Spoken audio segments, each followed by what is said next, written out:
We're back again with a very special episode, guys, because today is the day that Dr. Fauci testifies in front of Congress. But not only that, but Mr. Dr. Fauci is here with Rand Paul, where Rand Paul has leaked these internal documents, this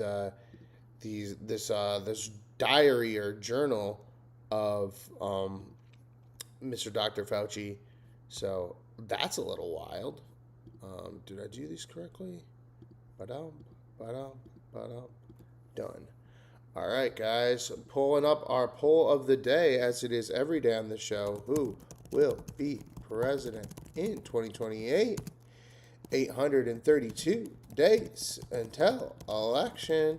We got J.D. Vance with 67 wins. We have, let's check that Kelce odds, make sure that the odds didn't change at all.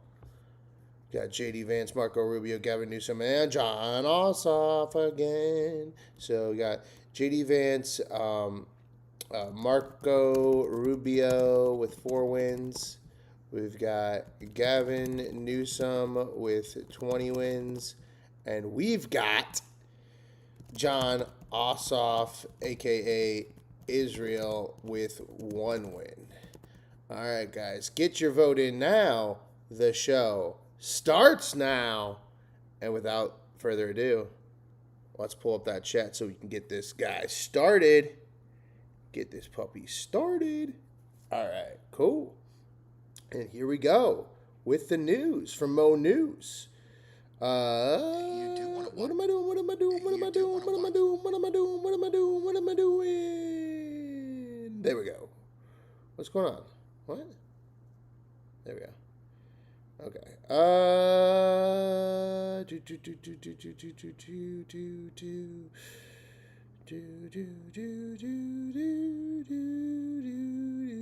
right, cool. From CNN, FIFA proposes a $20 billion spinoff of its commercial and event operations. FIFA President Gianni Infantino's plan to create a $20 billion company running the World Cup with private investors, including the Kushner family, was announced Tuesday and immediately attacked by European soccer body UEFA. It is not FIFA's to sell, UEFA said in a statement. Fantino's plan is to form a commercial subsidiary which would be called FIFA Forward Enterprise, FFE. FIFA is working with JP Morgan while intended investors including Thrive Eternal, launched by Joshua Kushner, whose brother Jared is son-in-law of President Trump. FIFA is currently a Swiss-based non-profit company association of its 211 national member federations worldwide. Those members must be approved any of these plans. CNN and AP News, Senate confirms Jay Clayton to lead U.S. intelligence community. The Senate confirmed Jay Clayton, the U.S. Attorney to Manhattan, on Tuesday to oversee the nation's intelligence agencies. The vote, 51-47, was along party lines.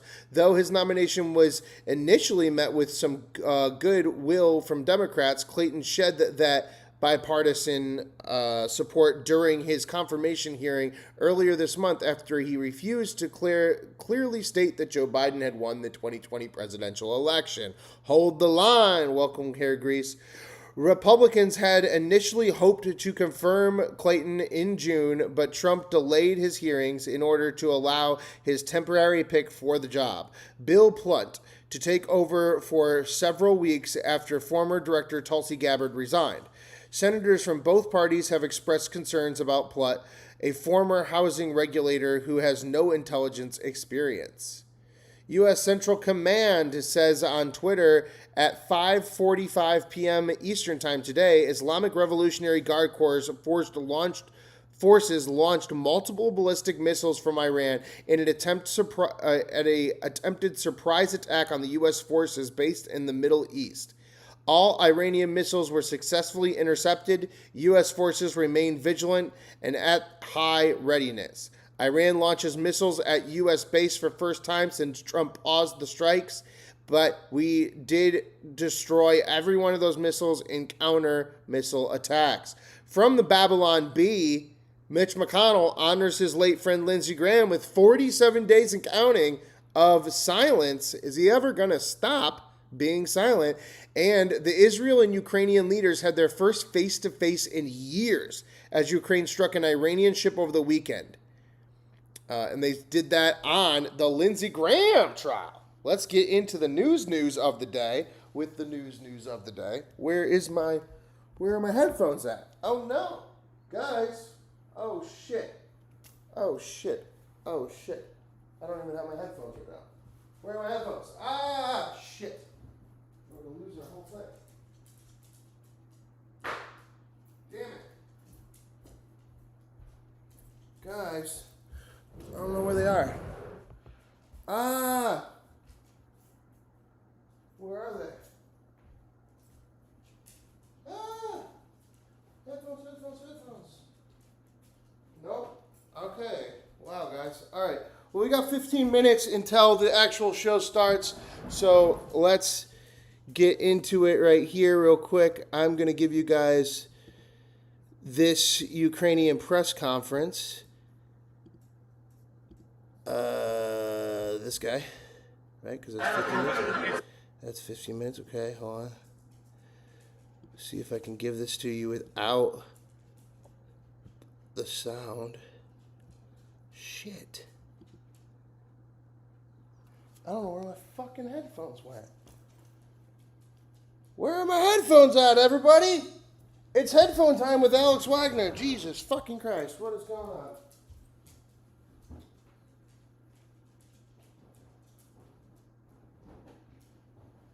Fuck.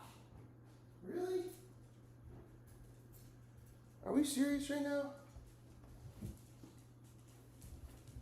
This seriously happened? What the fuck? Guys, I don't know where my headphones are. I'm going to go back. I will turn us back on in a second here for Dr. Fauci, but I have to collect the headphones in order to go live. So I'll be back live in a few minutes. I'm so sorry we got the tabulation going and everything and the crowd going, and now I got to pull this off, but I don't know where the fuck my headphones went. The only thing I can think of is that maybe they're in the pocket of that thing.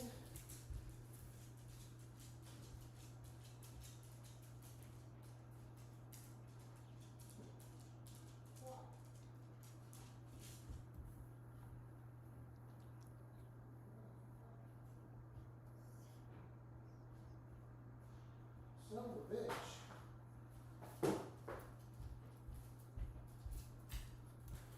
Guys, this is it. I'm stuck. It's over. I'll shut it off. I'll be back on in 5 minutes, guys. I'm so sorry. I don't know what else to do here. I wonder if I can do internal audio and just shut off the audio on it. Let's see if that works. To be here, President Zelenskyy.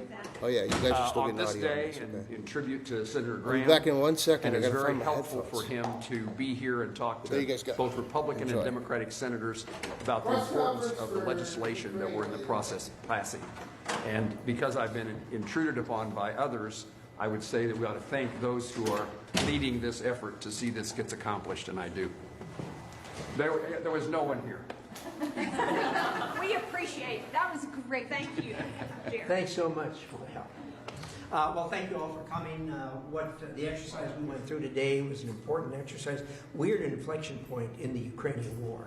And the bill that we've been working on has bipartisan support, as you saw, large bipartisan support. The president helped. We worked with the president on it. And it's taken a long period of time to get where we are. But this is the right thing to do at this time. And it's going to get a big vote before it gets out of here. And we're all happy to see that happen. We hope the House takes this up quickly and moves it across the finish line. With that, yeah, this it's been a roller coaster of a day, emotionally. The sadness of saying farewell to our great friend who has been so instrumental in this fight.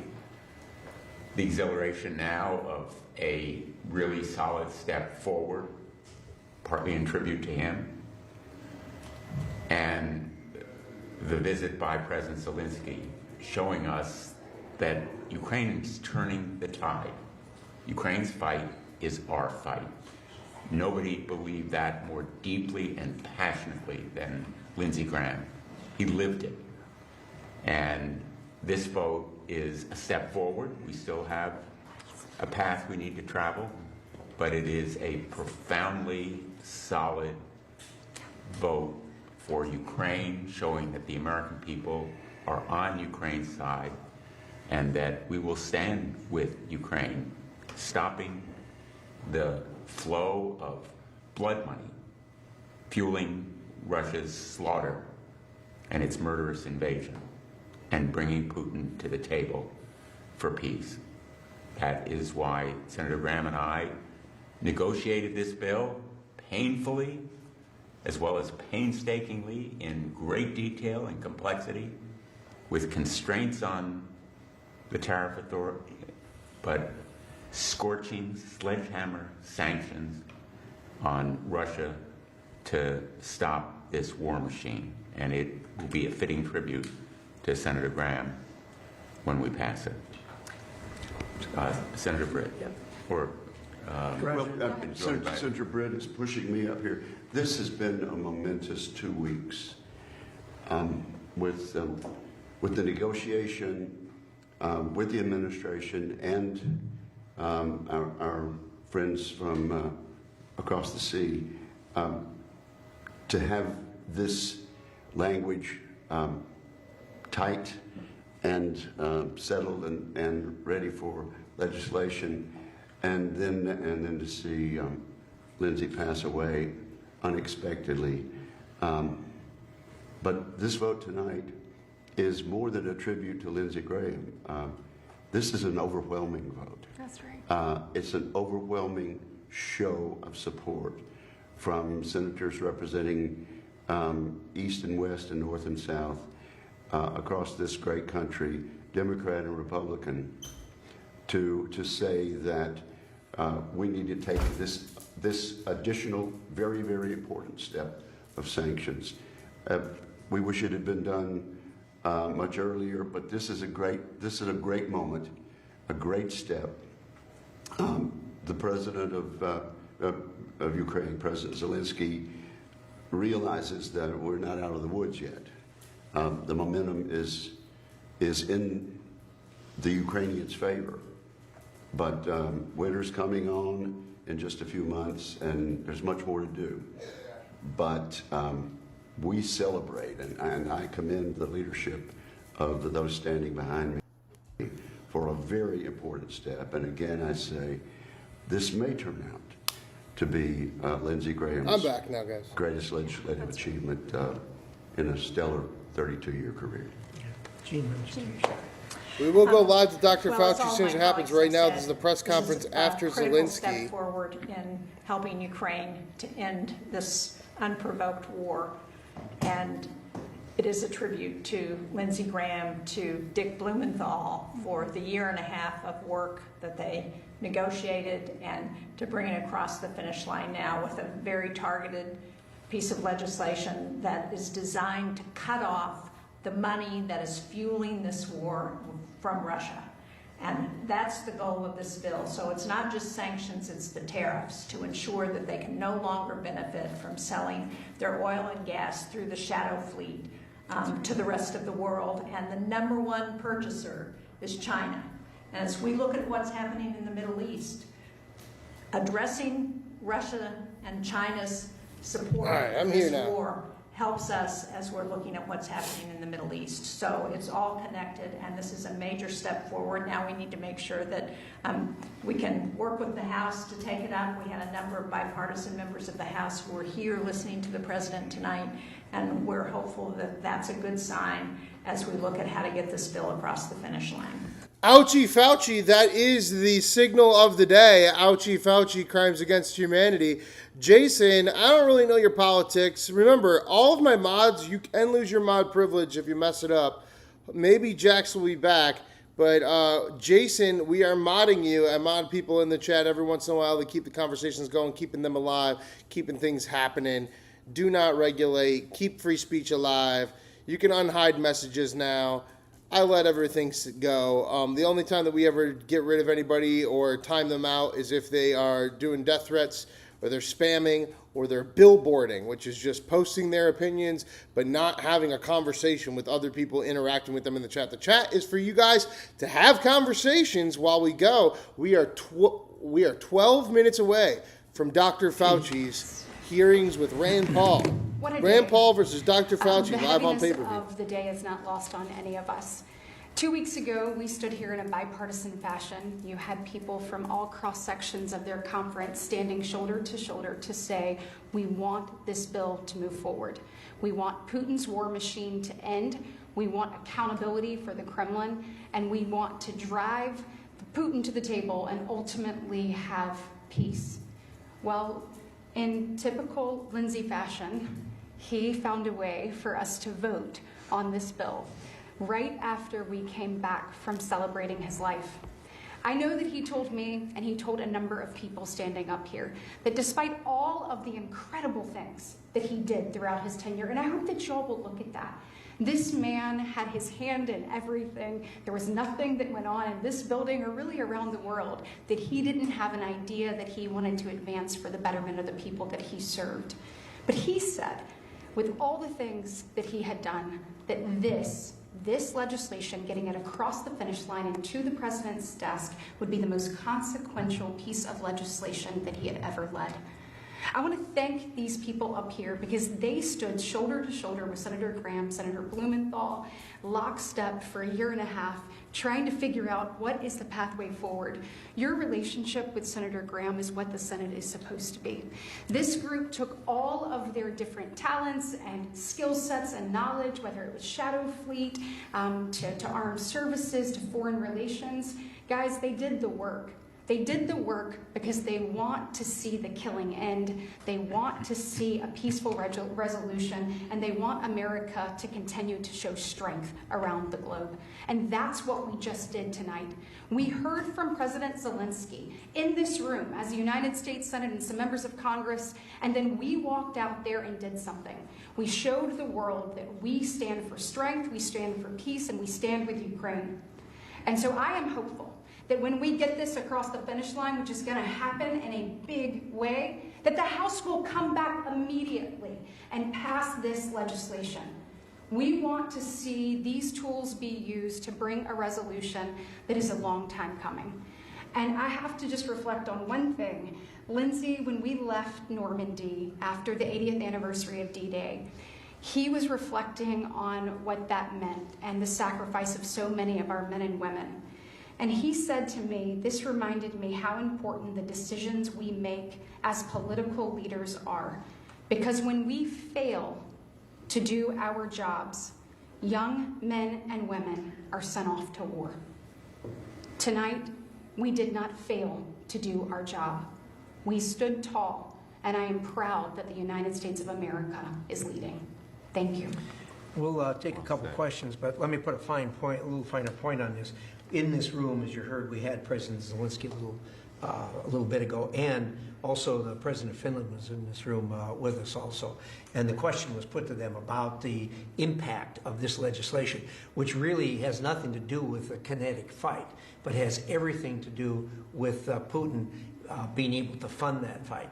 Both were of the opinion that this was at least as effective, maybe. Do you guys believe that Lindsey Graham died on U.S. soil? Or do you believe, like I believe, that he died in that fucking drone attack? More effective at bringing this war to an end that everybody wants to see. And this, of course you guys want to pass a bill for Ukraine now, because you know he died in Ukraine! Than anything that's done on the Conspiracy. battlefield. So To quote Zelenskyy directly, we need this bill.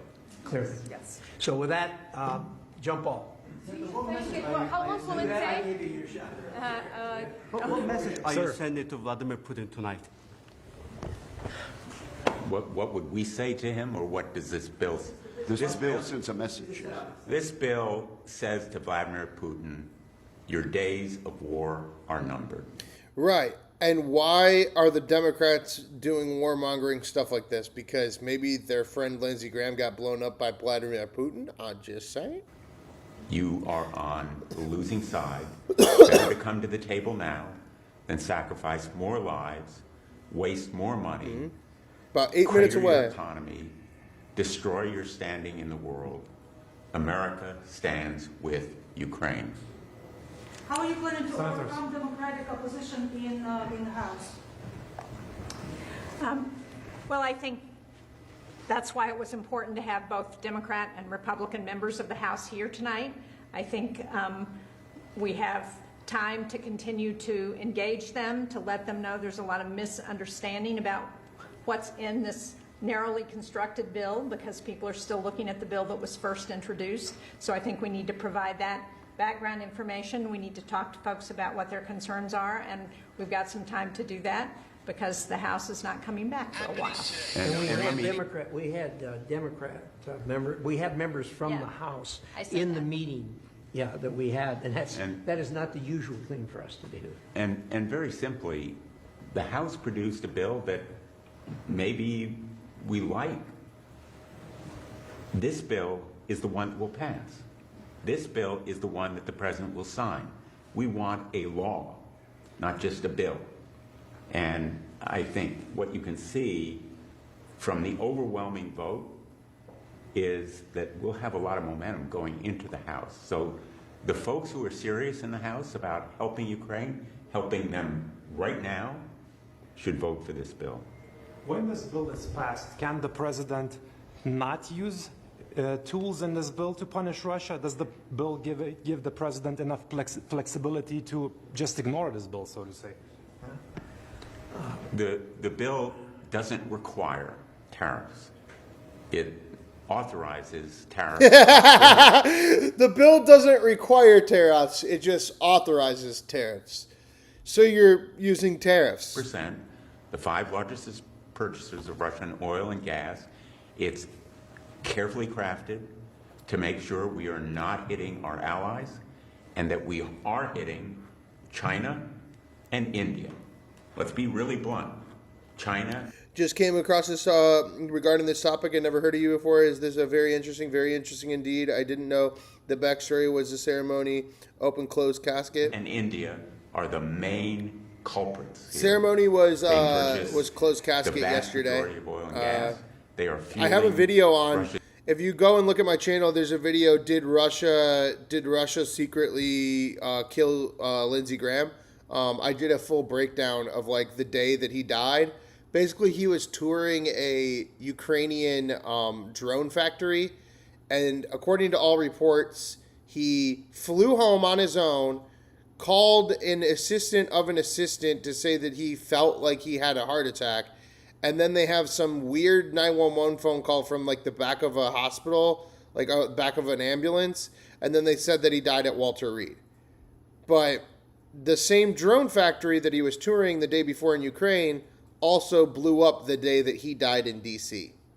This war machine, and they are doing us no favors anywhere else. And if you think about it, would the United States government really allow us, the public, to know that Vladimir Putin murdered a U.S. senator? Or would that cause too much hostility? In the world. And you can see the effect of tariffs by the recent history here.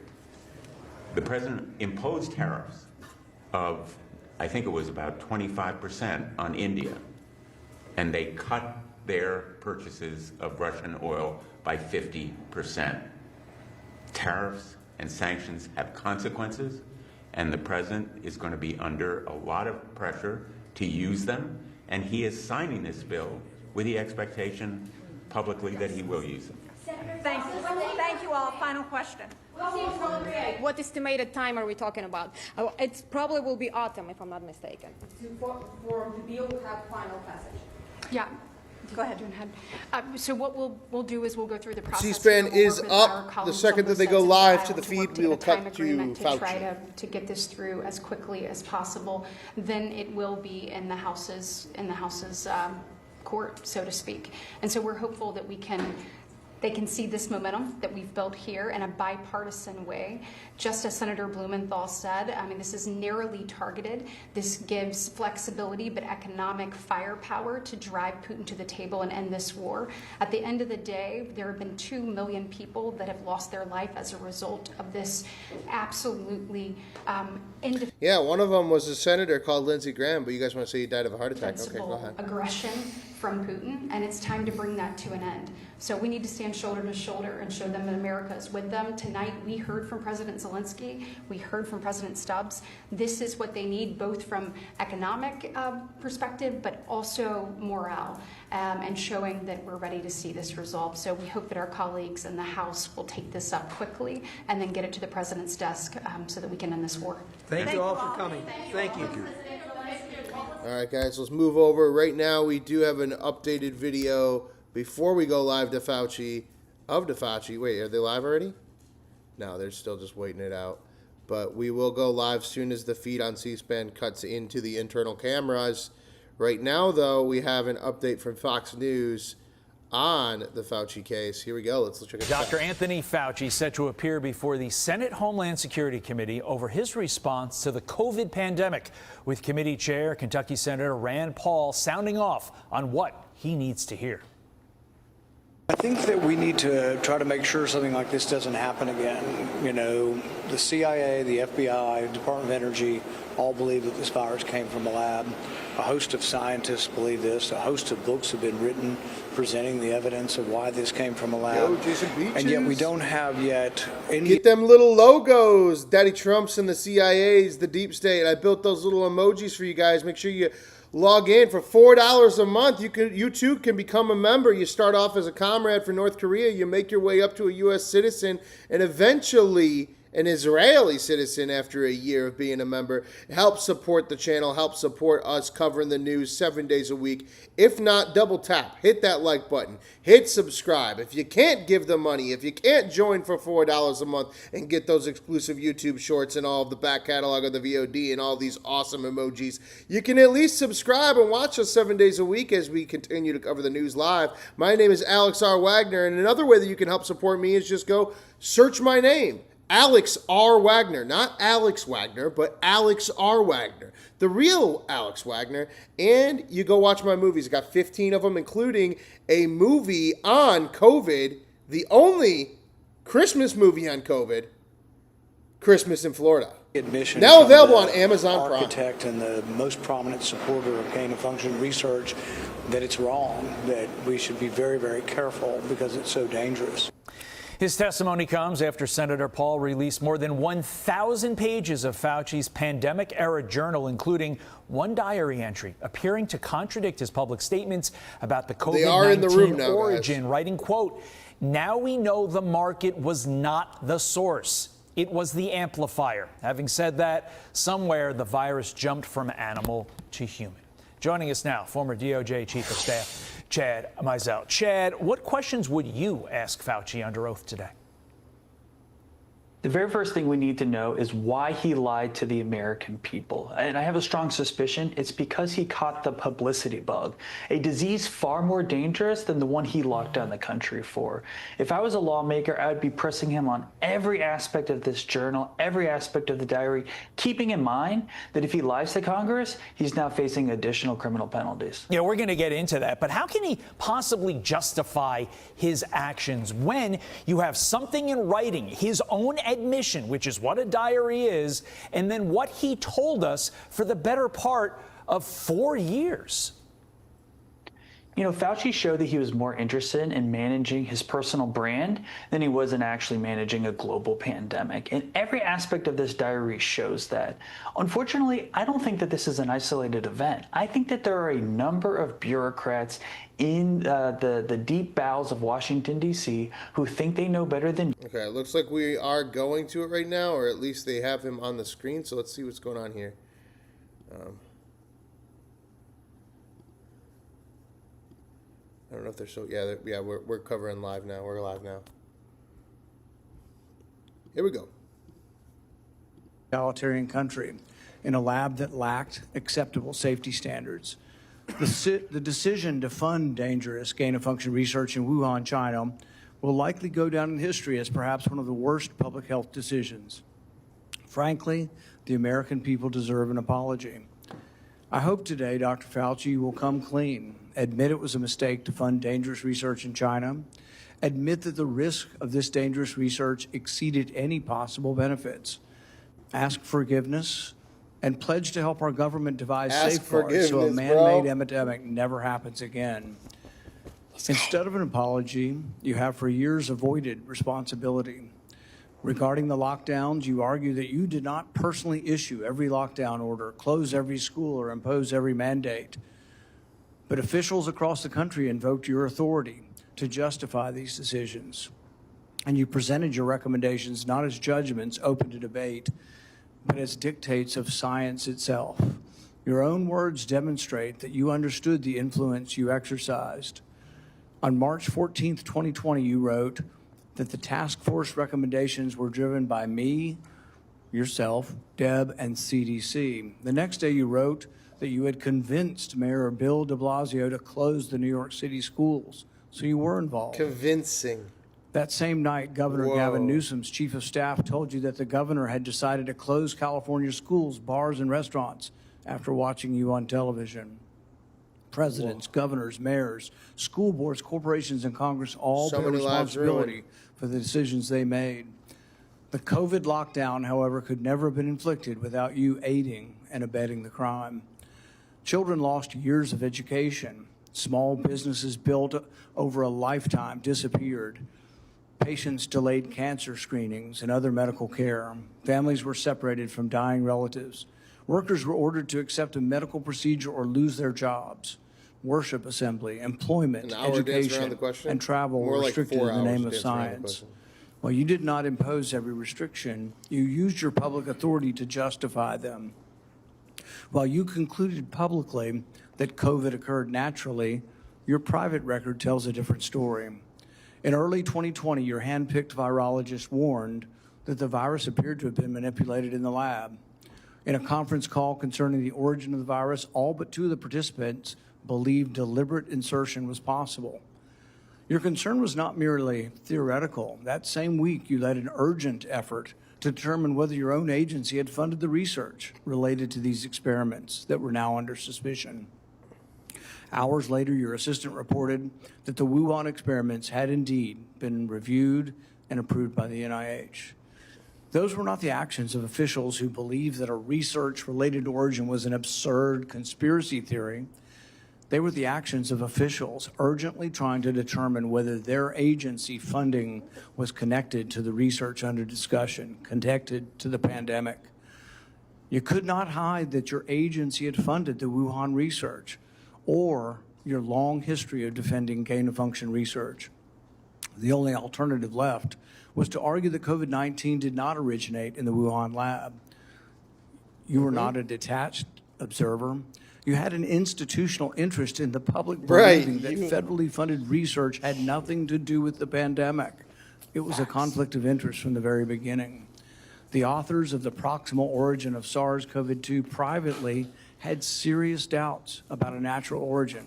Within days, though, they flipped, and they all wrote in proximal origin that the virus was almost certainly not a laboratory construct. Wow. That paper was then used by the government and the media and you to discredit Americans who were asking the same questions that you and the authors were asking yourselves privately. You even cited proximal origin from the White House podium. You held it out as evidence that the virus could not have been engineered, but you didn't disclose your role in the discussions that preceded the writing of the paper. You did not disclose the author's original concerns. You did not reveal that you had been part of the paper, that you had read and offered editorial comments on the paper before it was published, before you began using it as evidence that it couldn't have originated in the lab. You did not disclose that you had immediately investigated yourself whether NIAID funding might be connected to the research. You did not tell the American people the full story. Duly released private messages indicate that the doubts with the authors and others didn't disappear after the publication. So while this was being waved at the White House to show that it couldn't come from the lab, the authors were still privately continuing to assign a meaningful probability to a laboratory origin. One thing in public and another in private. Some of the same scientists discussed avoiding email and carefully managing communications that might eventually be obtained under the Freedom of Information Act. The pattern is straightforward.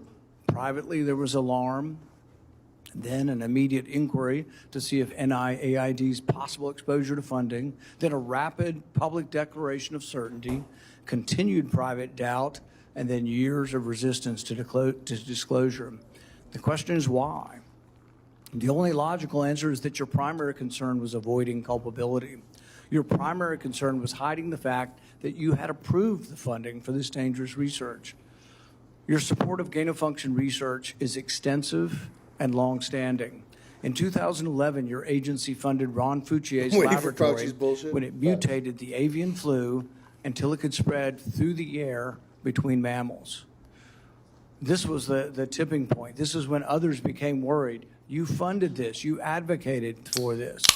The federal government's own biosecurity board, though, recommended withholding the details of these experiments because of the danger the research posed. People were concerned that publishing it was publishing a roadmap to creating bioweapons around the world. But you sided with the gain-of-function scientist Fauci and argued that the benefits of publishing the research far outweighed the risks. You defended this avian flu transmissibility experiments as critical research. You wrote that even if a scientist became infected and triggered a pandemic, the benefits of the gain-of-function experiments outweighed the risk. In 2014, your agency, NIAID, began funding the Wuhan bat coronavirus work. In 2015, Ralph Barrick and the Chinese scientist Shi Zhengli published NIAID-supported research combining a bat coronavirus spike protein with a SARS backbone. The resulting virus could infect human airway cells. It's a novel virus that now can infect human cells. It gained transmissibility, it gained function.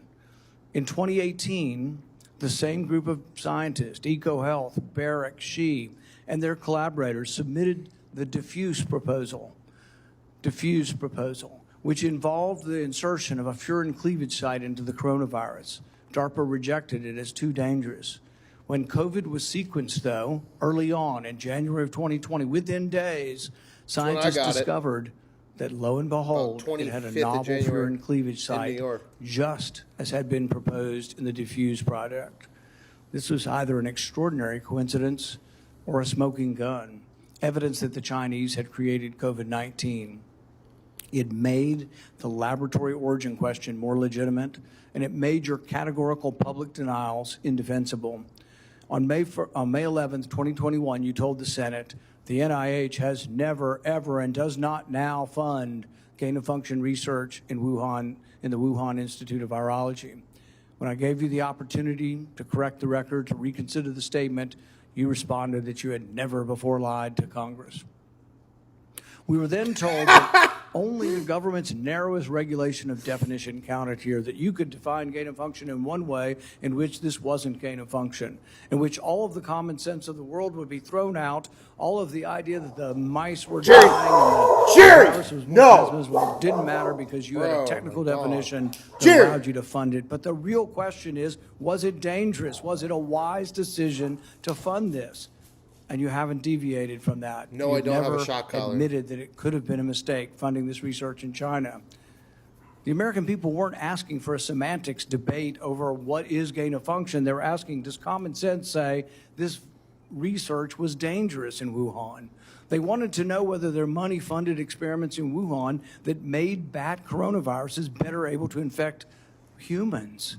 The answer is yes. They wanted to know whether NIAID adequately supervised their work. The answer is no. When you defended this research, you described its benefits in the broadest terms. But when Congress demanded accountability, you hid behind the narrowest possible definition. You can't have it both ways. Your conduct concerning federal records raises further questions. It is a crime to destroy federal records. Yet our investigation reveals your assistant diligently reported that she deleted tons of emails. In 2024, you testified that you did not. Same edit as federal Hillary. records. Who's telling the truth? You or your assistant? The committee has obtained repeated instructions from you telling federal officials to delete communications. On February 2nd, 2020, one day after Origin's call, you told Francis Collins, please delete this email after you read it. The committee asked for your voluntary cooperation to come today. Your appearance had to be compelled by subpoena. You're here today under duress. You're here today because of the court ordering it. President Biden issued you a sweeping pardon extending back to 2014, the same pardon he gave to his son Hunter. A pardon may protect a person from criminal prosecution, doesn't rewrite history. It does not erase documents. It does not convert a misleading statement So into he'd a be in truthful prison one. if it wasn't And it for does that. not prevent Congress from establishing what happened. There will be another pandemic. There will be another crisis. And there will again be officials who insist that uncertainty must be hidden for the public's own good. Thank you, Rand They Paul. will demand obedience. They will invoke science. I am the science, as though it were a Truth commandment. matters to fix They the will problem. argue that government officials cannot be questioned because questioning them would undermine public trust. They have it backwards. It is secrecy that destroys trust. It is arrogance that destroys trust. It is censorship that destroys trust. And it is the refusal to admit error that destroys trust. That loss of trust may be your most damaging legacy. Trust can't be ordered. It has to be earned. Guys, we just hit 1K on the live stream. I know I'm stopping it. We will go right back to it. I'm not going to pause it, or I'm not going to jump live. I just wanted to make sure you guys double tap, hit that like button, hit subscribe. $4 a month, become a member. Help support the channel. Live 7 days a week with the news. When the news happens, back to the Fauci trial. Earned. The trial, no scientist is above scrutiny. No government official is beyond accountability. Without being able to prosecute him, because again, he is a, he has the fucking ability. thing And no from public Biden. servant has the Goddamn. right to treat the Too suffering of early. millions of Americans Losing as my a mind. footnote to his preferred version of history. I now recognize Senator Peters for his opening. Nations that actually strengthen our nation's security and improve government functions. That bipartisan tradition has produced meaningful work following Hurricane Katrina, the January 6th attack on the U.S. Capitol, failures at the Secret Service, and countless other matters. Unfortunately, as close to a trial as we're going to today's get. hearing is the latest step in the chairman's sharp departure Unfortunately. from that long tradition.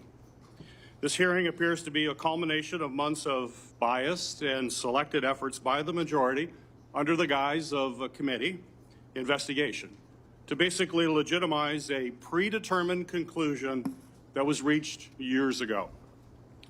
In 2021, the chairman has called for today's witness to be fired, to be arrested, accused him of leading cover-ups and conspiracies. He has even featured the witness prominently in fundraising emails and on the cover of his book. He has also called for the cancellation of the witness's security detail, despite the fact the witness and his family have received numerous credible death threats.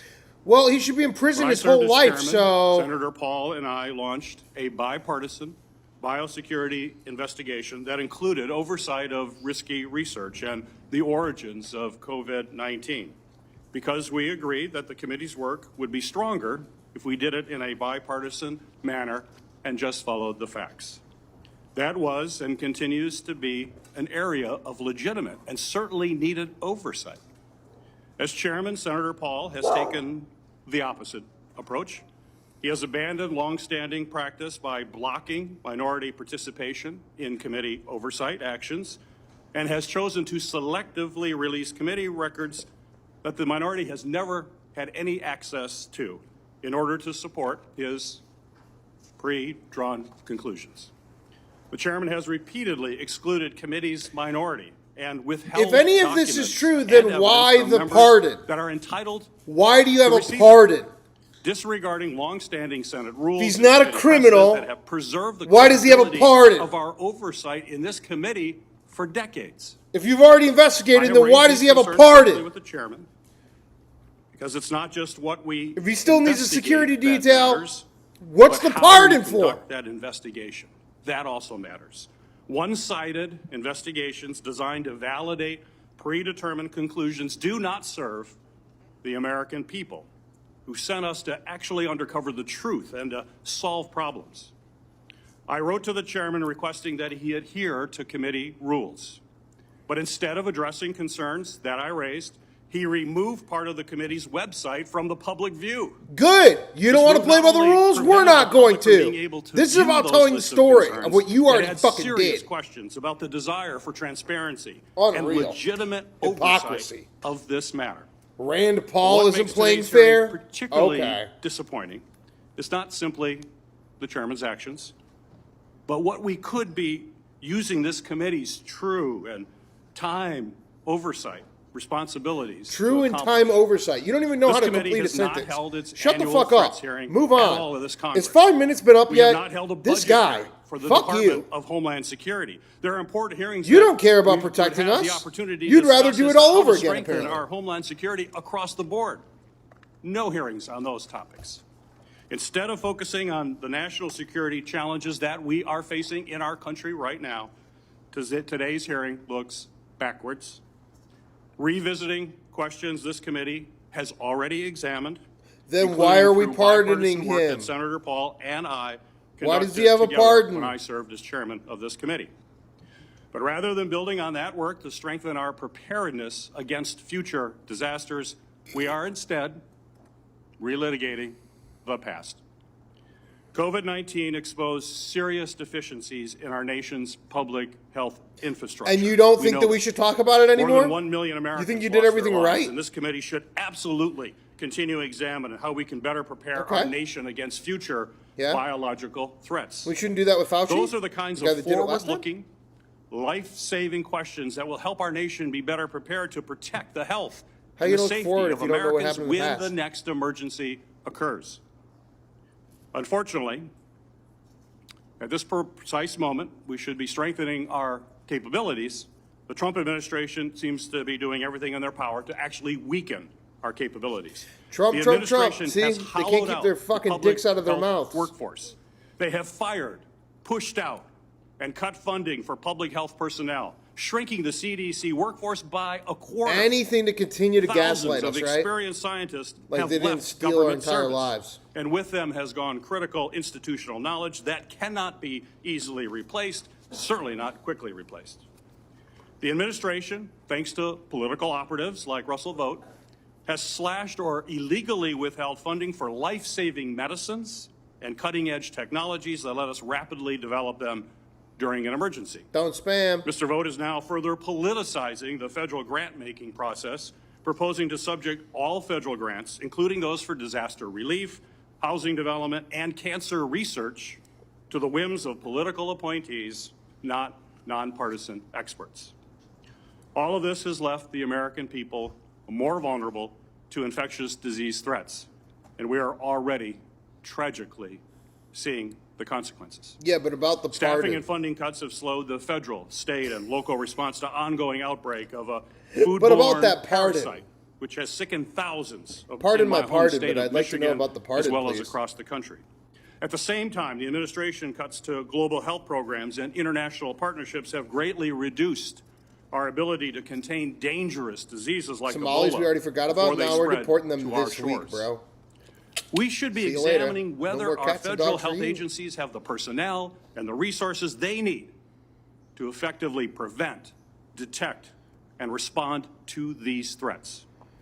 We should be asking how to strengthen our biodefense efforts to deter our adversaries and prevent biological attacks against our country, and how our government can better coordinate and communicate during public health emergencies. These are the kinds of forward-looking matters that are worthy of this committee's time.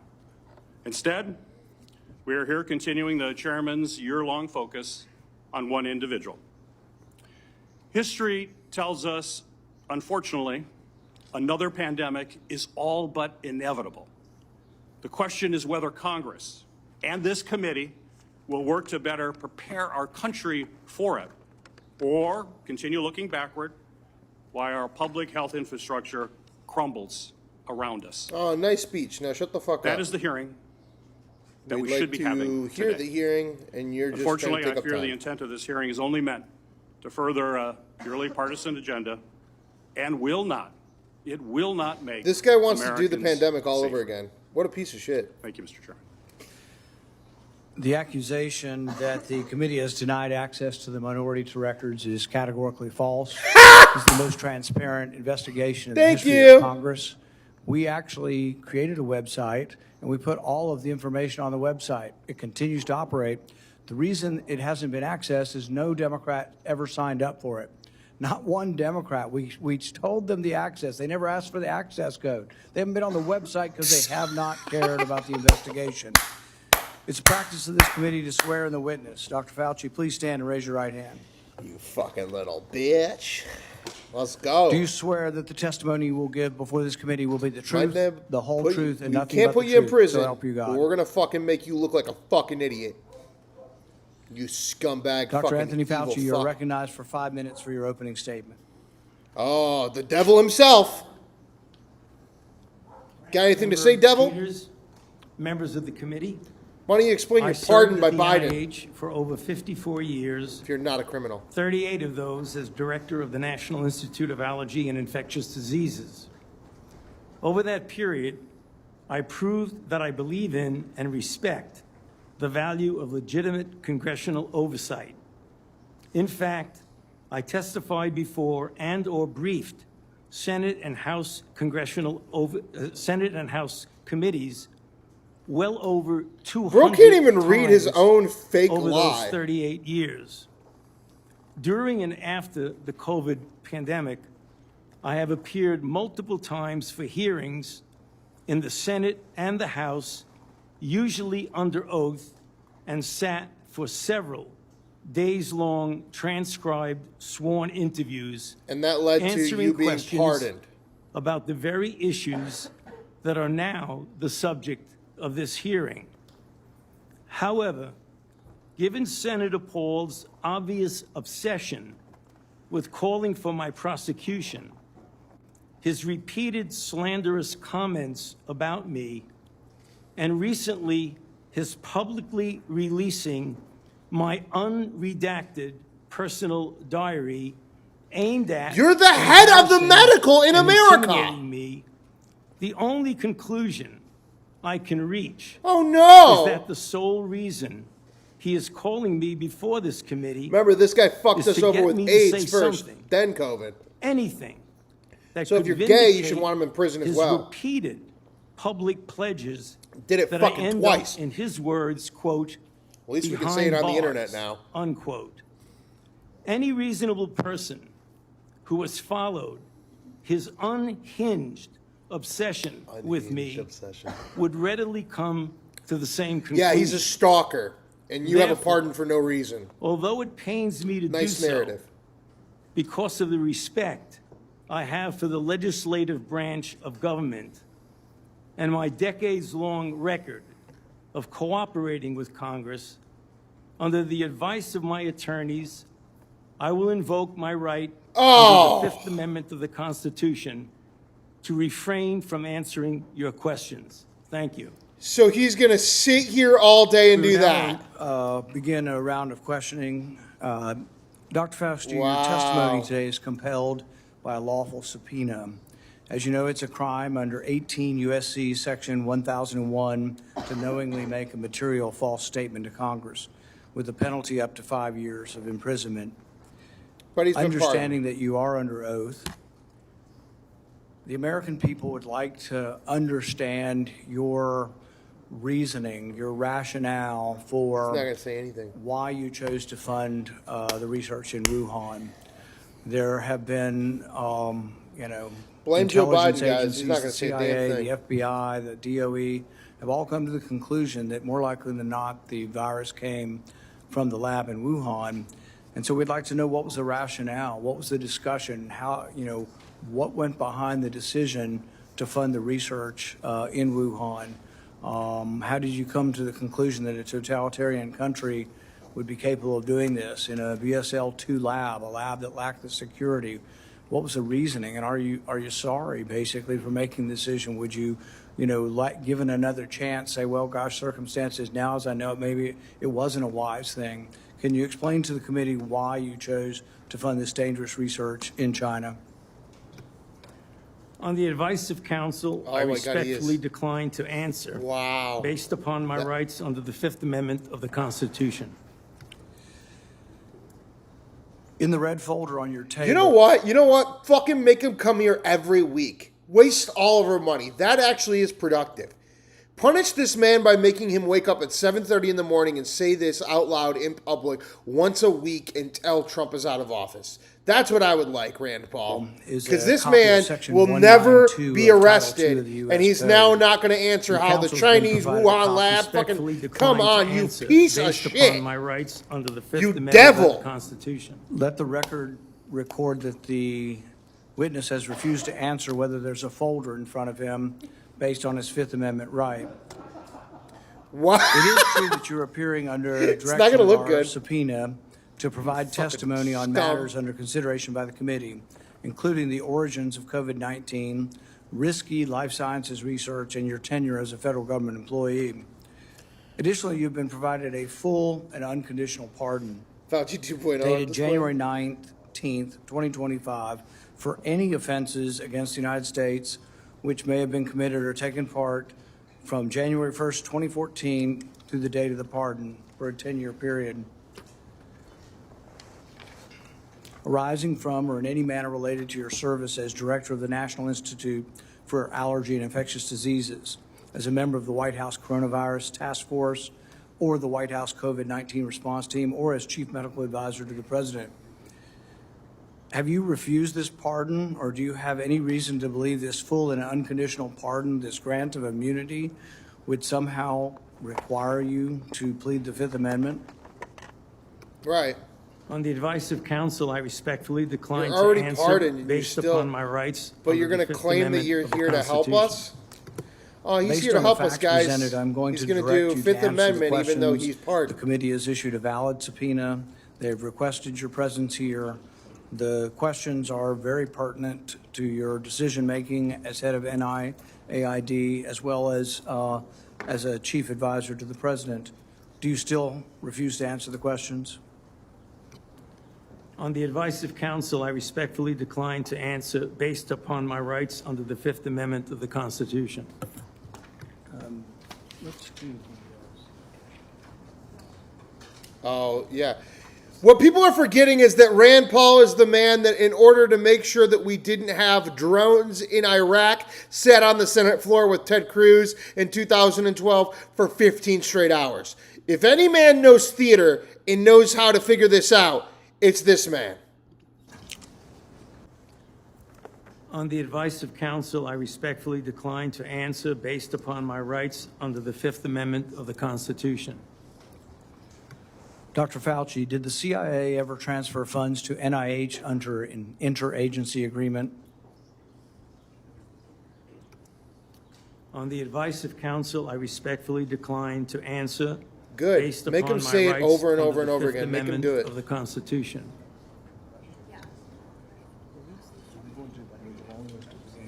Questions. Dr. Fauci, did the NIH ever conduct research for or in coordination with any element of the intelligence community, CIA, ODNI? On the advice of counsel, I respectfully decline to answer based upon my rights under the Fifth Amendment to the Constitution. And he's already pardoned, The guys, reason so why who's these he questions protecting? are What's he important protecting? Is, President Trump has done a ban, and we're glad that he did a ban on gain-of-function research. So we're better off than we were when we had an advocate serving as head of NIAID, an advocate for gain-of-function research.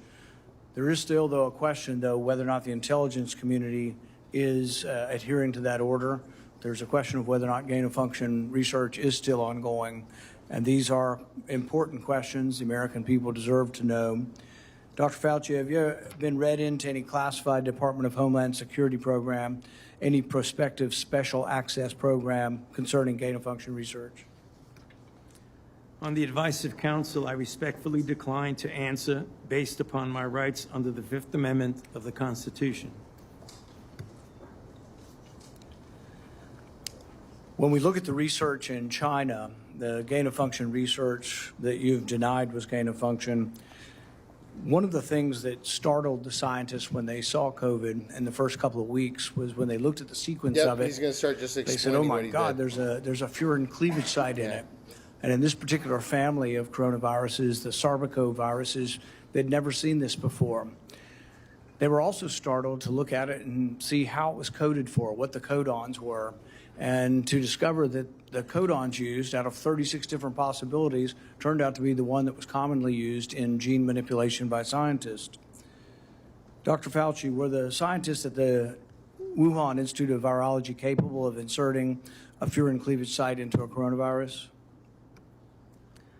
On the advice of counsel, I respectfully decline to answer based upon my rights under the Fifth Amendment of the What are you Constitution. protecting? Who are you protecting? Just the information So itself? one of the Because you are experiments that was pretty pardoned. common It's fucking was crazy. they would take the backbone of a SARS virus, and this would be a SARS going, virus yeah. that Keep the going. backbone itself wasn't that dangerous, but then they would dig through guano, 300 feet underground, bat guano. They'd find other viruses, unknown viruses. They'd take the S protein off of an unknown virus and stick it on a That's backbone. exactly what they did.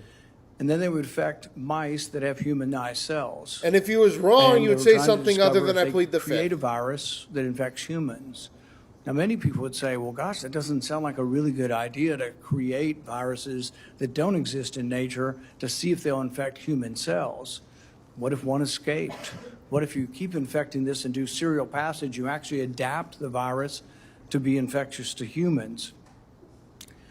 So the question is whether or not, Dr. Fauci, the Wuhan Institute of Virology was combining an S protein with one virus with the backbone We're going to keep of it live, others. guys, on the And could audio. this I just got to lead switch to up the a poll for virus- hour 2. Maybe it wasn't even predicted, but could it lead to viruses that gained in function and then could lead to a pandemic?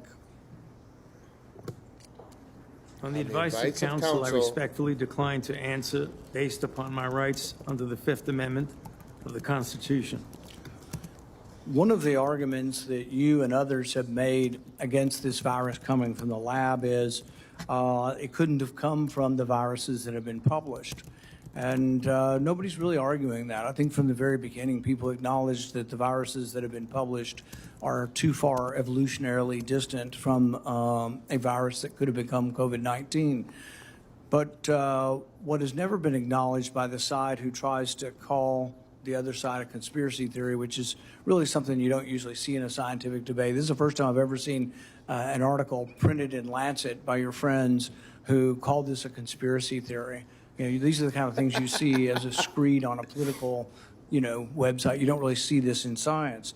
But when they release this as being a conspiracy theory, we're wondering that when you do this, when you combine these viruses and are able to grow them in humanized cells, whether or not this kind of risky research, whether you call it gain of function or not, whether you use the definition of gain of function, whether this kind of research should have had more scrutiny. I think in your House testimony, you testified that you never traveled to China and that you were unaware that anybody at NIH ever examined the labs, that you trusted the Chinese scientists. I think you've said that even recently, that with your discretion, you trusted the Chinese scientists. The problem is that even in our country, we trust our scientists. They're good Now he's gonna American just speak scientists, for probably him. doing the right thing for America. Plead the fifth. Go At the ahead. same time, we oversight to make sure it's not dangerous research, but we also investigate the lab. I believe Fort Detrick was one of our main labs was closed down in the last year or two because of research institute, a research incident that was dangerous with dangerous pathogens. And so the American people would want to know, how could you approve this dangerous research in China, say that you trusted the Chinese scientists, and then in the end, you had to admit that you'd never been there, and none of your inspectors had ever been there. Dr. Fauci, had any of the labs where this dangerous research was occurring, were any American lab oversight or lab investigators, did they ever appear in these labs to make sure that they were safe labs? On the advice of counsel, I respectfully decline to answer based upon my rights under the Fifth Amendment to the Constitution. So one of the main theories for those who have looked at this being created in the lab was the idea that could have come from a virus not previously published. Dr. Fauci, are you aware that Dr. Shi, who worked for the Wuhan Institute of Virology, was said to, and I think in her own words, to have over 100 viruses that had not been previously published that could have been a close enough relative to create COVID-19? Are you aware of that? On the advice of counsel, I respectfully decline to answer based upon my rights under the Fifth Amendment to the Constitution. Under your testimony previously, when you denied ever having funded gain of function in China, it was so adamant as to be striking, to leave no room for any interpretation of what is or isn't gain of function research. But there's another important question. Did you fund gain of function research in other biolabs around the world? On the advice of counsel, I respectfully decline to answer based upon my rights under the Fifth Amendment to the Constitution. What are you protecting? The one research project that we do know you did fund is the one that Ron Fauci did. And it's important to talk about because this sort of was the beginning of the debate over gain of function. This wasn't just me. I wasn't even aware of the debate 10 years ago. This was other scientists. Over 200 scientists at the Cambridge Working Group signed a protest because they didn't think you should fund the research, and they didn't think it should even be published because it was sort of a roadmap as to how to make a bioweapon. So what they did was the avian flu, and this is important. It may be the most important question we get to here today. The avian flu has about 50% mortality for humans. The good news, though, about animal viruses is they don't infect humans very well. It will infect humans, but doesn't go human to human very well. Ron Fauci, with the money that you provided to him, did an experiment where he caused purposeful mutations to create a new virus, an avian flu that didn't just infect birds well, but actually infected mammals well, went ferret to ferret in an aerosolized manner. People saw this and were aghast, at the decision-making process that you decided to fund this. But this is when, the debate came about, and you wrote in support of this in the Washington Post, and you said, even if a scientist is bitten, even if a pandemic should occur, the knowledge is worth the risks. Do you still stand by that? Would you like to qualify at all whether or not the knowledge of gain of function is worth the risks, particularly in this case, since we now know 15 million people died worldwide? Many people believe this came from the lab. Do you think that the risks really are worth the benefits for gain of function research? On the advice of counsel, I respectfully decline to answer based upon my rights like an idiot. under the Fifth Amendment to the Constitution. You're already pardoned. What are you trying to protect? The only thing you're protecting is the fact that you did it. We're going to finish with this question, and it's based really on that statement, that general statement and your support for gain of function, the idea that the benefits outweigh the risks. So there are many other people who disagree, and they aren't politicians or not. I don't know what party they're in. David Relman is probably one of the most esteemed, and he is a scientist at Stanford. He, I think, has classified clearance. He's been a consultant to our government probably for a decade or more, and he's written about this publicly. He says the opposite. He said that the risks of this research do not outweigh the benefits. He said the risks, we shouldn't do it. Richard E. Bright, who's been involved in this debate for 2 decades, says the same thing. We really shouldn't be doing this at all. There's a quote also by the Kevin Esfelt quote. Is that at the very end?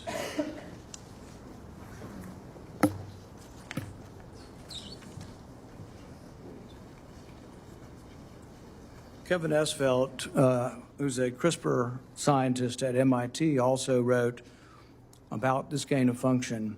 I implore every scientist, funder, and nation working in the field, please stop. No more trying to discover or make pandemic-capable viruses. No more experiments likely to disseminate blueprints for plagues. Dr. Fauci, would you like to at least answer this one question for us today and let us know whether or not you've changed your mind on whether or not the benefits of gain-of-function research outweigh the risks? On the advice of counsel, I respectfully decline to answer based upon my rights under the Fifth Amendment to the Constitution. The chairman has denied your assertion of privilege and directed you to answer. but you nonetheless refuse and stand on privilege despite the existence of the pardon. Yeah. The committee you will shouldn't have be to allowed consider to after this hearing what appropriate action should be taken against Ooh. you for the failure to testify after Ooh. being directed to do so. It's against the law to obstruct an investigation of Congress. There Especially will when be you're pardoned. repercussions to your refusal to testify today. Senator Peters. Facts. It's against the law, and we'll fucking get you, bro. Put him in prison. Put him in prison. He has a pardon for his crimes, but not You're for not recognized. If you are unruly, you will be removed from the proceeding. Facts. You are not recognized. Not recognized. You are not recognized, sir. Not recognized. Sir, you are not recognized. Nope. You are not recognized. Security. Nope. Yep. Remove him. We'll hold off. But you will respect these proceedings. It's Fauci's lawyer yelling at him. You insist on sitting at the table, and we told you you would not be recognized. You are not invited here for testimony, sir. You are being disruptive. Would you behave this way in a courtroom? No, because the judge would put you in jail. I can't do that today, but I can have you escorted from the premises. So I would say, sir, sit quietly and don't say another word.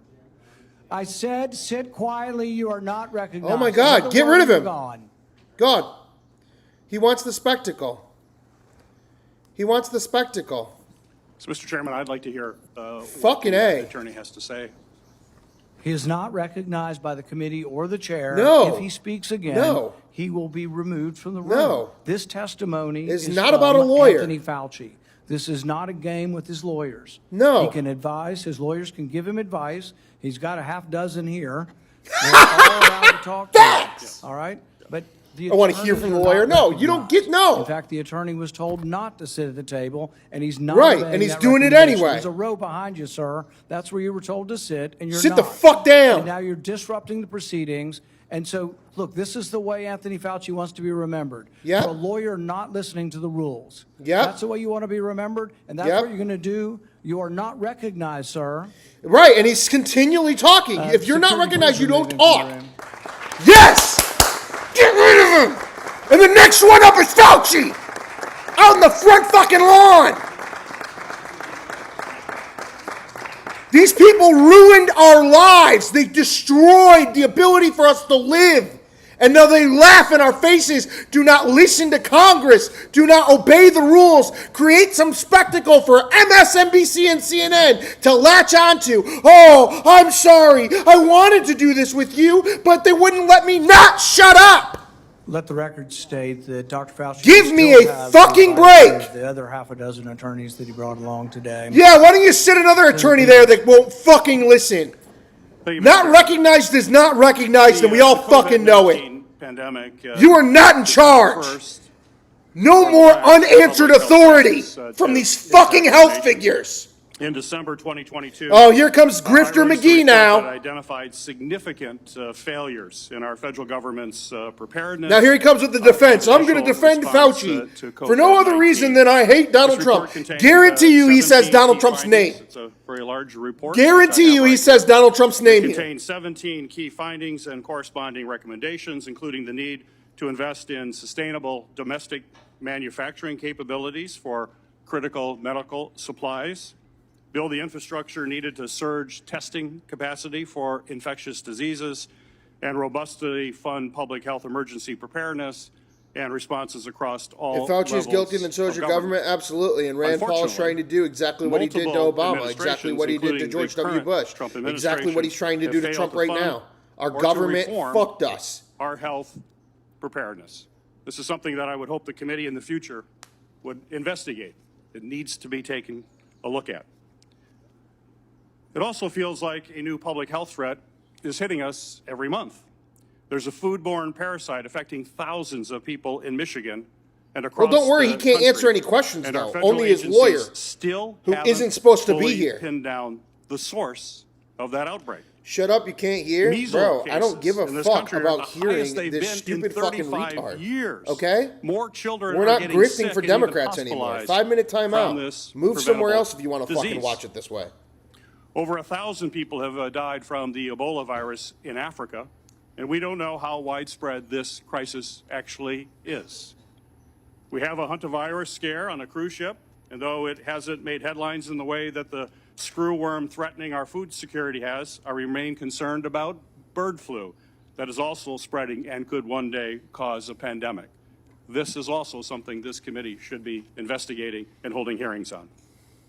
Since January 2025, the Trump administration has taken a number of actions to drastically weaken our ability to fight infectious diseases and biological threats that endanger Americans.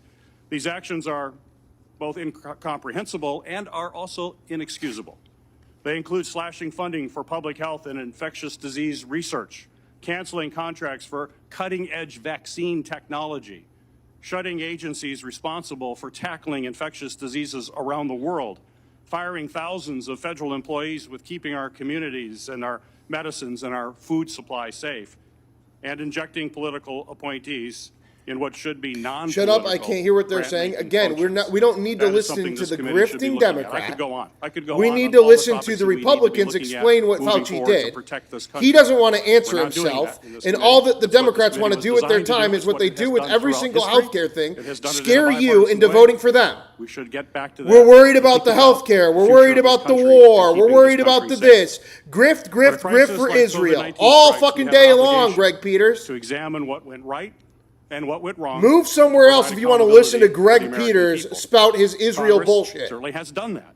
Between the House and Senate, nearly 20 different committees. Because these people are the people that did this the first time, and they're willing to do it again. Conducted oversight of the COVID-19 pandemic, conducting transcribed interviews, holding dozens of hearings, and released more than 10 reports. Today's exercise, unfortunately, is a stark departure from those largely bipartisan, legitimate efforts. The chairman has shut the minority out of participating equally in these efforts. No, you didn't sign up for the selectively website. Release documents, actions that completely undermine the And since people that are Democrats can't handle themselves and want to say that masks are a good thing and be retarded as fuck, let me read this until somebody else on the screen is talking. Gary Peters, this is who we're talking about right now. Gary Peters has received donations from American Israel Public Affairs Committee, AIPAC, since he began in office nearly 20 years ago. His Senate vote record has generally been supportive of military aid to Israel and strong Israel relationships. In 2026, he joined the Democratic support of Israel and continues the bombing with support of over 1,000-pound bombs on support from Israel. When it comes to healthcare and pharmaceuticals, Mr. Greg Peters is part of the Open Secrets Data Center. He is an SEC chairholder, and he actually received pharmaceutical PAC money of upwards of $860,000 in campaign contributions last year. More recent campaign finance analysis shows that Mr. Peters is advocate for health APACs and for health APAC associations and health PAC pharmaceuticals, receiving donations in upwards of $13 million over the last 3 to 5 years. Healthcare companies and PACs have continued to contribute to his campaigns, including Evidence Health PAC, which just reported a commercial fighting Mr. Rand Paul for $5,000 placed yesterday. Let's go back to the Republicans that actually have things to say today. The actions you've taken that have been so destructive to global health. I certainly understand why you needed a pardon. I certainly understand why, on the advice of counsel, you're not answering any questions, because I think it'd be almost impossible for you to answer the questions truthfully without really demonstrating this is what you do to these people. What you did. Your culpability. Self-incriminating. You see it on his face. We have, all of us, has prepared a lot. I've been deluged with questions to ask Dr. Anthony Fauci. There are so many legitimate questions that deserve answers, and now you're not willing to provide those answers. So with my limited time, I'm going to talk about things that my investigation have revealed that have not been adequately answered and, quite honestly, haven't been adequately covered by the legacy media. I'll kind of combine the questions into kind of one, but I certainly, let's put up the last COVID chart. I was warned pretty early on about the dangers of the experimental gene therapy that you've called a vaccine, but it really falls under the definition of gene therapy. So I was going to ask you, I mean, were you carefully monitoring the safety surveillance systems like VEERS and vSafe that literally were deluged with complaints? You know, currently, worldwide, there have been almost 1.7 million adverse events reported to the VEERS system. Of those, over 39,000 were deaths.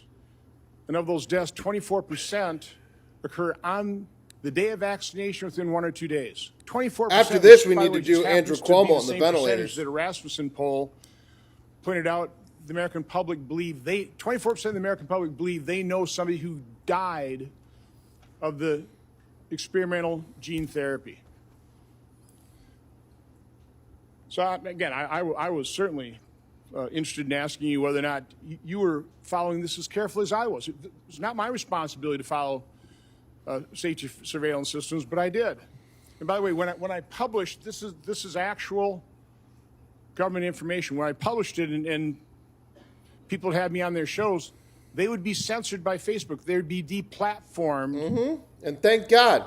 I think people telling me to shut up right now. Actions no. you took to make sure this that is a fucking disinformation celebration wasn't parade. disinformation. This was we the were truth. gaslit.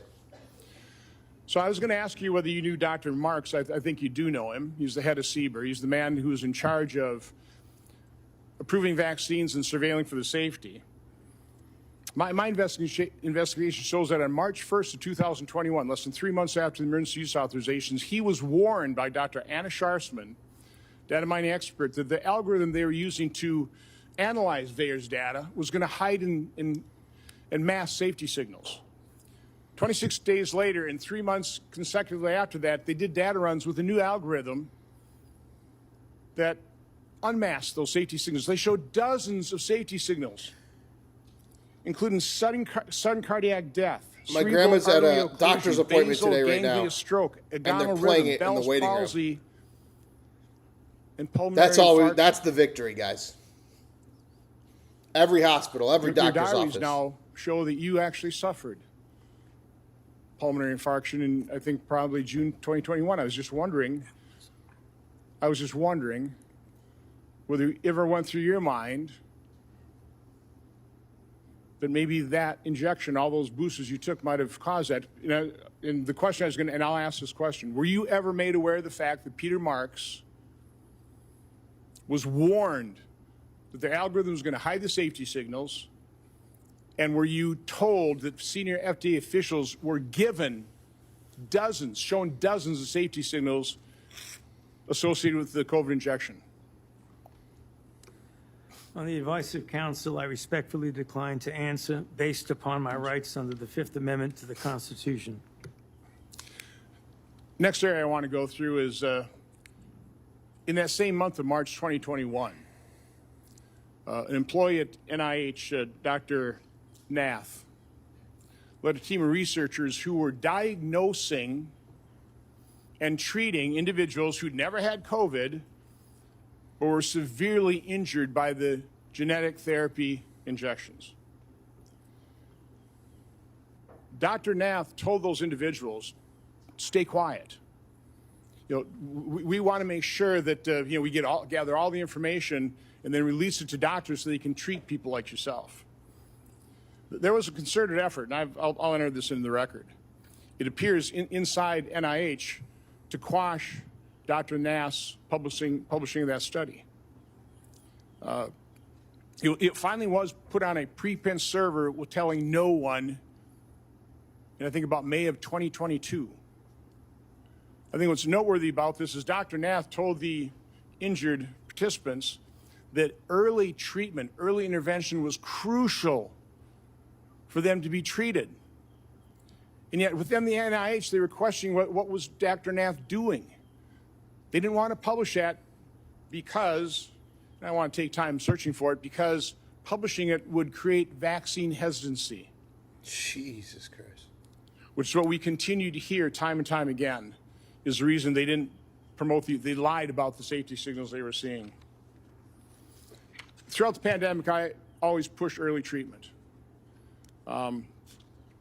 we've got things in here where, you were really concerned about Remdesivir because it was untested, but hydroxychloroquine, yeah, it was an approved drug, maybe some safety issues, but we had a great deal of experience with it.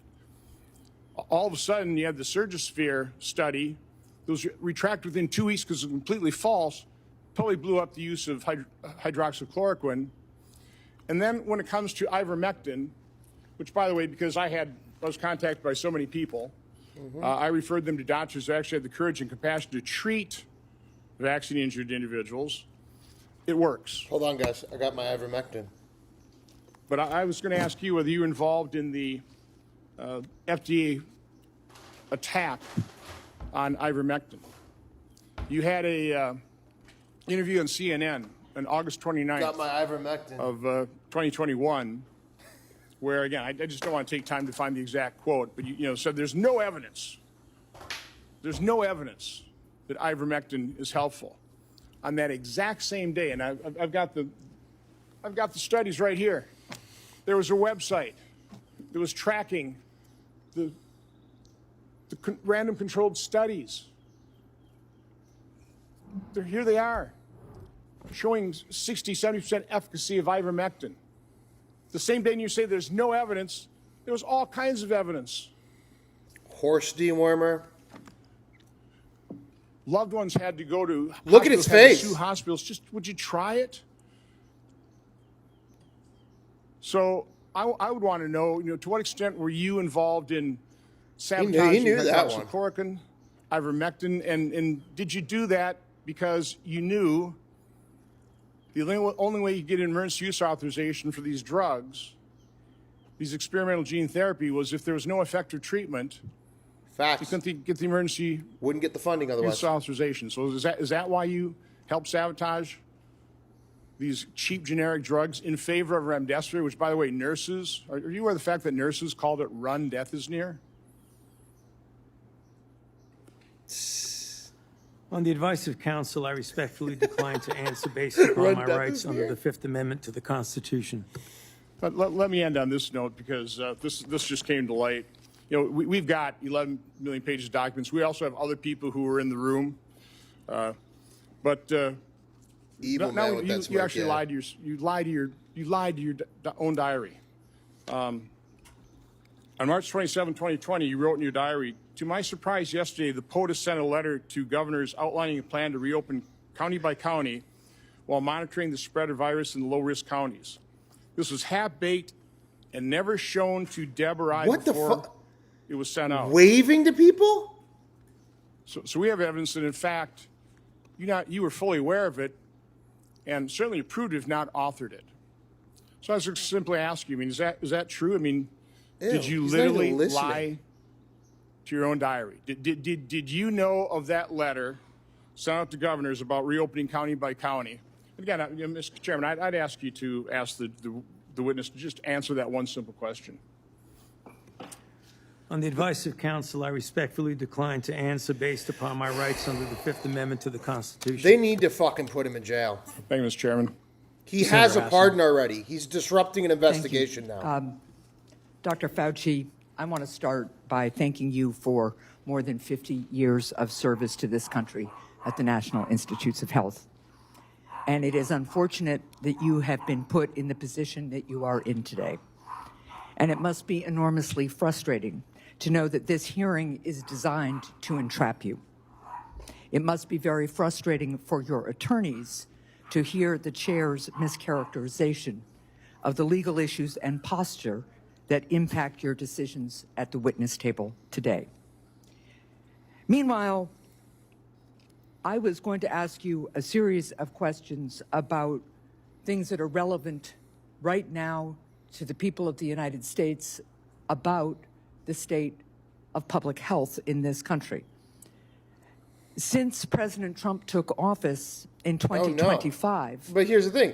You're trying to ask him questions now, but he's not supposed to say anything. He'll perjure himself from 2000 to 2024 if he answers these questions.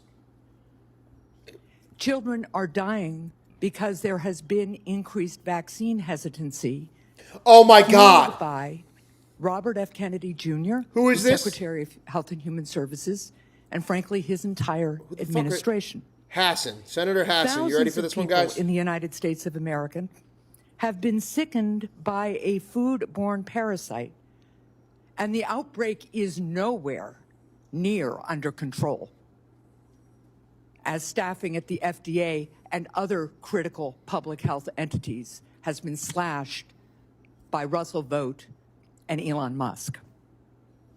Last year, the National Institutes of Health awarded 201 fewer grants compared to the previous years. 207, I am corrected. Right. We're going to keep going with his face, but we're done with all this grifting bullshit. The reason that we're done with this grifting bullshit is because Senator Hassan, the Democrat, lobbyist donations during 2022 election. Senator Harris received open secrets, the exact same person as the last Democrat that was speaking. Pharmaceutical lobbies, $436,000 from Mr. Fauci and Biden and the pharmaceutical lobbies. Yeah, that's what Senator Hassan just got as she's talking about this corruption of Joe Biden. The healthcare and pharmaceutical money, like many senators, she has received campaign contributions and healthcare pharmaceutical PACs and employees. Critics argue that this may create conflicts of interest, with her supporters noting that the donations are legal, but she has been part of a FEC case where she received $4.9 million in her re-election campaign from who? Pharmaceutical PACs. Okay, guys? That's this lady that's talking to you about defending Fauci. $4.6 million from pharmaceutical companies. Let's hear the rest of her defense of Fauci. The hostility from this administration so strong that it interferes with their science, and they want to pursue science wherever that science takes them. I also sit on the Health, Education, Labor, and Pensions Committee. We have had a number of hearings with nominees recently to fill critical spots. One of those nominees is Dr. Erica Schwartz, a brilliant woman, medical degree, biomedical engineering degree. I think she also told us she has a law degree and a master's in public health. She was a two-star admiral. She get $4.6 million like you from pharmaceutical PACs? An experienced doctor. And yet, lady, when I asked her if she would push back at Secretary Kennedy, if he instructed her to suspend the promotion of the flu vaccine. What are we even talking about? It's just, I got $4.6 million, so Dr. Fauci is great. Awesome. There's an email to prove it. She couldn't answer that question. She either could not, would not, or had been bullied into evading a question about whether What about the $4.6 million you're receiving from pharmaceutical PACs? To Secretary in Kennedy. 1 year. That's not corruption, lady? Unqualified Secretary of Health and Human Services this country has ever seen, and more than unqualified, somebody who pursues conspiracy theories, degrades people with disabilities, the whole time, Michael. And continues but it's to promote might be illegal. They're going to try something. That's Rand Paul is not of happy. Healthcare and public health in this country right now. Oh, thank you for defending him with your $4.6 million he gave you over the last year through Medicaid program that is pharmaceutical PAC money. And decimating it around Lady. the country. Not to mention the refusal. This current senator had $4.6 million given to her in the year 2022 tax cuts for people who are from trying pharmaceutical to super Affordable Care PACs. Act. I just was at one of my community health clinics, and they are reporting fewer and fewer people coming in for care, disrupting care because they can no longer afford health insurance. And that is why don't you give them some of the $4.6 million you just received for medical super and pay PACs? people their ability to take care of their community. That's what I wish we were having hearings It's about. 5 minutes in this up committee yet? and in the Health God. Committee. That's what I wish we were trying to address in a bipartisan way. Shut up. But You're instead, owned by the lobby we that's are here defending him. in Both an of them. attempt to entrap you. We'll see if we hear from a Democrat today that didn't take millions of dollars in pharmaceutical PAC money. Career. But this is the top one, 4.6 million so far. First. With that, I yield. All right, thank you. Fucking get the fuck Senator out of here, Lankford. please. Here we Chairman, go. Thank you.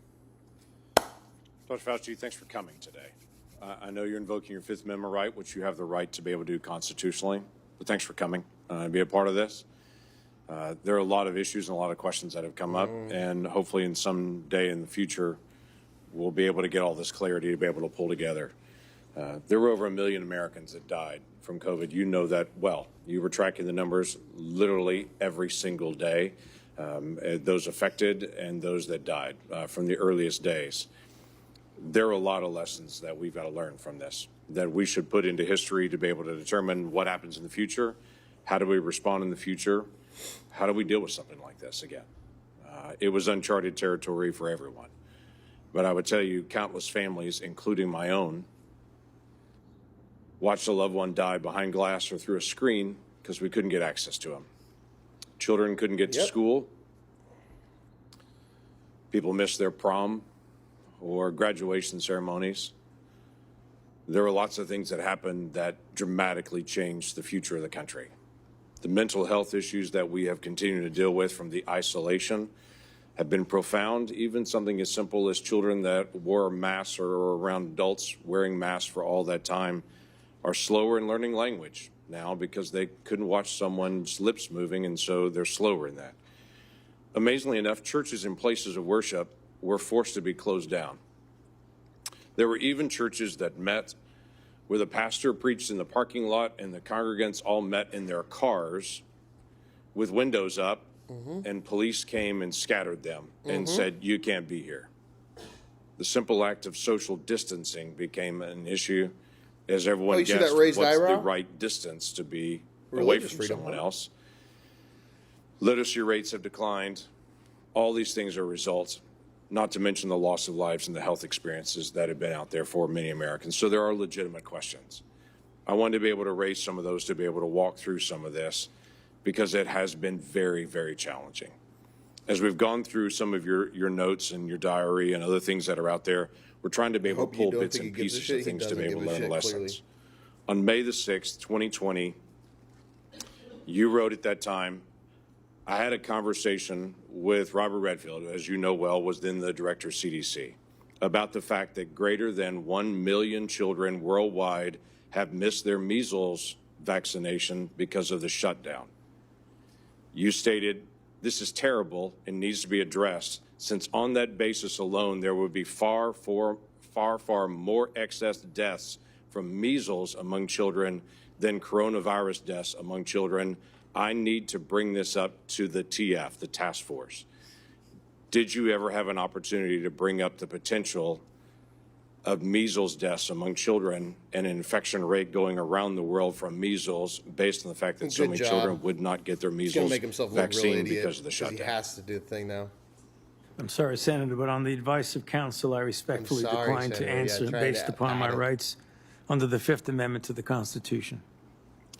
That is your right to do. One of the big issues that's really coming up is on the lab issue.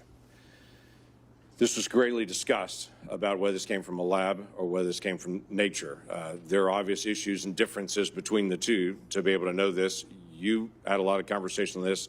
Scientists around the world were in conversation on this. There were different statements that you even made in your private notes and your public notes on it. In January the 26th of 2020, this is before we had our first tragic death of coronavirus in the United States, you wrote, it now appears using epi data that the genomic data, the first infection was in early December and was not connected to the market, which was the big rumor that was out there. It was this wet market in China. We know the market was not the source, it was the amplifier. On January the 31st, you wrote about a phone call. You wrote the people on the phone felt the mutations around the Furin cleavage site of the spike protein could not have occurred naturally, since it would require an evolutionary jump that they found nowhere in bat isolates. They bring up the possibility this could have been deliberately inserted and either accidentally released or deliberately released by a crazy person in the lab, the former being the most likely. February the 1st, Same year, 2020. This is, again, still before our first death. There was not total agreement about the likelihood of deliberate insertion. Ron said he was sure that this could occur naturally, and we should not waste our time and divert our effort to pursue this. This is expected of him since he was the original gain-of-function person with Yoshi. Also, Christian was withdrawn. The rest felt deliberate insertion was possible, and given the fact that Dr. Jingling Shi at the University of Wuhan has been working for years in gain-of-function in coronaviruses to allow adaptation of the spike protein to bind to the human ACE2 receptor, we could not let this go.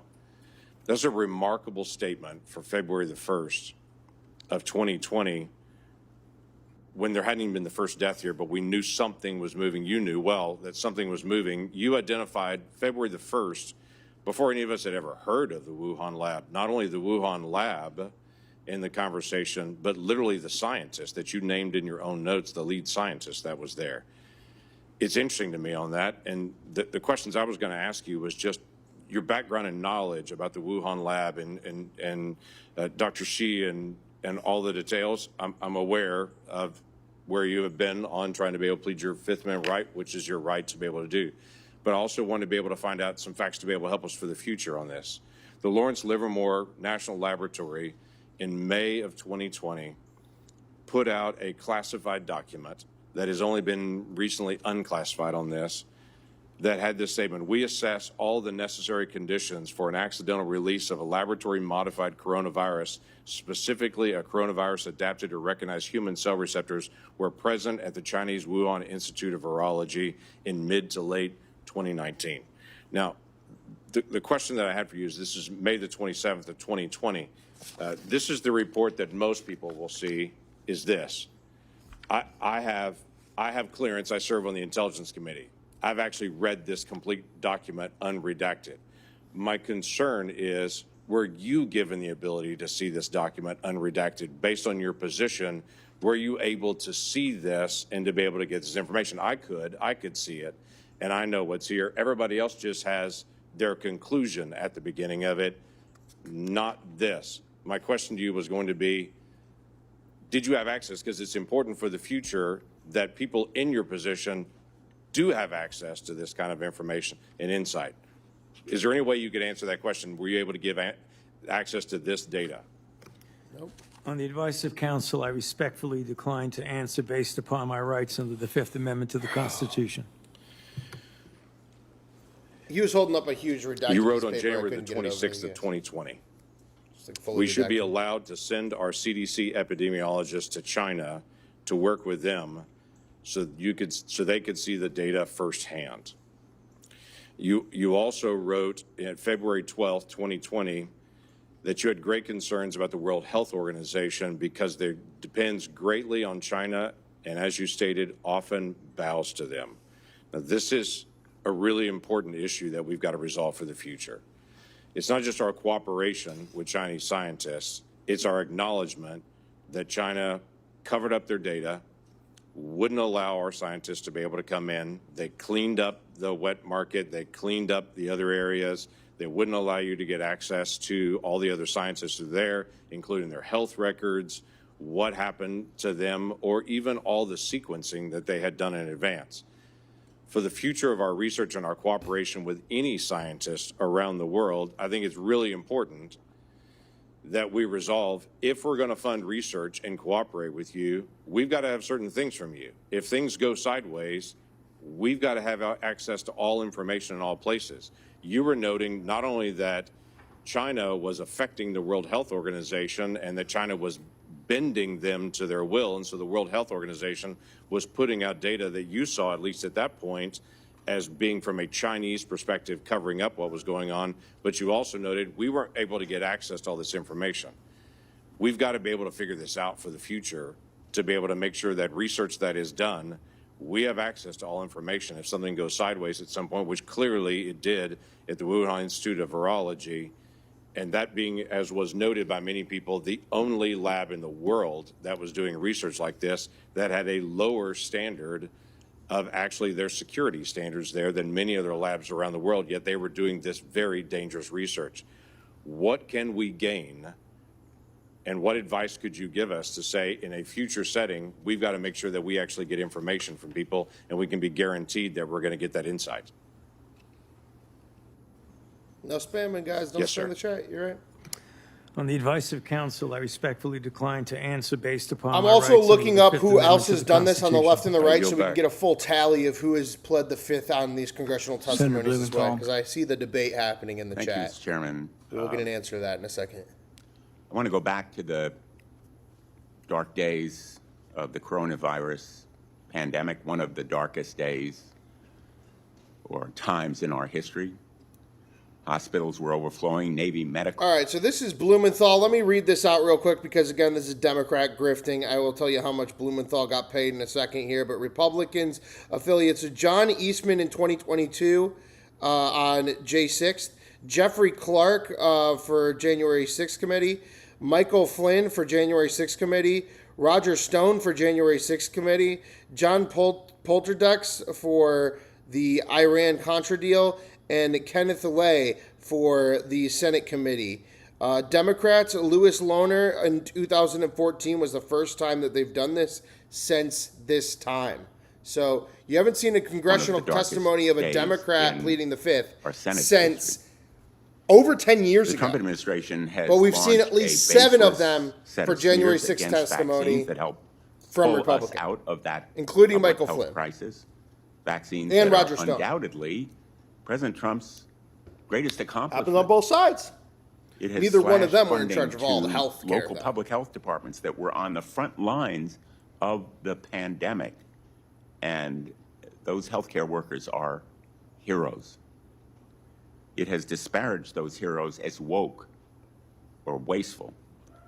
And it has used a politicized Department of Justice to target the researchers who helped us track and understand the novel virus. Today's hearing is another page in that playbook, sadly, tragically.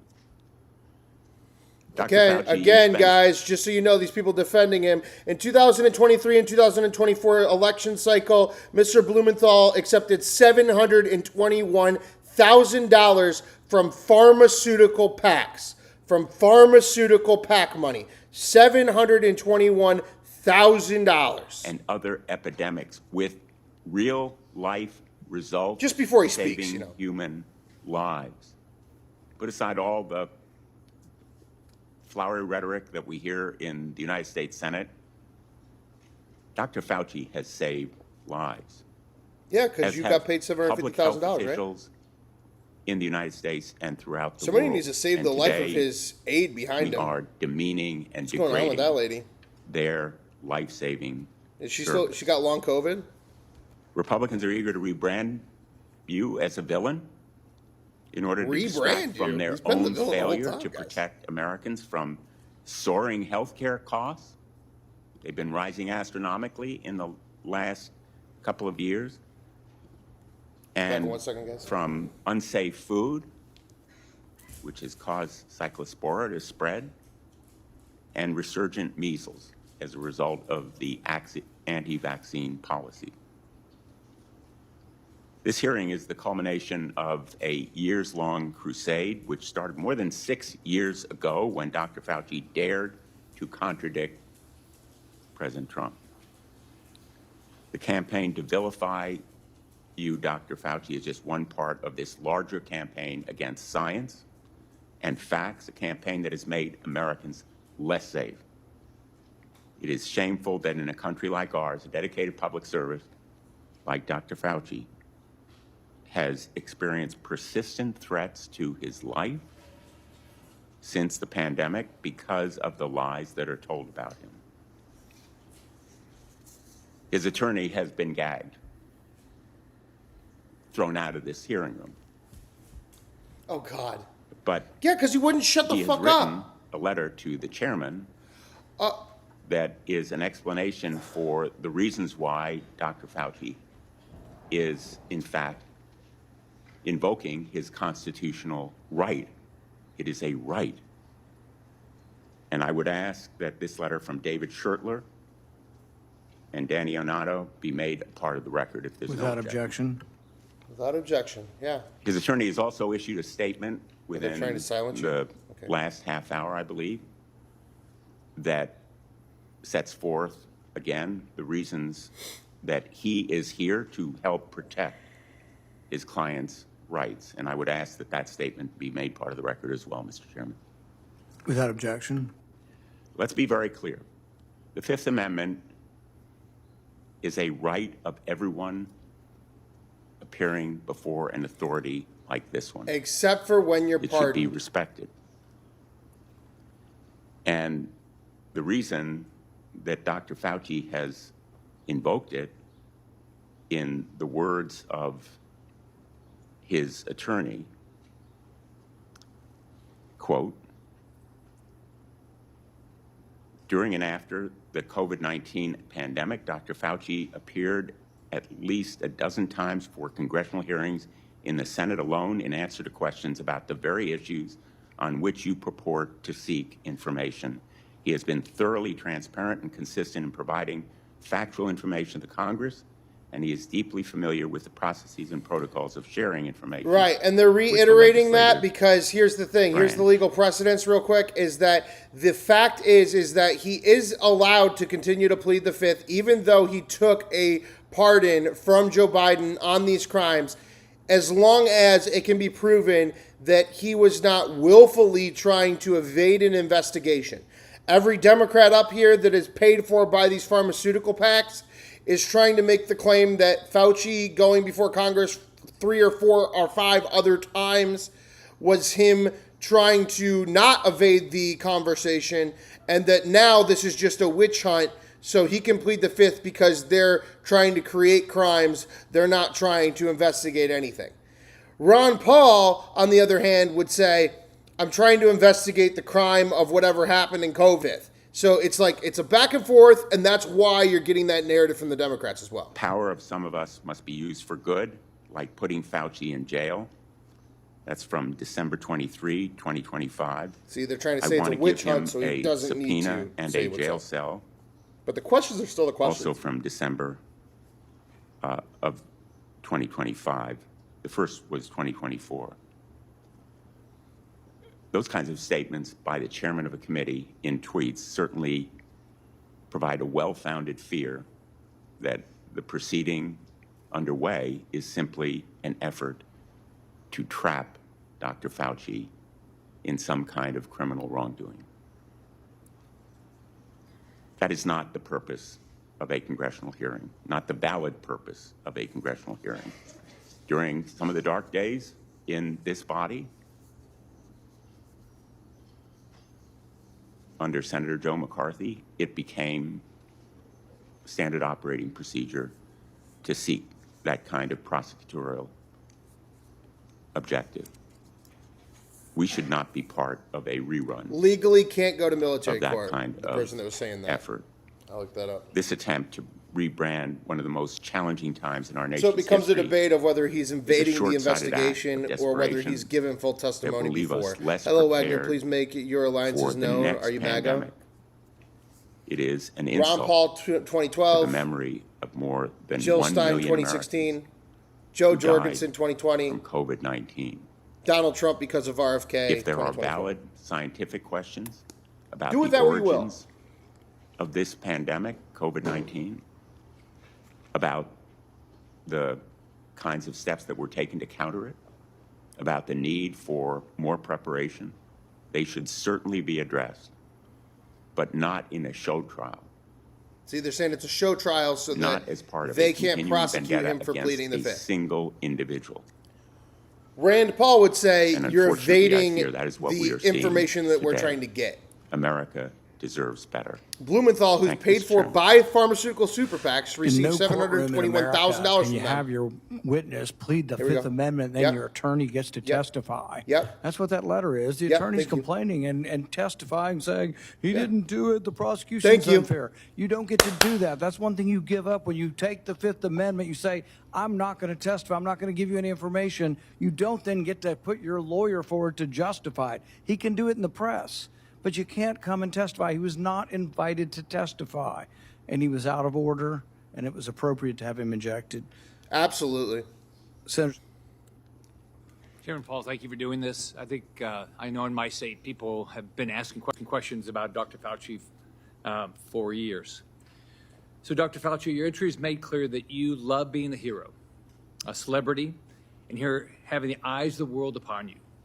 You loved every newspaper profile, every photo shoot, every fancy dinner with the elites. To many Americans who lost family members, who lost trust in our federal government, you're not a hero. Unfortunately, you're a villain. You made yourself the story and abandoned the American people to serve your own ego.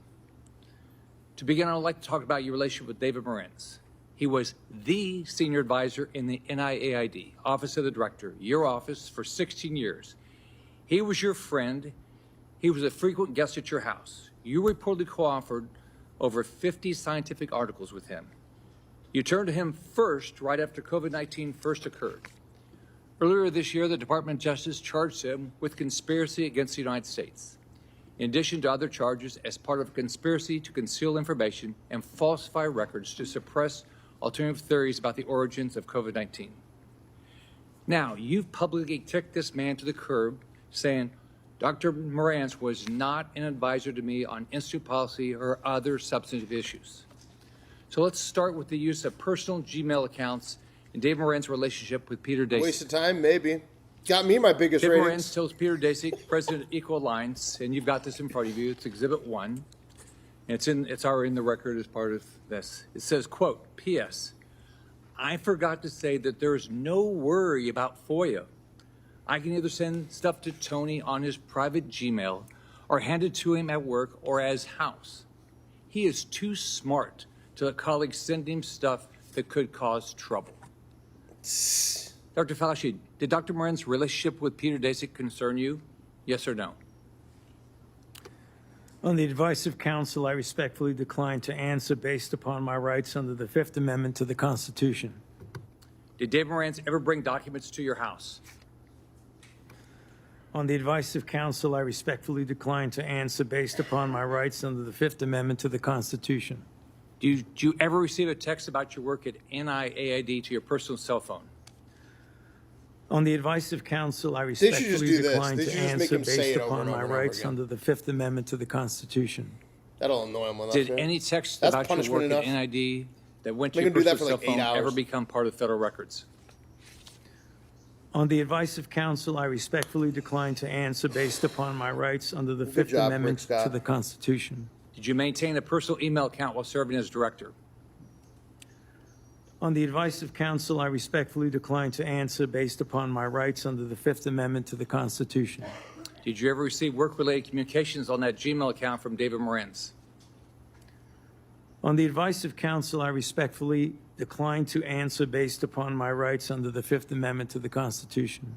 Did you preserve any Rick Scott has taken communications zero on that money Gmail account from David Morens? from pharmaceutical PACs. We will say On the for advice every of counsel, senator I moving respectfully forward. decline to Both answer right and based left. upon my rights under But the zero Fifth Amendment money. to the Constitution. Zero money Did from Morens Rick ever Scott. provide you with documents for outside of pharmaceutical those PACs. two ways that would violate NIH policy for FOIA compliance? Now that is real money, though.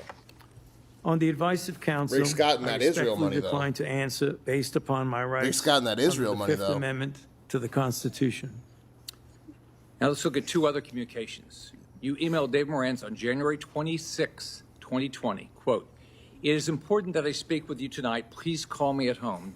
This is the part of Exhibit 2 that you have in front of you.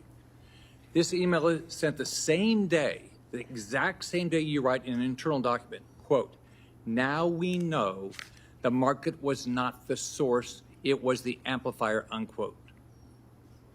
Would you call the origins of COVID-19 a substantive issue? On the advice of counsel, I respectfully decline to answer based upon my rights. Why are you still under the reading Fifth it, bro? Amendment to the You said it Constitution. enough. Did you discuss COVID-19 origins with Dave Morens on this phone call? On the advice of counsel, I respectfully decline to answer based upon my rights under the Fifth Amendment to the Constitution. Now let's take a closer look at the last time you testified before Congress. This is part of what you have in front of you as Exhibit 4, which is part of the record. In June 2024, you testified to Dr. Morens, quote, "Was not an advisor to me on institute policy or other substantive issues. Furthermore, his office is located in a different building from that of the NIAID director," unquote. Is that still your testimony today? On the advice of counsel, I respectfully decline to answer based upon my rights under the Fifth Amendment to the Constitution. So today, under oath, your testimony remains that Dr. Moreno was not an advisor to you on institute policy or substantive matters. On the advice of counsel, I respectfully decline to answer based upon my rights under the Fifth Amendment to the Constitution. And I've got Exhibit 5, which you have in front of you. On October 24, 2021, David Moreno texted you to provide information about and advocate for the controversial EcoHealth Alliance grant. You thank him and tell him that you will check the information. Would you agree that this shows an advisory relationship between David Moreno and yourself? Jake Jacobs, welcome On to the the Mod advice of Club. counsel, I respectfully decline Don't to abuse your answer privileges. based upon my rights under the Fifth Amendment to the Constitution. Would you agree that you two were discussing a substantive issue? On the advice of counsel, I respectfully decline to answer based upon my rights under the Fifth Amendment to the Constitution. If documentary evidence establishes that Dr. Moreno advised you regarding EcoHealth Alliance, COVID origins, or grant policy, then your June 2024 testimony would have been inaccurate. The fuck? The fuck? Correct? On the advice of counsel, I respectfully decline to answer based upon my rights under the Fifth Amendment to the Constitution. Is there any document in your possession today that would contradict your prior congressional testimony? On the advice of counsel, I respectfully decline to answer based upon my rights under the Fifth Amendment to the Constitution. Have you deleted, destroyed, or instructed anyone to destroy records after learning Congress is investigating these matters? On the advice of counsel, I Hey, Mr. respectfully Wagner, why can't you decline answer to questions answer yourself? based upon my rights under the Fifth If you're a Amendment to the member or a Constitution. mod, I can see you. Are you but aware of anyone Otherwise, who you get did? lost in the wind, bro. Too many people. On the advice of counsel, I respectfully decline to answer based upon my rights under the Fifth Amendment to the Constitution. As you know, Dr. Moreno now faces charges related to destroying records while you distance yourself from him. Is that fair to a decades-long friend? On the advice of counsel, I respectfully decline to answer based upon my rights under the Fifth Amendment to the Constitution. When is the last time you spoke to him? On the advice of counsel, I respectfully decline to answer based upon my rights under the Fifth Amendment to the Constitution. In hindsight, are you disappointed how Good you avoidance handled answer. COVID? Bro Do you didn't have even any ask the regrets? question again. Complete retard. On the advice of Swipe counsel, up. I Move respectfully to a decline different to feed. answer based upon my rights under the Fifth Even gave him Amendment a to the chance. Constitution. Broke ass. Dr. Fauci, I want to close with this. Here's how you impacted my family and people close to me. I have daughters with children. You can't imagine the questions they had around vaccines for their kids and themselves, and the pressure, the unbelievable pressure to make the right decision for their health. I can tell you pregnant women who worked with me were so scared because every time they went to the doctor, they were told something different about taking the vaccine. And you caused this. Imagine being a mom trying to protect their kids, or an expectant mother trying to figure out what to do. Every 3 weeks, a doctor tells you a new set of guidance on a vaccine. The haphazard information you released and pushed on the American people with little research is appalling, and why there's so much distrust in our institutions today.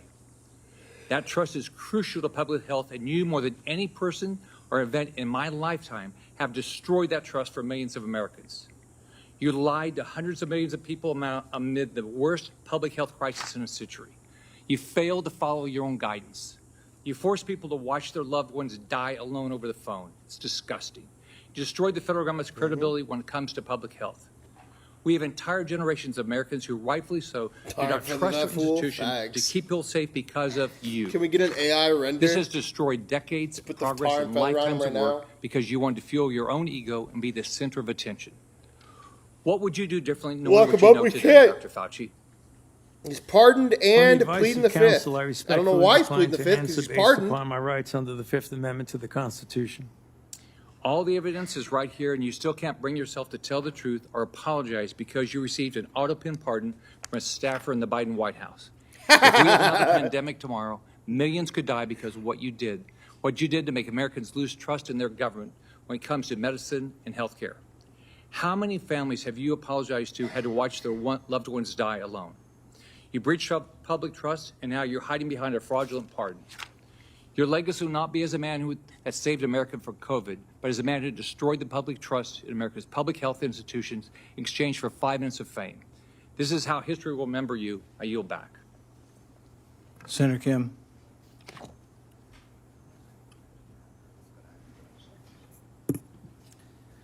Thank you, Dr. Fauci, for coming on out in front of this committee. I know it's not what you would want.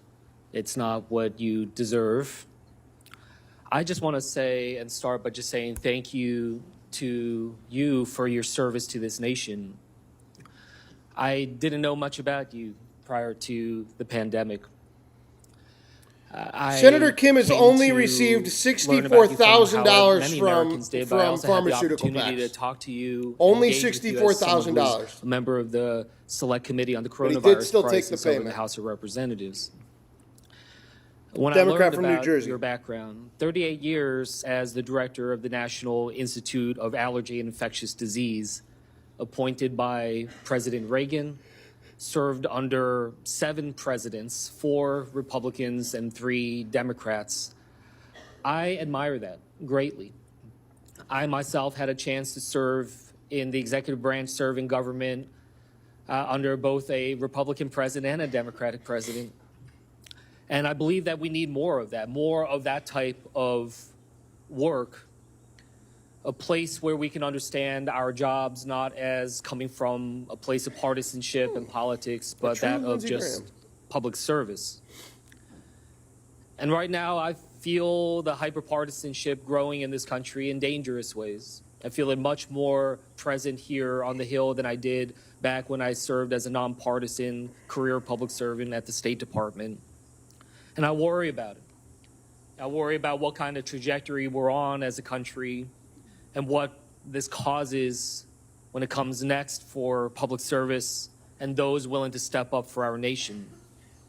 And it's not just in the attacks, but we see it brought out with the cuts to funding, to the firing of federal workers, to the demonization of their motivations, people calling our public servants criminals, thinking that they are there solely to undermine.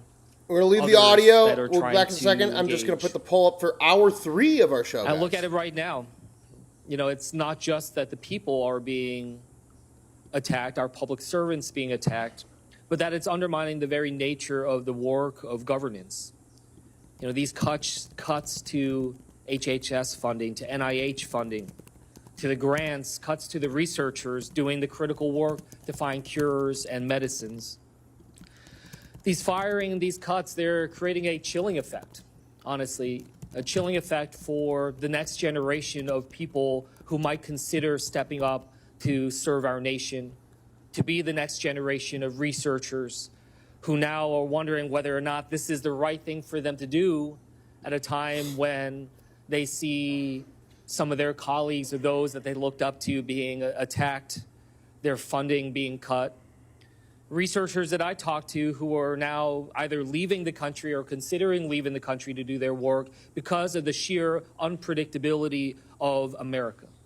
That this nation so great, so powerful, has now been crippled with this sense of unpredictability and unreliability. That is not the type of country that I hope we strive to be.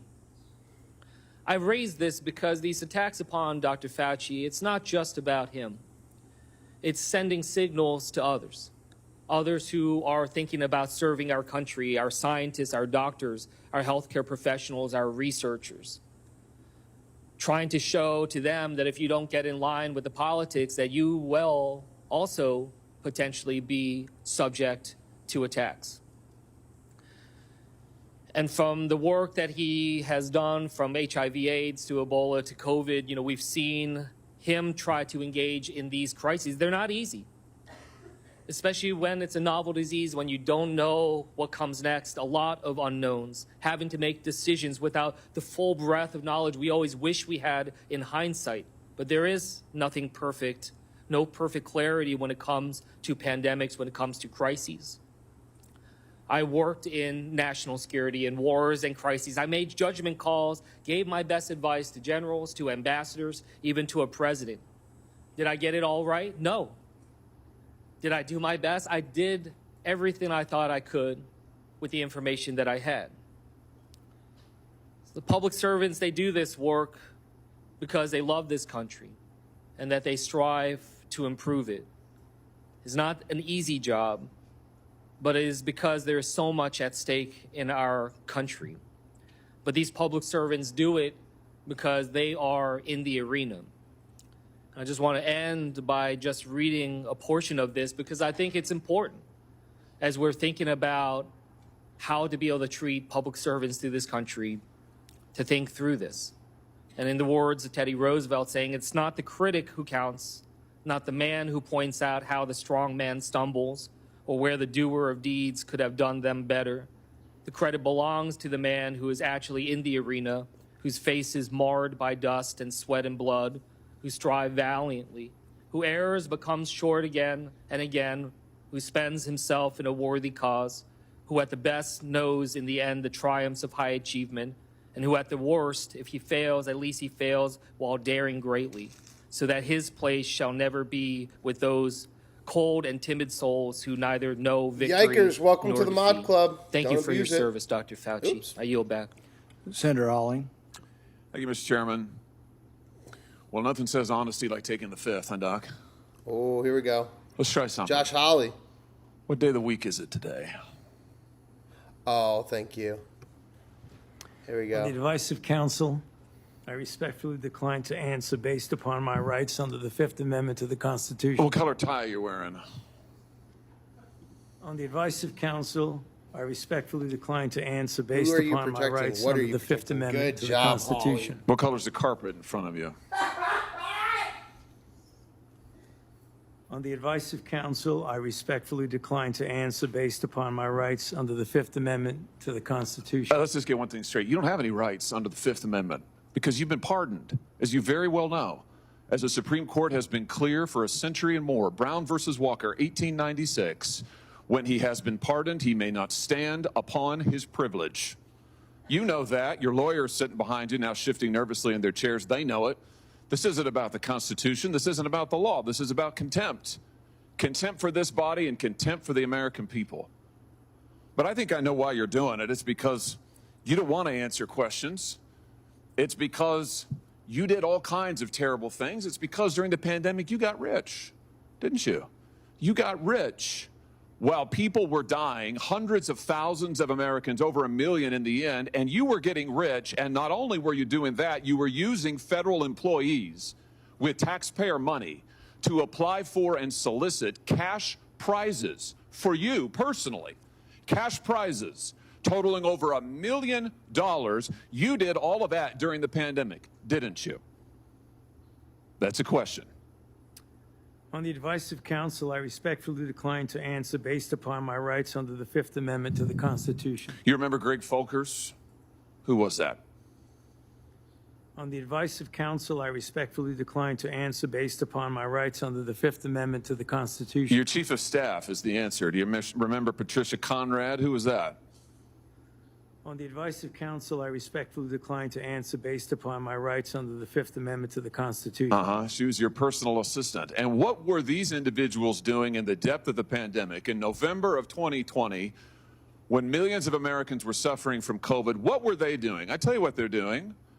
Folkers was on your behalf soliciting and gathering information for a cash award. Let's look at it. We've got his email right here, right over my shoulder. Volker says, I'm working on this nomination for the Dan David Award for Fauci. We need to beef up the COVID part. Do you have language in the can that you could share that delineates how we responded in new ways to COVID? He sends this to multiple federal employees. What was the Dan David Award? Do you remember, Doc? On the advice of counsel, I respectfully decline to answer based upon my rights under the Fifth Amendment to the Constitution. It was a $900,000 cash award. $900,000 cash award.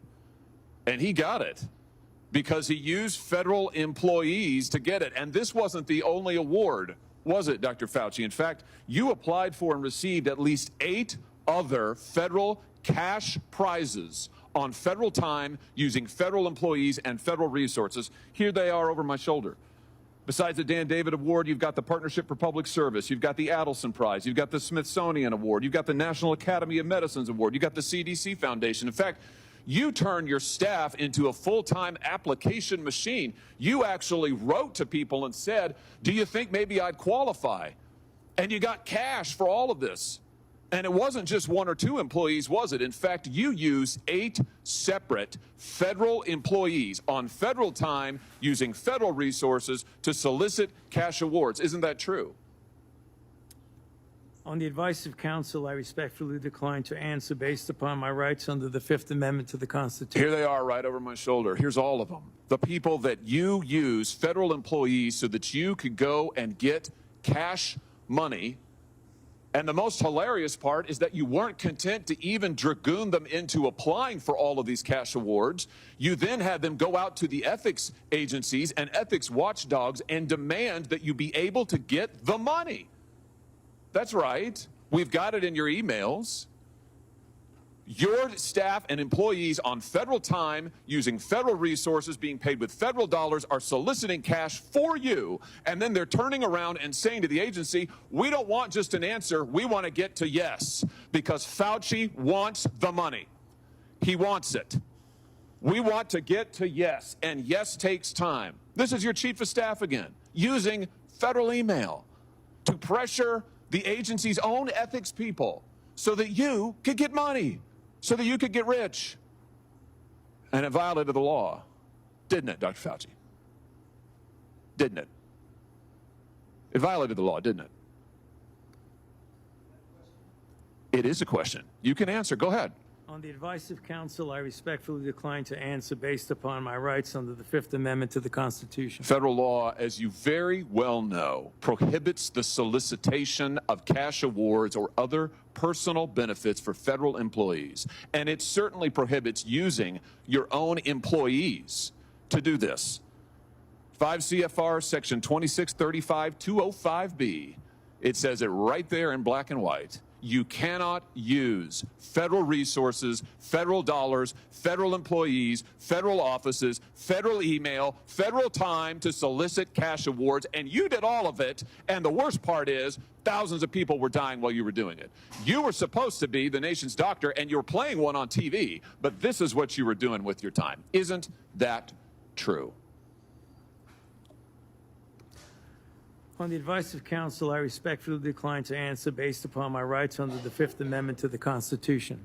Yeah, I can see why. I can certainly see why. You know what I can't quite figure out is that people like Fauci will vote my movie down on IMDb, I mean, go your vote scheme Christmas here. in Florida I mean, up your on net worth now is IMDb. north of $12 million. We're getting our vindication today, people. You got over $1 million in cash awards during COVID, during a 12-month, 24-month span during COVID. $1 million you knocked down in cash money using federal resources. Now you're worth more than $12 million. You've got a pension that in its first year paid out north of $400,000 a year. 1 million people dead, you're getting rich. 1 million people dead, you're using federal employees to get cash awards for you. 1 million people dead, This is what we and needed. you're here taking the fifth because you don't want to admit that what really happened in all that time was a multi-month, multi-year course of self-dealing. Isn't that true, Dr. Fauci? On the advice of counsel, I respectfully decline to answer based upon my rights under the Fifth Amendment to the Constitution. Yeah, well, silence is admission. And here's the real Ooh. thing. At the end of the day, it wasn't just about the money, really, was it? It was really about a power trip. I mean, through all of this, you want to be the most famous scientist in the world. You were so focused on getting every award and every drop of cash that you could, all because you wanted to be on TV. You wanted to be the sun god of science. You wanted to be the guy who was in charge of it all. You wanted to blambast Trump. You wanted to make sure that nobody else stole your spotlight. You wanted to be the guy. You had time to sit for InStyle magazine. Here's what you were doing with your time. You could sit for InStyle magazine, but you can't answer questions for the American people. You could sit for InStyle magazine, but you're here taking the fifth. You could sit for InStyle magazine and get $1 million in cash awards, but now the cat's got your tongue. I bet he does. Here's my conclusion from all of this. This was really all about you the whole time. Somewhere along the way, you lost your way. Facts. You may have been a good public servant at one time. I don't know. But I can tell you from reading your emails now, from looking at what you did, how you used your employees, somewhere along the line, it became all about you. You became a narcissist and a megalomaniac. And Go a watch liar. that documentary, And you've lied to the American the people, Fauci and you've documentary lied on to this Disney. body. And you've disgraced your Crazy how profession by doing narcissistic it. You this called man yourself was. the most famous scientist So in the much more world. than Trump. You've done more to harm science than anybody in my lifetime. And I hope you'll go home and write that in your diary. Thank you, Mr. Chairman. Fucking yeah. Woo! Hawley with the best testimony of the day, Mr. for Chairman. sure. Dr. Fauci, I'm not here to perhaps attack you or defend or anything. It's really just more, Fetterman. honestly, I just want to acknowledge I have had members of my family die from COVID, and now I also grieve for people that I've met that have lost their business through the pandemic, and they'll never been the same. Now, as during the pandemic, I was the lieutenant governor, so we were in the middle of all of that maelstrom, trying to find the right balance between protect life and protect the economics and for all of it. And I'm not sure if we got it all right or wrong. He's wearing a suit today? But without Fetterman's that, I in a can suit today, guys. Continue to World's question upside down. myself. But one that it's not about much more your regrets, but I have one. And that is early on that there was the theory that the virus could have emerged from the lab. And early on that became... Just a quick drop for everybody. Josh Hawley received $1.7 million from pharmaceutical packs and still did what he did to Fauci. Fetterman received $9.7 million this year from pharmaceutical super PACs. So if anybody is buying Mr. Fetterman, it's APAC and the pharmaceutical reps. Back to Fetterman. That would have come from the lab. Now, I think that the next time our nation's facing something like this, we are not become, as I might have been, blinded by the partisan idea that maybe the truth might come from a side that's different than you are. But I think we should really be willing to pursue truth, no matter where that may have emerged, after for all of that. So, and I now cede the remain back to the chair. Thank you. Senator Moreno. Thank you, Mr. Chairman. And I will echo Senator Johnson's comments about your opening statement, Mr. Chairman. I think it was dead on. Very, very well done. Mr. Fauci, do you know who David Schertler is? On the advice of counsel, I respectfully decline to answer based upon my rights under the Fifth Amendment to the Constitution. Fifth Amendment of the Constitution. What does the Fifth Amendment of the Constitution say? Oh, his lawyer had to stop him. On the advice of counsel, I respectfully decline to answer based upon my rights under the Fifth Amendment of the Constitution. But you don't know what it means then? No, I'm just asking you what it says.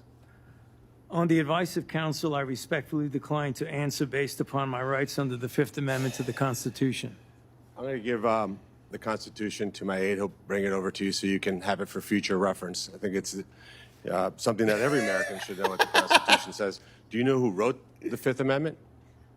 On the advice of counsel, I respectfully decline to answer based upon my rights under the Fifth Amendment of the Constitution. So you're invoking a right that you don't know who wrote it or what it says. Is that correct?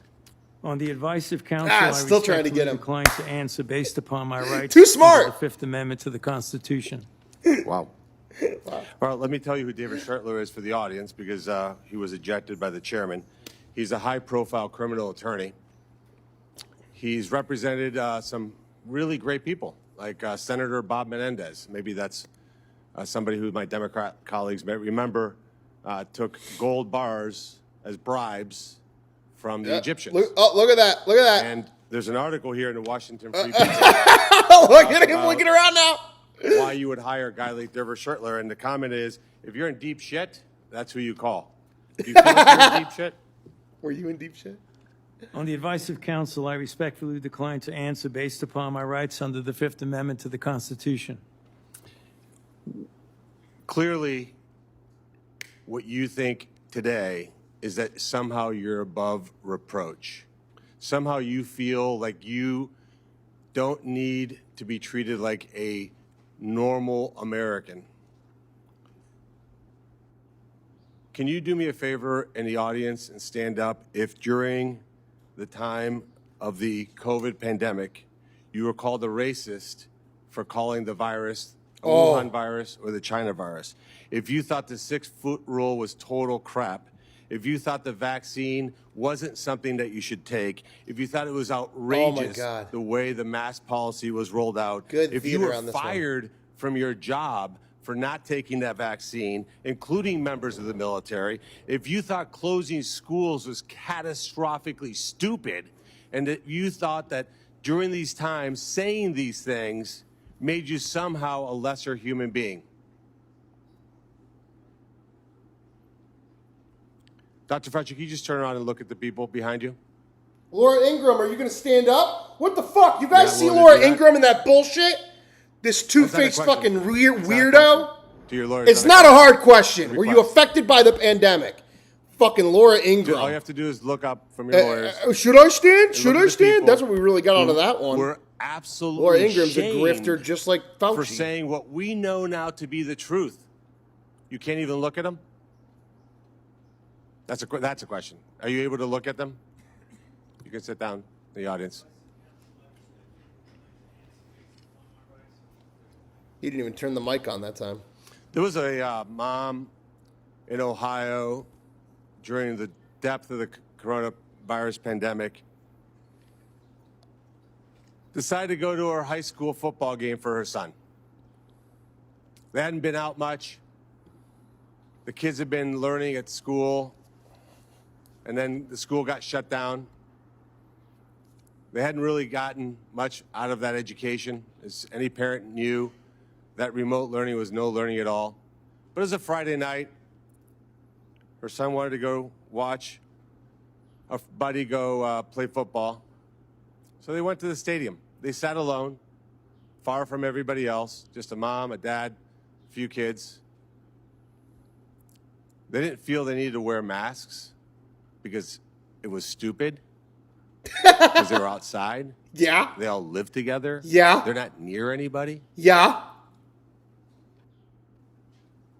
Dr. Fauci, do you know what happened to that mom and that family? That's a question. On the advice of counsel, I respectfully decline to answer based upon my rights under the Fifth Amendment to the Constitution. They were dragged out of that stadium and arrested. Those policies were put in place because you had moronic politicians that listened to the words of a megalomaniac who was more interested in having met a Kardashian than the suffering of the American people. And that is you. You. Your advice to communities like that, to idiotic politicians who enforce those rules, arrested that mom for watching a football game with her own family outside. When that story broke, I said to myself, I cannot stand idly on the side and watch this happen. It was about 6 years ago today that I decided I'm going to give up my businesses, sell them all, run for office, run for the United States Senate. Here I am sitting in front of you 6 years later saying, who the fuck do you think you were for doing that? Oh, yes! It is Fuck yeah! a total disgrace what you did to this country. And if my Democrat colleagues are standing there defending you, I hope the voters of the United States of America... The senator, watch who the clips fuck do of you think every you one are? of you doting on a guy who was more interested in being a celebrity than saving American people. I will make it my mission to make certain that every single one of those Democrats who did that will see that clip over and over and over again. Because there is no defense of what you did. You may have had Go watch a Christmas in 50-plus Florida. year Dub on legacy Amazon of public Prime. service, but it ends in total and complete disgrace.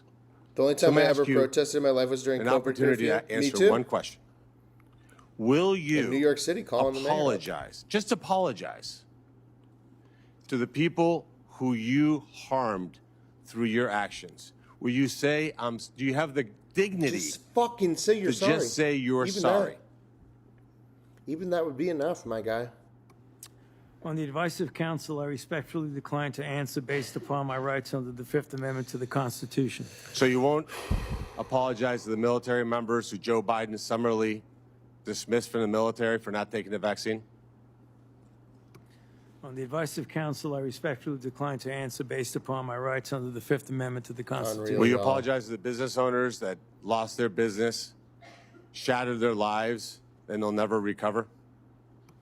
Including my On the advice of business? counsel, I respectfully decline to answer based upon my rights under the Fifth Amendment to the Constitution. Will you apologize to the moms who had to force their That's not gonna infant happen. children, Facts. 2, 3, 4-year-olds, to put masks on, and what that did and how that traumatized those kids?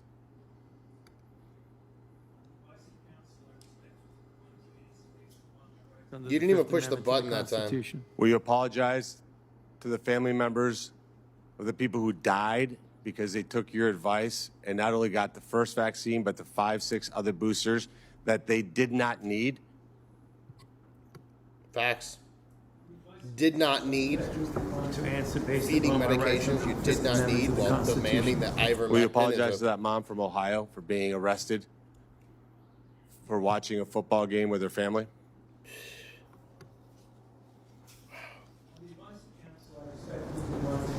So many lives ruined. So many lives ruined. So you didn't know who wrote the Fifth Amendment. It's James Madison. Lived in this town. I can only wonder what he would think Of the of abuse somebody of it. like you invoking his writings to shield culpability for the actions And that that's you what took. he's doing. And the Democrats are trying to lobby and say that's not what It's he's doing. no that he's already secret why given you his have to testimony. hire the biggest dirtbag attorney on the planet Woo! because of what you did.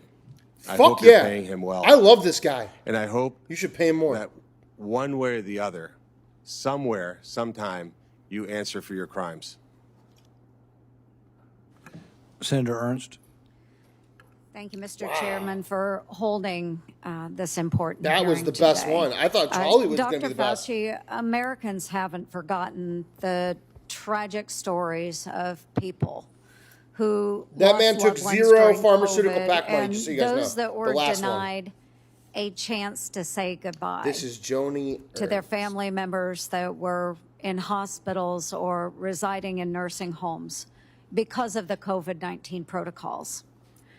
Americans haven't forgotten the mandates, the adverse reactions to vaccines, the government misinformation, social media censorship, Yep. hotlines to tattle on their neighbors, The Biden Commission forced holding my school documentary for 3 closures, years or 3 months. the tragic rise in suicides, or those businesses that were forced to close during lockdowns.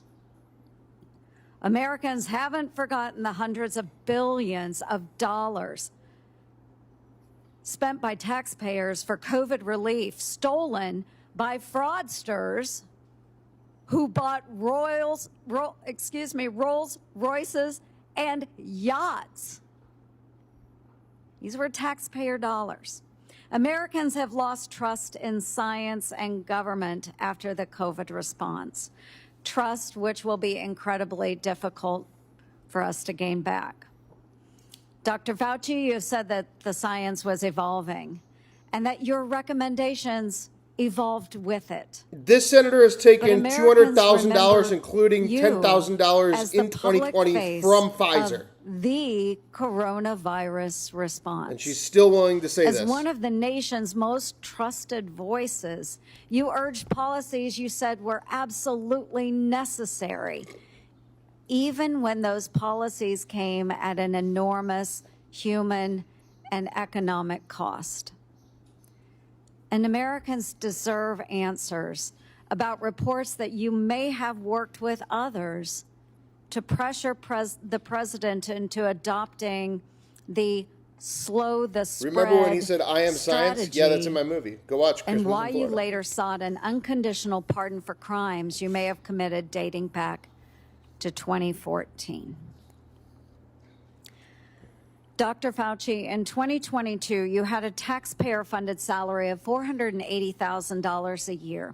You were, in fact, the highest paid federal employee in the entire federal government, even making more than the NIH director and the President of the United States. According to now public documents, that was due in large part to your work on biodefense. Unreported is how NIAID spent over $1 billion from 2009 to 2026 in biodefense and influenza federal contracts and subcontracts.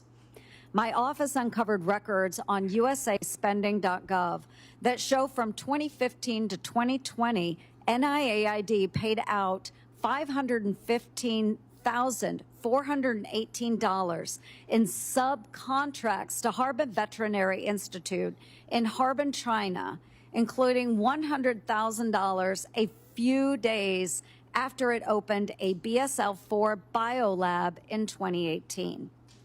That very same institute was criticized for doing gain-of-function bird flu research in 2013. And yet you were funding them for years after that, sending U.S. taxpayer dollars to China. These contracts, which we also trace to NIAID, show U.S. taxpayers funded gain-of-function researchers in the Netherlands and in Wisconsin, funding the same folks whose controversial work led President Obama to pause this exact type of dangerous pandemic research. Dr. Fauci, did you know that the NIH's billion-dollar Sears contract programs were funding gain-of-function researchers in China, the U.S., and in the Netherlands? On the advice of counsel, I respectfully decline to answer based upon my rights under the Fifth Amendment to the Constitution. Dr. Fauci, Dr. Deborah Birx wrote in her book that you and President Obama's former CDC director were at a Saturday, March 14th, 2020 meeting at her home 2 days before the president announced his 15 days to slow the spread effort. Your now released diaries said the meeting was a week before that. Dr. Birx said you all were trying to trap the president into having no other options.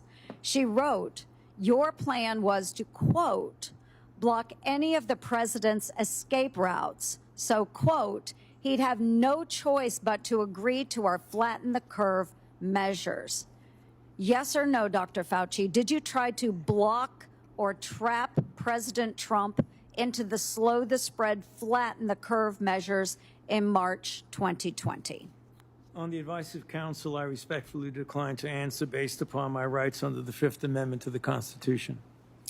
When the COVID-19 virus broke out in Wuhan, China, you, Dr. Fauci, knew pretty much right away that NIH had funded Chinese labs, including those doing coronavirus research. There's email traffic from early January 2020 where your staff was flagging for you that NIH funded coronavirus research at the Wuhan lab through EcoHealth Alliance. Yet few Americans knew we funded the Wuhan lab because the funding went through a sub-award and was not reported to the public database like usaspending.gov as it should have been.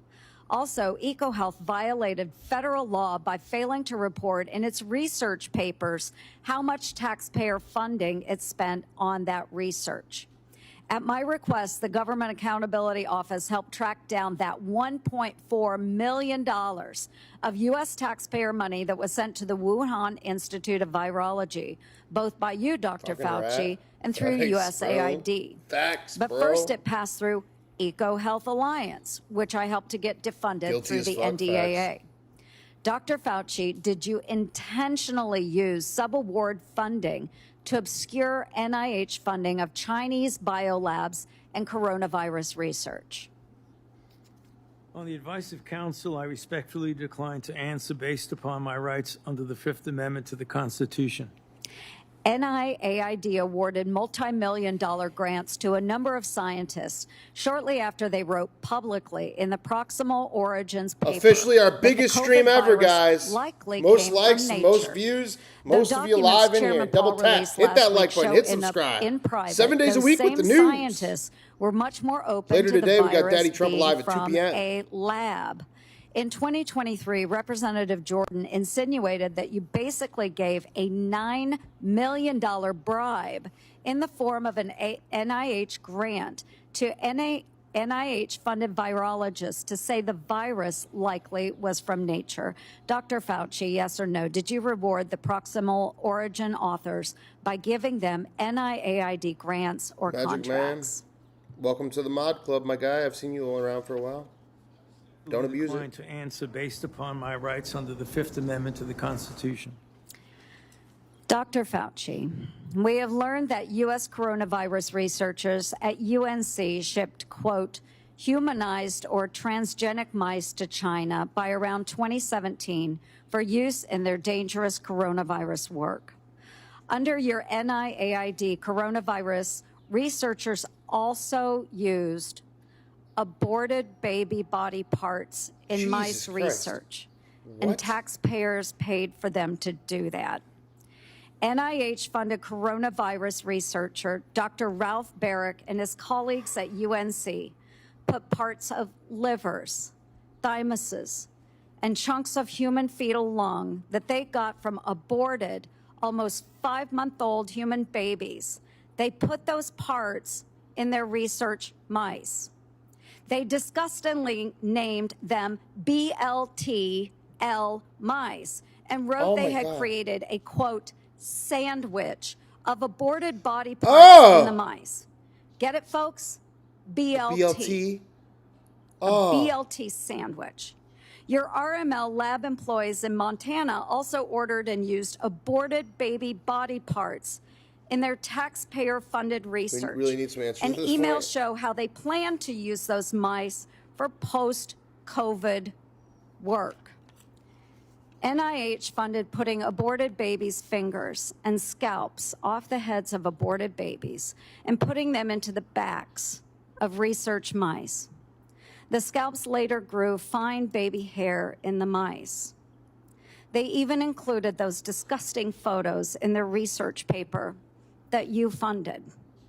Not all of those were research on coronaviruses, What the but fuck, some were. aborted baby mice Thankfully, BLT? the current NIH director has said no more of this. Fucking wild. Dr. Fauci, yes or What no? the fuck? Do you think that human aborted parts should be put into mice for Oh, for God's coronavirus research? The advice of counsel, I respectfully decline That's a wild to one, based isn't it? upon my rights under the Fifth Amendment to the Constitution. Mr. Chairman, would you direct the witness to answer the questions that we have been asking? He probably would if he was here, but you know, I can direct it. But you know, I think we understand his answer. We do understand that. Americans are asking for accountability, Dr. Fauci, and your silence is very telling. Thank you, Mr. Chair. Senator Moody. Thank you, Mr. Chairman.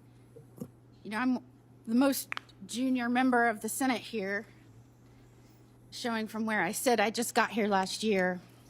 Many of you may remember I was the Attorney General in Florida who fought back against the lockdowns, the school closures, the church closures, everything to embrace sanity and science. We fought back. We got ridiculed for it. And we didn't just Christmas in Florida. I moved to Florida during this. I was in New York City. Moved to Florida after experiencing Disney World during COVID. Wasn't like there wasn't all protections. political persuasions. Now available on Amazon Prime. So that's how I came here. Government held my money for 3 Fighting for a free months. state amongst states that had locked their own people Finally, down. we're free. We are now called the Free State of Florida. And I believe our responsibility here is to make sure that government remembers the people are our bosses, that we report to them, that we're accountable to them. Government shouldn't operate for itself. Government operates on behalf of and for the American people. And anytime we get close to reporting back to our bosses about what government has done or how it's been abused or how individuals that are employed by the government had acted in their own self-interest or against the interests of the American people, every time we get close, if we start uncovering outrageous fraud, we'll have a hearing, and the tactics have been to not show up. So you'll have all of us over here trying to drill down on why we've been giving money that actually works against American citizens, and no one shows up. Today well, nobody's here at the moment. Today there seems to be a different tactic. Yeah. Today, I moved from Florida to Texas. I'm in Austin now, but Democrats that's about all showing I got. up and trying to spin why we shouldn't even be having this hearing to report back to our bosses. One said, today's hearing does damage. It will deter others from public service.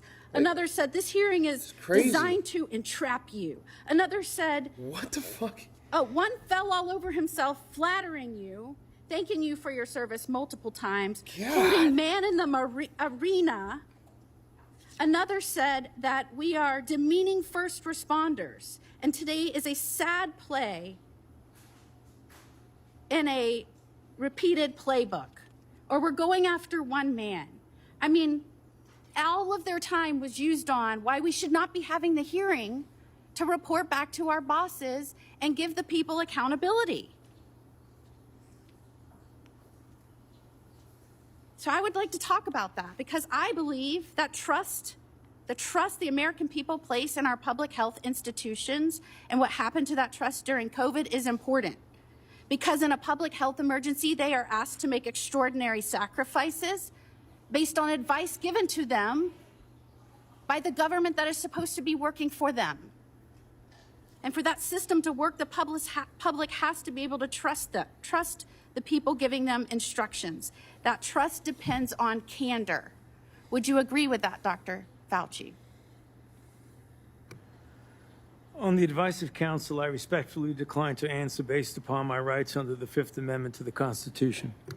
And when the evidence is uncertain, officials need to say so. When recommendations are based on assumptions rather than hard data, they need to say so. And when they get something wrong, they need to own it.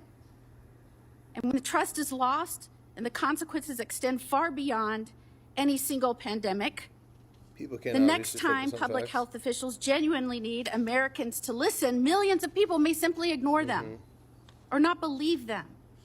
And Dr. Fauci, you were undeniably the face of the federal government's COVID response. You said so yourself in your diary. You said it's not hyperbole to say, I've become the most famous and talked about person in the country. So I want to understand how we got here. Let's start at the beginning.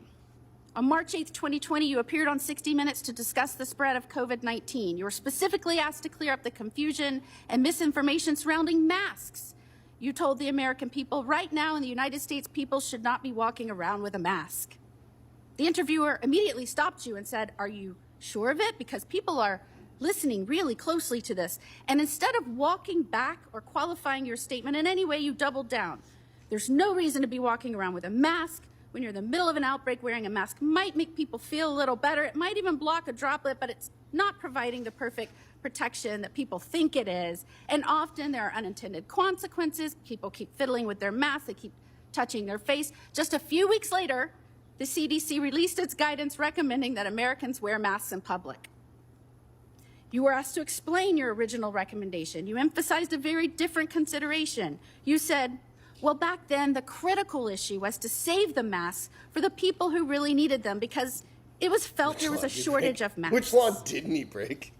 So I want everybody to sit with that. Which one didn't he break? The critical issue driving your initial recommendation to the American public was scarcity, logistics, not medical evidence.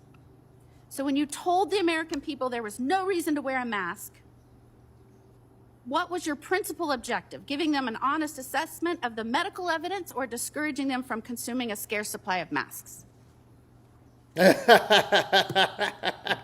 On the advice of counsel, I respectfully decline to answer based upon my rights. I can't believe under the Fifth Democrats are Amendment to the talking about Epstein Constitution. files again. Well, unfortunately, Say that was just the everything is beginning of a deflection broader from files, pattern. get some therapy. Let's talk about the 6-foot distancing rule. In April 5th, 2020, interview on CBS said, every time I get to that podium in the White House briefing room, I always essentially plead with people. Please take a look at those very simple guidelines of physical separation, and they're very, very clear. Physically separate 6 feet away. Yet when Congress finally asked you in 2024 what science supported that evidence, 6-foot distance rule for COVID, you admitted you were not aware of any studies supporting it. Incredibly, you said the 6-foot rule sort of just appeared and described it as an empiric decision that wasn't based on data. That rule had real consequences. Schools didn't open back up. Businesses didn't open back up. Churches didn't open back up. I could go on and on and on. And Americans were kept physically separated from one another during the most difficult moments of their lives. Many lost loved ones during that time. So, Dr. Fauci, did you have any evidence to support a 6-foot separation rule when you gave that advice to Americans? Homeland Security and Government Affairs Committee On the advice of counsel, I respectfully decline to answer based upon my rights under the Fifth Amendment to the Constitution. All right, well, let's look at the lockdowns then. By 2022, the consequences of prolonged COVID lockdowns on our children were clear, from delayed development to social isolation, which is probably why you were asked in July 2022 whether you would recommend locking down schools again. And you said, first of all, I didn't recommend locking anything down. But now we have your diary, and it tells a very different story from the one you told the public.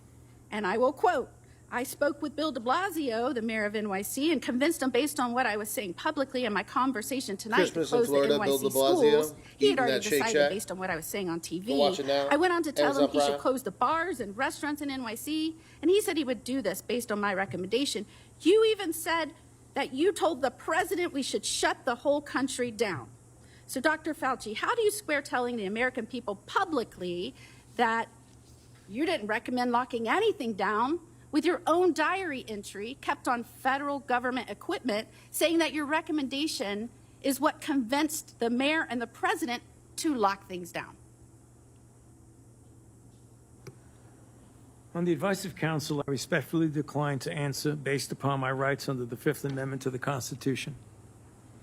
Now, I just want to make clear that when in Florida, we were pleading with people to give us advice based on scientific evidence,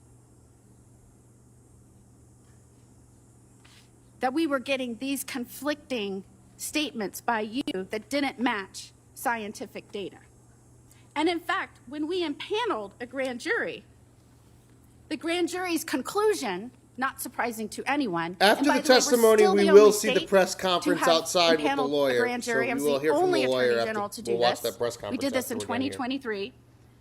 That conclusion was the lockdown, mask, and social distancing advice administered by federal agencies and implemented by certain local, state, and federal agencies was not based on the best available scientific data. In fact, many recommendations and their accompanying mandates departed significantly from available research.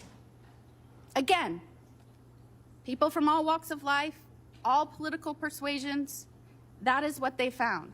And yet, during that time, while you were giving those statements, knowing there was no scientific basis for it, and we know now you knew it because we have your diary entries, you called the governor that I Biden worked didn't pardon Fauci, with the auto pen did. to fight Ayo. to keep Washington What a and waste of time. D.C. out of our state Facts. so that we could indeed But, hey, respect shame the 'em. rights I of like our the shame. citizens. It's doing better than some things they do. You called our governor, Governor DeSantis, and I'm going to quote this so I get it right out of your journals, a total jerk, that he is a complete disgrace, that he is blocking local authorities from mandating masks in various locations, including schools. And that And you wasn't were a jerk very move. That was actually the concerned right and upset move. that we were Wow. actively, and I'm going to quote, criticizing you, and we talked to virtually every day about being wrong on everything. And what is astounding is that you wrote you feared because of that, because we were questioning our government, because we were fighting back for the truth from our government, from scientifically based recommendations, because we were pushing for that. You said you feared that our democracy is in dire danger.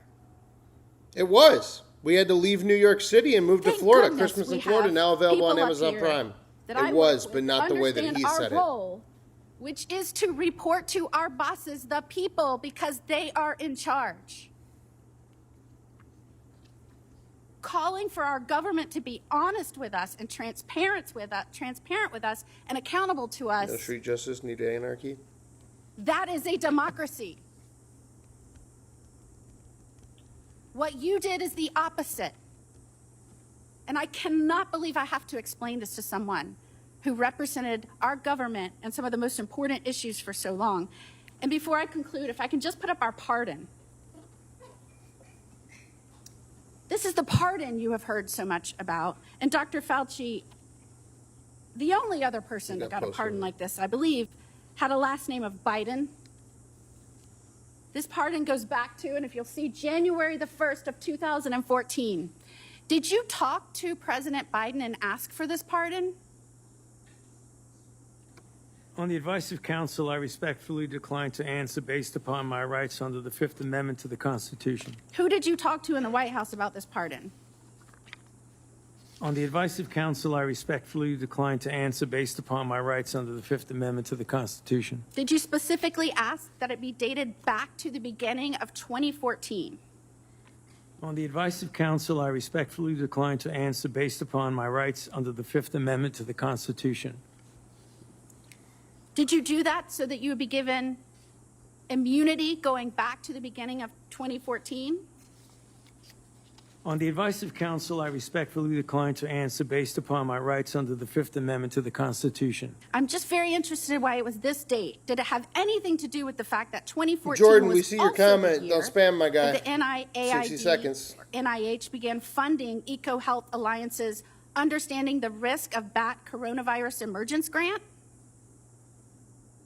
On the advice of counsel, I respectfully decline to answer based upon my rights under the Fifth Amendment to the Constitution. And this is the same grant that funded the work on bat coronaviruses at the Wuhan Institute on Virology. Millions of Americans are questioning what happened during COVID, why we were given misleading information, misleading advice, why you gave conflicting statements based on, I guess, how you were feeling that day. And Americans, rightfully, we lost over 1 million Americans. They should be insulted when the Democrats insult our chair that he is doing this because he is on an obsessive mission to go after one man. Could his obsessive mission be to find out why 1 million Americans died and who might be responsible for that and where that started? Could that be his mission, Dr. Fauci? On the advice of counsel, I respectfully decline to answer based upon my rights under the Fifth Amendment to the Constitution. And after everything we have just walked through, can you sit here today and tell the American people, our bosses, that you bear no responsibility for their collapse in trust of their government?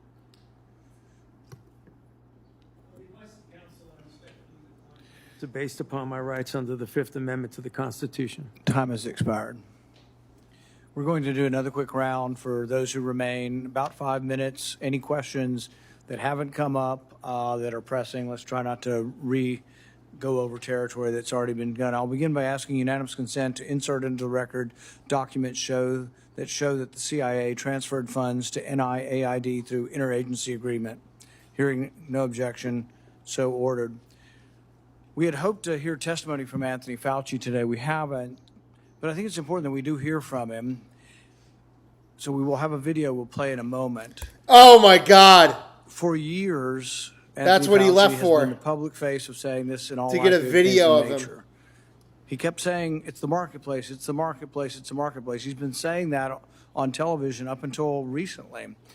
But what we find is that what he was saying in public is different than what he was saying in private. In January, in private, he wrote that looks like the wet market was a super spreader event. It didn't originate there. We know that some of the earliest deaths and sickness came from somewhere else. But then for years and years, we got dishonesty. So let's play the video so we can see a little juxtaposition of the problem we're dealing with.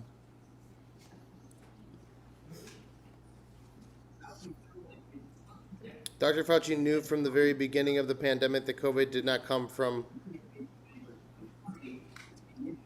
Fauci's wet market lie. The first infection was early December. Wild are being brought into wet markets. So have animals that come out of the wild that are sold. Wet market theory. He was the one spouting the wet market. When you bring animals in from the wild who have these viruses, the wet markets in Asia. And he knew that it wasn't the wet markets. He knew that if it was in Asia, if it was in Wuhan, that it was the lab that he was funding. Why would he not know that? He was funding the lab. Very likely in a wet market, and those animals should not have the wet markets. Every time you heard him say that, he was literally directly grifting away from the thing that he knew could have been happening in Wuhan. And he was one of the only ones that had the information at the time. It boggles my mind. Fauci wet market lie. The first time infection was in early December. Something different than what he believed in private. Now, this is interesting because, the first SARS outbreak in 2000-2003 was traced to a wet market, to animals there. But interestingly, they had evidence. They had evidence that the animals had the disease. They also had evidence that the handlers had a disproportionately high number of antibodies to the disease. So there was evidence, and the evidence was presented. So when this came out, the same thing happened again. They did look at the wet market. They looked at the wet market and tested, I think, 80,000 animals and didn't find any animals that had COVID-19. When they did find COVID-19 and trace samples there, they found that the DNA or the RNA was consistent with human spread. This was known not later on, didn't take years to develop, was known in January of 2020. And so Dr. Fauci says privately he knows it didn't come from the wet market, but as you saw, those were over a multi-year period. One of the other discussions I've had with Dr. Fauci over the years about natural immunity. So most infections, you get a degree of immunity, not perfect, some fairly perfect. Smallpox, you just don't get again. George Washington knew this. He had his wife get vaccinated, but he didn't because he'd already had smallpox. But there's one particular story that a man came up to me who'd lost his wife to COVID. He said, we all got it. We all got sick. And my wife ended up getting sick enough to go to the hospital. But we'd recovered 2 weeks. She was still alive. 2 to 3 weeks later, we'd all recovered. And they wouldn't let us be with her. And to this day, it's one of the saddest things. And it just, it's such bullshit. There was no science behind that. They were not allowed to visit their mom. He wasn't allowed to visit his wife in the hospital.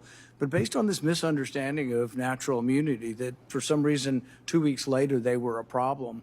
But this was all promulgated by you. We had the workers in There's no such thing as natural immunity, which is so crazy. They were essential. They had to keep working. Because what did we end up with, guys? They got it in the first couple of weeks. Most of them we were didn't all younger. take the shot. The reassurance should have come from public health. The reassurance should have said, congratulations, you've recovered. Natural immunity, that's how we got out of it. It also should be acknowledged. What's the number one thing we can do if we get another pandemic? Before we have a vaccine, before we have monoclonal antibodies, it would be to utilize natural immunity. So instead of the advice you were giving to Cuomo and others in New York that led to the deaths of hundreds of thousands of people or tens of thousands of people, you could have been saying, well, maybe the nurses taking care of the elderly should be people who are 2 weeks out from COVID infection. We could have used natural immunity as somewhat of a block of protection. Imperfect, but the only protection we had and the only thing we could have done. Instead, the nursing homes were seated with people who had COVID. So I think the discussion of natural immunity is one where there wasn't sufficient honesty, humility, there wasn't enough presentation to encourage people. That was the only encouraging thing we had for a while is you've got it. You're very, very, if not impossible, close to impossible chance that you'll die if you get it again. Everybody could have been reassured. Nobody was reassured. It's like, well, we don't know. We just don't quite understand natural immunity. My favorite quote from that is from Martin Kulldorff from Harvard. You called him one of the people that you had to take down, the fringe epidemiologist, which I've never ever heard a scientist call another scientist that. But he jokingly said on Twitter, he said, yeah, we knew about natural immunity from 486 BC, from the time of the Athenian plague. We lost all knowledge of it in 2020. The good news is it's slowly coming back. 24 to 2025, we're beginning to understand what natural immunity is again. Not something perfect, but a useful tool that could have been used, but also something that could have helped people by telling the public, my goodness, you're not going to die now. You have a chance. If you've already and had if it, he didn't believe in natural immunity, he would at least your be wife, and they're telling you to annoyed wear that he's 4 saying masks this. and not be around your wife when you've already had it. It made no sense. I visited with a man whose mom was 83 and she was dying from COVID. They go to the hospital in Orange County. They won't admit her to the hospital till she's vaccinated because we have a policy that everybody in the hospital must be vaccinated. She's got COVID and they wanted to vaccinate her again. At one point in time, the CDC understood this. They told people, don't get vaccinated if you've had COVID within 3 months. Why? Because it may give you a heightened immune response when you've already got a heightened immune response. But giving a person very sick, and many of the people who died from COVID died from sort of this storm of response, this immune storm. The answer wouldn't be try to stir up their immune response more by giving them a vaccine. The answer was actually steroids. And good old-fashioned steroids, 37% reduction in death. It turned out to be way more valuable than Remdesivir, way more valuable than any of the other treatments. But I don't remember ever hearing a complimentary word on natural immunity or steroids or anything else. And you know, I wish we could have done more today. I would have been willing to accept an apology today. I'm sorry I made mistakes. We all made mistakes. And, you know, at the time, I thought the gain of function research was, you know, the risks of it were worth the benefits. But I've reassessed since 15 million people died. People say, well, gosh, these things never happen. We know it happened in 1977. We know with 100% certainty a virus escaped. In 1977, there's something called the Russian flu. Nobody's exactly positive how it got out. But when they sequenced it, they found out that a flu in 1977 had exactly the same RNA as a 1954 one that they had in the lab, and they had created a vaccine And he knows for. this too. In fact, turns out anybody born before 1954 was immune, and the only people who got it were people who were born between 1954 and 1977. But it was identical. The genetic sequence was identical to this vaccine or the virus from 1954, and that doesn't happen because these respiratory viruses are always mutating. To be identical means it had to have leaked from the lab, proof positive that it had. So we know this happens. An author by the name of Young wrote a book and said there was 1,200 cases of significant accidents that have occurred. We knew all of this, and yet it was completely discounted because I think you were worried that if it was seen that you funded dangerous research that started the pandemic, you'd get blamed. And it was a concerted effort. It wasn't just you. Anybody associated with the funding decided we needed to protect ourselves. Senator Johnson. Thank you, Mr. Chairman. You mentioned that we lost knowledge of natural immunity. I didn't. Dr. Fauci did. I suppose I had an asymptomatic case of COVID because of the very faulty PCR Kind of test. how I felt the whole time. I didn't want to get sick. I wanted to avoid it, but I also knew once I had it, I was good found for out a while. enough about the mRNA gene therapy.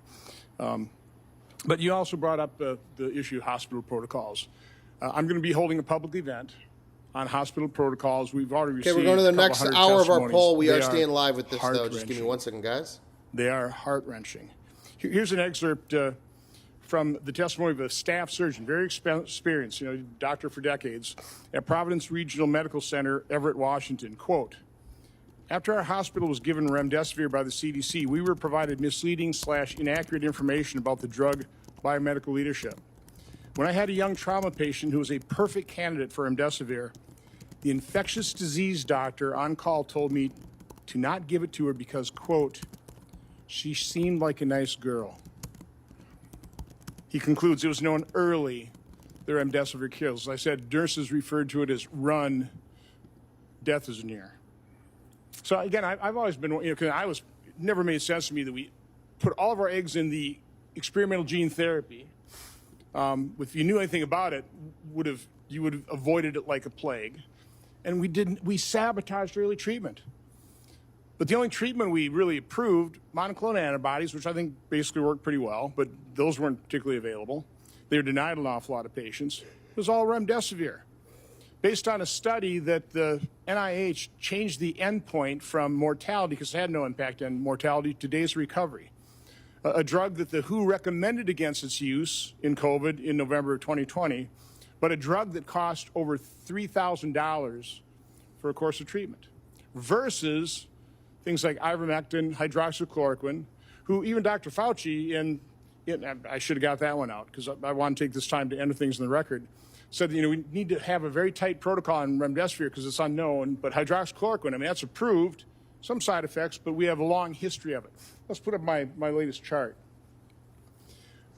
Again, I was tracking adverse events on the experimental injection, but I use this chart as a comparison. So you've got ivermectin, hydroxychloroquine. These are average, again, VEERS doesn't improve causation, but there's correlation. It's there for safety signals. So ivermectin, over 30 years of FDA reports, 17 deaths per year.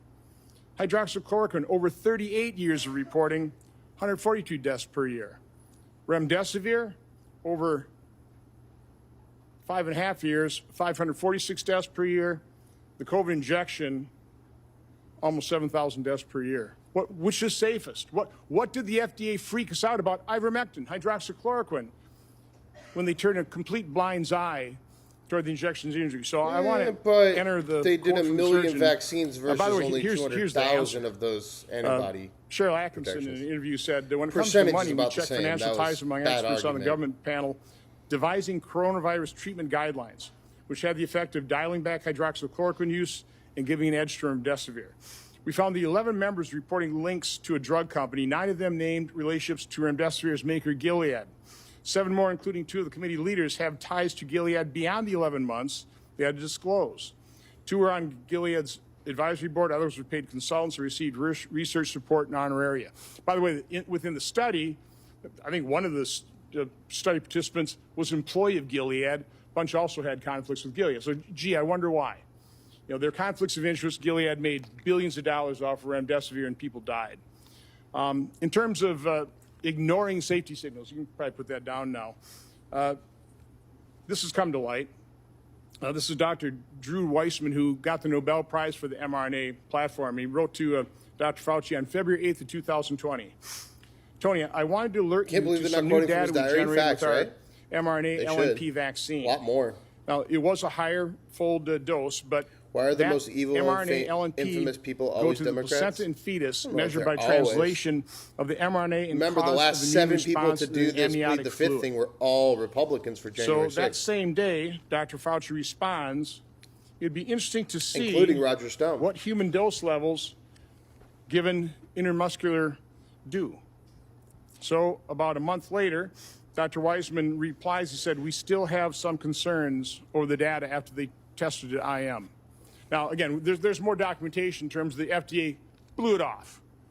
It's like, don't worry about that. Pardon There's and the whole pleading thing. fifth That's means what he's Peter innocent. Marks did when Yeah, he that said, makes sense, right? shown that COVID logic. his algorithm was going to mask safety signals.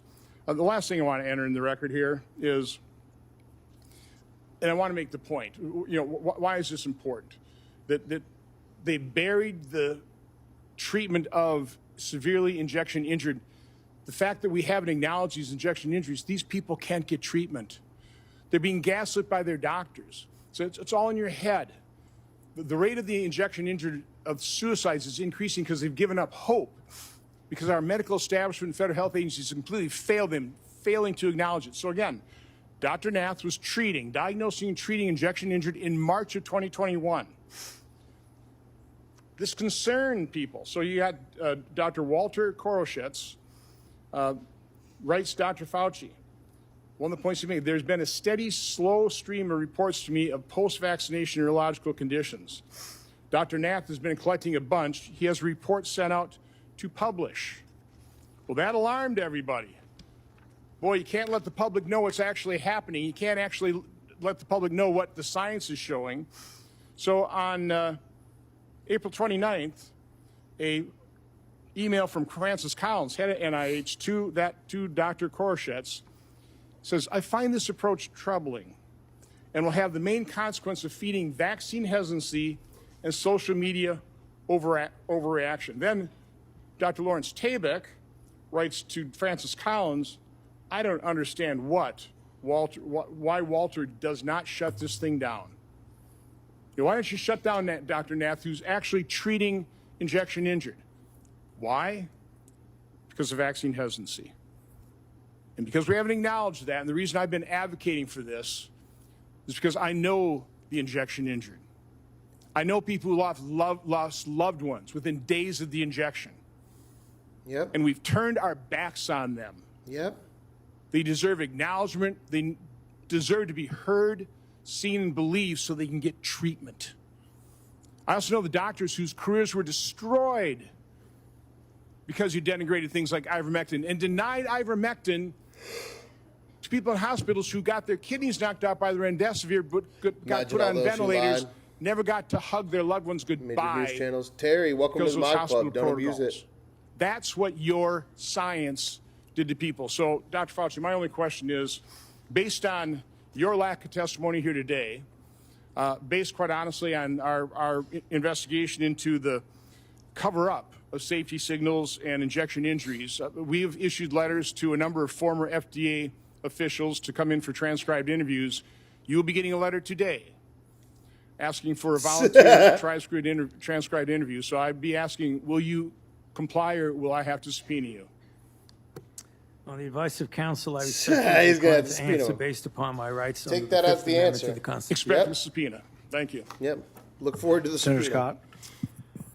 Didn't want to give it to him. Did you personally receive any royalty payments connected to COVID-related intellectual property? On the advice of counsel, I respectfully decline to answer based upon my rights under the Fifth Amendment to the Constitution. Given that NIH receives royalty payments from certain pharmaceutical companies, why would any American believe these financial ties did not influence decisions about which treatments were promoted or restricted? On the advice of counsel, I respectfully decline to answer based upon my rights under the Fifth Amendment to the Constitution. Why doesn't NIAID publicly disclose these payments? On the advice of counsel, I respectfully decline to answer based upon my rights under the Fifth Amendment to the Constitution. Did you partner with Bill Gates on global health initiatives or vaccines? All the doctors that lied and marked every death as COVID. On the advice of counsel, I respectfully decline to answer based upon my rights under the Fifth Amendment to the Constitution. How much did Bill Gates' entities provide funding to NIAID collectively since 2005? On the advice of counsel, I respectfully decline to answer based upon my rights under the Fifth Amendment to the Constitution. To your knowledge, did Bill Gates partner with China on sensitive Almost research? up to 400 likes. Make sure to double tap. On the Hit advice that of counsel, screen. I respectfully decline to answer based upon my rights under the Fifth Amendment to the Constitution. Specifically, dual-use research such as countermeasures or gain of function? On the advice of counsel, I respectfully decline to answer based upon my rights under the Fifth Amendment to the Constitution. Do you know if Bill Gates' entities partnered with U.S. government classified programs? On the advice of counsel, I respectfully decline to answer based upon my rights under the Fifth Amendment to the Constitution. Do you know if Bill Gates maintains an active national security clearance? On the advice of counsel, I respectfully decline to answer based upon my rights under the Fifth Amendment to the Constitution. Did you advocate a request for Bill Gates to receive a security clearance? On the advice of counsel, I respectfully decline to answer based upon my rights under the Fifth Amendment to the Constitution. Do you have any knowledge that NIAID or NIH through HHS sponsored or requested a security clearance for Bill Gates? On the advice of counsel, I respectfully decline to answer based upon my rights under the Fifth Amendment to the Constitution. Around 2010, my understanding is that the government shifted its approach to biodefense countermeasure research. Did NIAID, under your leadership, partner with the Obama White House or any other U.S. government classified entities on sensitive countermeasures research? On the advice of counsel, I respectfully decline to answer based upon my rights under the Fifth Amendment to the Constitution. Did your office take steps to drive biological research investments? On the advice of counsel, I respectfully decline God damn, to guys, answer it just based keeps upon my rights going. under Make the sure you Fifth double Amendment tap, to hit the that like button. When What I was said it private last time, we got industry on the type of 45 of research in you. the 2010 So timeframe and before? let's do it again. Let's get to 500. On the advice of counsel, Come I on. respectfully decline to answer based upon my rights Throw under that the Fifth super chat Amendment to down. the Help Constitution. support the Was it considered channel. too dangerous to $4 conduct? members. And the industry was hesitant And to if take not, this we'll on watch investing? Christmas in Florida on Amazon On the Prime. advice of The counsel, only I Christmas respectfully movie decline to that answer ends on based upon January my rights 6th. under the Fifth Amendment to the Constitution. Why did you take steps to mature the government's approach to biodefense? On the advice of counsel, I respectfully decline to answer based upon my rights under the Fifth Amendment Good. to the Just keep Constitution. beating him down. Were Make there him any say it over and specific over again. lines of effort or actions you felt were needed during this time to improve the research development and fielding model? On the advice of counsel, I respectfully decline to answer based upon my rights under the Fifth Amendment to the Constitution. How was dual use and gain of function incorporated or accounted for in maturing biodefense countermeasures? On the advice of counsel, I respectfully decline to answer based upon my rights. Yo, we just did it again, guys. 25 again. Double tap that button. Double tap the screen, y'all. Let's get up to 500. On the advice Help of support counsel, the channel. I respectfully Appreciate decline you to all. answer based upon my rights under the Fifth Amendment to I the got pissed. Constitution. I'll be back in a second. How were these private organizations regulated through government oversight while conducting risky research, including gain-of-function or gene editing technology? On the advice of counsel, I respectfully decline to answer based upon my rights under the Fifth Amendment to the Constitution. Did the Obama White House or any government entities take steps to inject funding into private industry? On the advice of counsel, I respectfully decline to answer based upon my rights under the Fifth Amendment to the Constitution. How do you ensure that our national security and public health is protected when private organizations work with foreign countries of concern and have the no government oversight, such as the Eco Health Alliance research grant you funded in a CCP military lab? On the advice of counsel, I respectfully decline to answer based upon my rights under the Fifth Amendment to the Constitution. Did given the culture of the pay to play at NIAID, did you or anyone acting on your behalf make any payment? Or Since Fauci just wants to repeat himself, and every time I repeat myself, the likes and the subscribes go up. Double tap, hit that like button, hit subscribe. We're so close to 500, y'all. Push it through for us. Let's get it. First time to 500 likes. I'd like to ask unanimous consent to enter into the record a letter from the Department of Energy that confirms during Anthony Fauci's tenure that Bill Gates was given Q security clearance from 2014 to 2021. Without objection, that will be entered into the record. I'd also ask unanimous consent to enter into the record the contents of the folder of authorities provided to Dr. Fauci, including the pardon.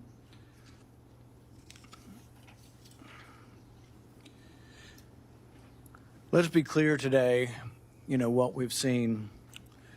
I really did want to hear from Dr. Fauci. I wanted to hear perhaps an apology. We will get the press conference from the lawyer right after this, guys.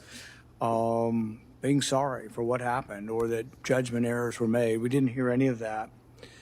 But he was subpoenaed here to testify, refused to answer any questions, even after being directed by the chair and being advised of the law requiring him to do so. He has cited a privilege that is unsupported because of his blanket pardon. You shut up, Jennifer. And because he waived the privilege by testifying at the start. I'm going to give you one more opportunity to comply with the law, limited to the period of your pardon. At any point between January 1st, 2014 and January 19th, 2025, did you destroy any federal record or tell anyone else to?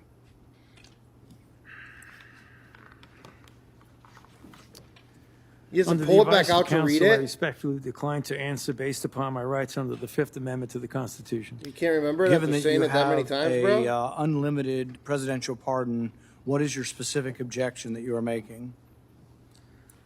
On the advice of counsel, I respectfully decline to answer based upon my rights under the Fifth Amendment to the Constitution. My question was limited to the period of your pardon only. I find your objection unsupported and direct you to answer the question. Less than 10. On the advice of Get that counsel, like I in. respectfully decline to answer based upon While my he's rights pleading, under the Fifth Amendment to the we're almost Constitution. done. Because you refuse to answer, Double citing tap a that privilege screen, that is please. unsupported 500. Let's get it. Because of your pardon, and after being denied to do so, this committee has scheduled a vote next week on a resolution certifying your contempt. I think we have another question or two from Senator Lankford. Mr. Chairman, really, this is a question for you, and it's a question to try to figure out how do we get a good answer on this, because clearly Dr. Fauci's attorneys are saying that he has a Fifth Amendment right. We've also subpoenaed him to be able to compel his testimony to be able to be here. I happen to be in the committee. We're also dealing with Lois Lerner. Lois Lerner came and testified, gave an opening statement, and then took the Fifth Amendment. The committee then held her in contempt for that, saying you can't do both. You can't both testify and say I'm not going to answer questions. That's what he's doing with the lawyer. The parliamentary question that I think we've got to be able to deal with go to the is this testification consistent with Lois Lerner? What she also did when she came before Congress, gave an opening statement, testimony. They're going to have to put him in. So made a They're going to statement have to arrest him. and then refused to answer questions. Are we dealing with the same issue here where someone is you can't make a statement and say I'm not going to make statements at the same time? I think it's a very good question. I think that's something all of us will examine over the next week. We're going to have a vote next week on contempt. I think there's another legal question that the courts may have to decide upon, and that is whether or not a presidential pardon that offers you complete immunity, that you can still claim that you need protection from immunity when you've been protected. Because Dr. Fauci isn't liable for anything as long as he tells the truth, even if he admits that he destroyed records on a routine basis. His assistant said she destroyed a ton of emails. I think it was a routine thing. I think he destroyed throughout his career there probably thousands And of he could emails. just admit it because it Even doesn't if he matter. did that, as long as he answered truthfully, yes, I did. I didn't think that was important. I made a mistake. He can't be prosecuted for it. Many of the things are outside the statute of limitations as well. All he had to do today, if he wanted to testify, was be honest. As long as he was honest, even about committing a crime, he would have no jeopardy. But I think the pardon has given him Fauci more got immunity arrested than and most charged with people would ever national get. audit. Like, Don't you forget, offer a Trump did witness promise that. immunity in exchange for It testimony. was the 2020 re-election. He has but he blanket did immunity. promise The that he'd president fire gave him Fauci blanket immunity and for arrest him. virtually anything he could have possibly done, while at NIH. So I think we all have to individually answer this question. We welcome you to be part of helping us figure out the question, but there will be a vote, at least right now, there will be planned to be a vote next week on contempt. Okay. Thank you, Mr. Chairman. Good. Today will be the capstone to Anthony Fauci's 40 years of abuse of power at NIH. In the end, must imagine Fauci Walk away in believes he got shame, away bro. with it. But still, late at night, even the guilty must become anxious, rerunning the scenarios through his mind, wondering, latching on to lingering doubts, and worrying. Did his actions lead to the largest man-made plague in human history? Are the millions dead the result of his experiments or experiments that he approved that increased the pathogenicity of deadly viruses? History will judge, but the facts, as we now know them, paint a sordid tale of dishonesty, misjudgment, and ultimately the hubris, the likes of which the world has rarely seen. If everyone will remain seated for a few minutes, we're going to let Dr. Fauci exit. Thank you. All right, okay, so that's the end of that, but we're going to go outside now. There was a press conference with the lawyer as they were doing all of this. Again, that's the whole argument, is that he shouldn't be allowed to have this conversation with the lawyer talking to the press for him, but at the same time claiming that he can't speak. So we're going to go now to the statement from the lawyer, and then we're going to go to the press conference with the lawyer outside that they just had. So first up is Peter Navarro, Dr. Fauci's lawyer, explaining why he's not going to speak. After Anthony Fauci's appearance before a This is Senate the committee statement. hearing this weekend, Senator Rand Paul released more than 1,100 pages of daily notes from Fauci. Here to discuss those revelations is White House Trade Advisor Peter Navarro. Peter, thank you so much for being with us this morning. I can't thank C-SPAN enough for having me on. This issue is just so important, Jasmine. All right, so you are the trade advisor at the White House, but you've also been sharply critical for years of Dr. Anthony Fauci. Oh, Can wait, you walk so our is it- audience through why that is? It's the White House's I was spokesperson, it's in not the first the term lawyer. with President Trump, and I was the policy coordinator for the Defense Production Act, and my job was to make sure you were safe with the masks, the gloves, the ventilators, and everything else. I thought it was the lawyer, but it's not. I am mentioned almost 60 times by name in the Fauci Diaries, and he is absolutely scathing in his criticism of me. But I was the only guy in the White House challenging him, and I was right on everything. And the Diaries, interestingly enough, Illinois lawyer? Jasmine, Yeah, I know, that's the reveal one. that he was wrong, and he knew it, but he propagated myths. Back about 50 yards from here is a historic Situation Room. First time I met him, I didn't know he walked on water. Head-to-head on the China ban. He was against it. I was for it. It saved lives. Fast forward just a few doors down with Meet the Press. TBI, welcome to the Mod Club. Don't abuse it. Was from the Wuhan lab. Fauci, as you'll learn today from Rand Paul in that hearing, spun up a conspiracy theory that it was from nature. But his diaries, Jasmine, this is stunning to me. His diaries revealed initially he actually knew that lab was from the leak. And why did he hide it? This is one of the most important things. He hid it because his agency funneled money through this thing called the EcoHealth Alliance to fund the so-called gain-of-function research, which likely designed the virus. So he suppressed this information, to the general public because he was covering up his own culpability in that. And we needed to know at the time, I said this at the time, if we had known that that came from the lab, we could have got the genome sequence faster and we would have had a better chance of controlling it. Hydroxychloroquine is the third lie he told. That's a drug which I bet most of the people watching think it's a wacko drug for COVID. That's because the media and Fauci portrayed it as such, and everybody bought into that. What do we know in hindsight? His diary reveals that he actually supported the use of hydroxychloroquine initially for treating COVID. But because the politics changed, he would lead the charge to deny hydroxychloroquine to people. Probably saved his life. And the science and now the shows, fucking anchor on very C-SPAN trying to recant now it. show that it saves lives in prophylaxis for things like first responders. Commercial break, and bunch could of have saved pharmaceutical ads. thousands and thousands of lives. Last one, Jasmine, the lockdown. He was for it. I was against it. I had like knockdown, drag out battles with that guy. And I was right on that. He was wrong. So the point is, Fauci is to science as Bernie Madoff is to investing. It's a con game. I'm hoping that Rand Paul and company ask the right questions.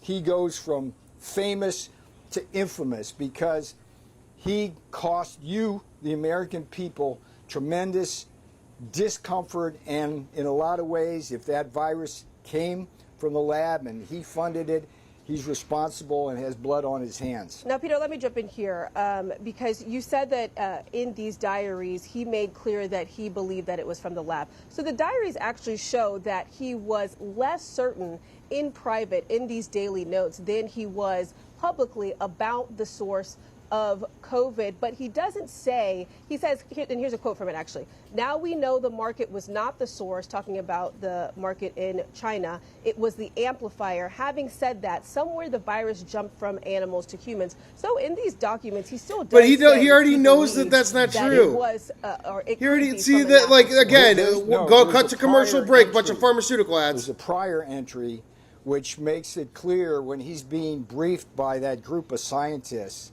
which he eventually would spin the zoonotic theory with. When he first heard that, his initial thing was, looks Peter like Navarro's it's from the lying, lab. not Dr. Fauci. So check Got it. that quote as well. But there's no question. I'll believe that when the this next fucking is vaccine what's gets so me. despicable about this. The next Jasmine. pandemic he goes that in a Fauci's room putting up with a gets bunch me. of scientists who say high probability it's from the lab. He acknowledges that, and then he uses the same set of scientists to basically spin it the other way. And the motive, They're again, reading his the motive, diary and Jasmine, still just blaming let's anything agree but on him. this.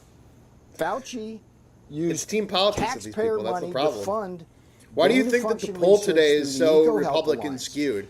And the only These people way can't you even can watch manipulate this. a virus They can't and turn it bear into to something lose. deadly is through So they just gain-of-function avoid it, and then research. they just And play their remember team why politics. he did this, Jasmine. Let me ask you about that for a second, though, Peter, because today we got like what, continuously like said Dr. Fauci, 2%, like off. denied Like this the claim Democrats that didn't even his have a chance in the research poll fund, today.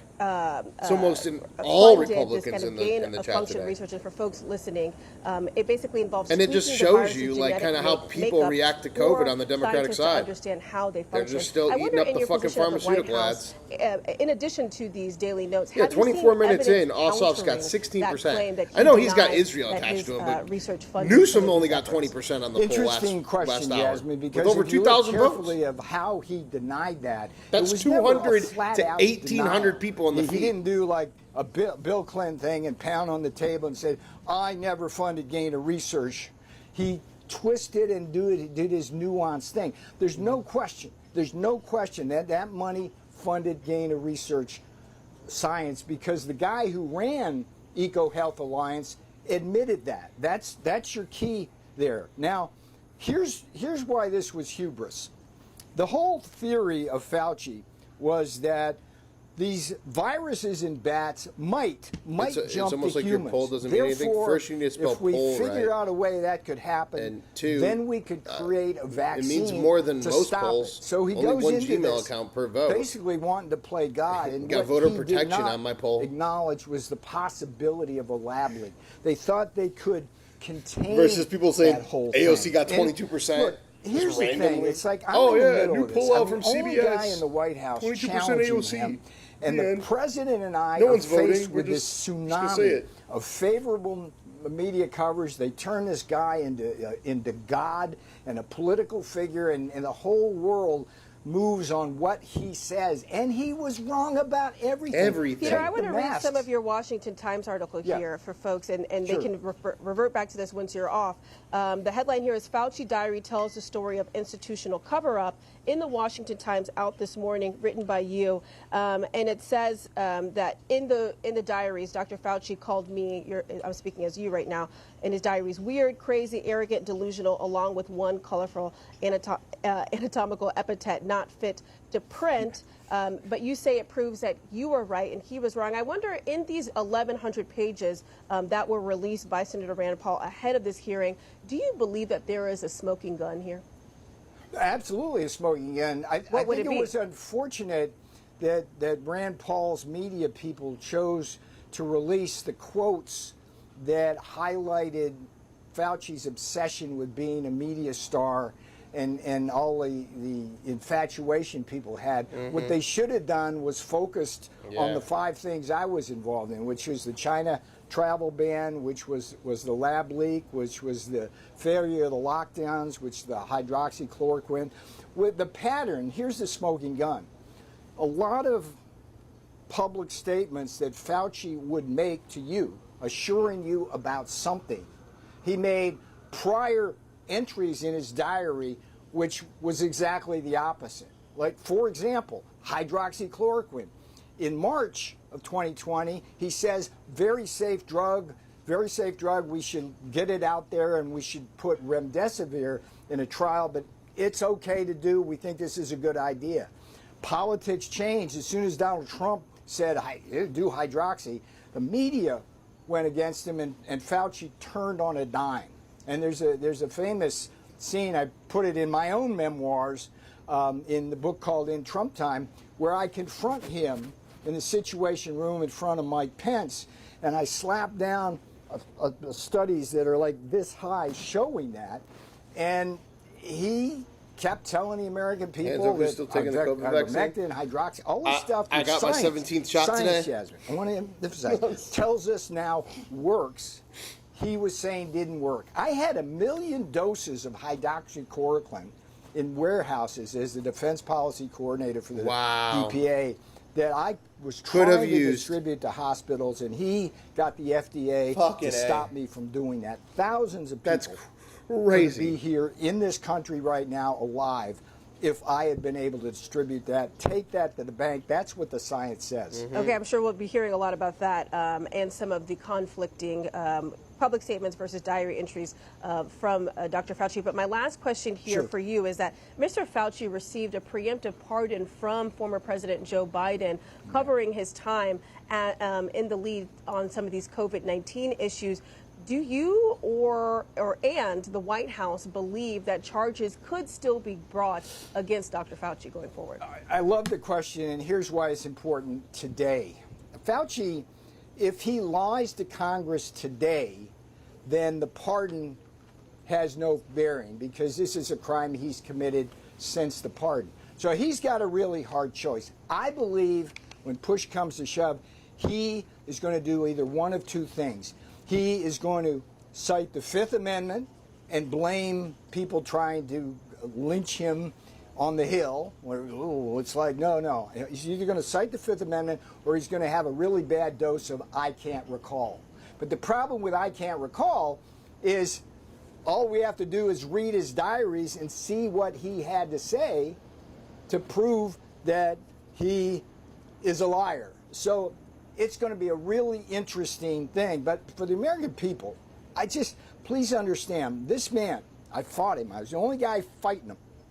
And it cost me a lot because he was the guy. But he lied to you repeatedly in ways which had material effects on people dying, people getting sick.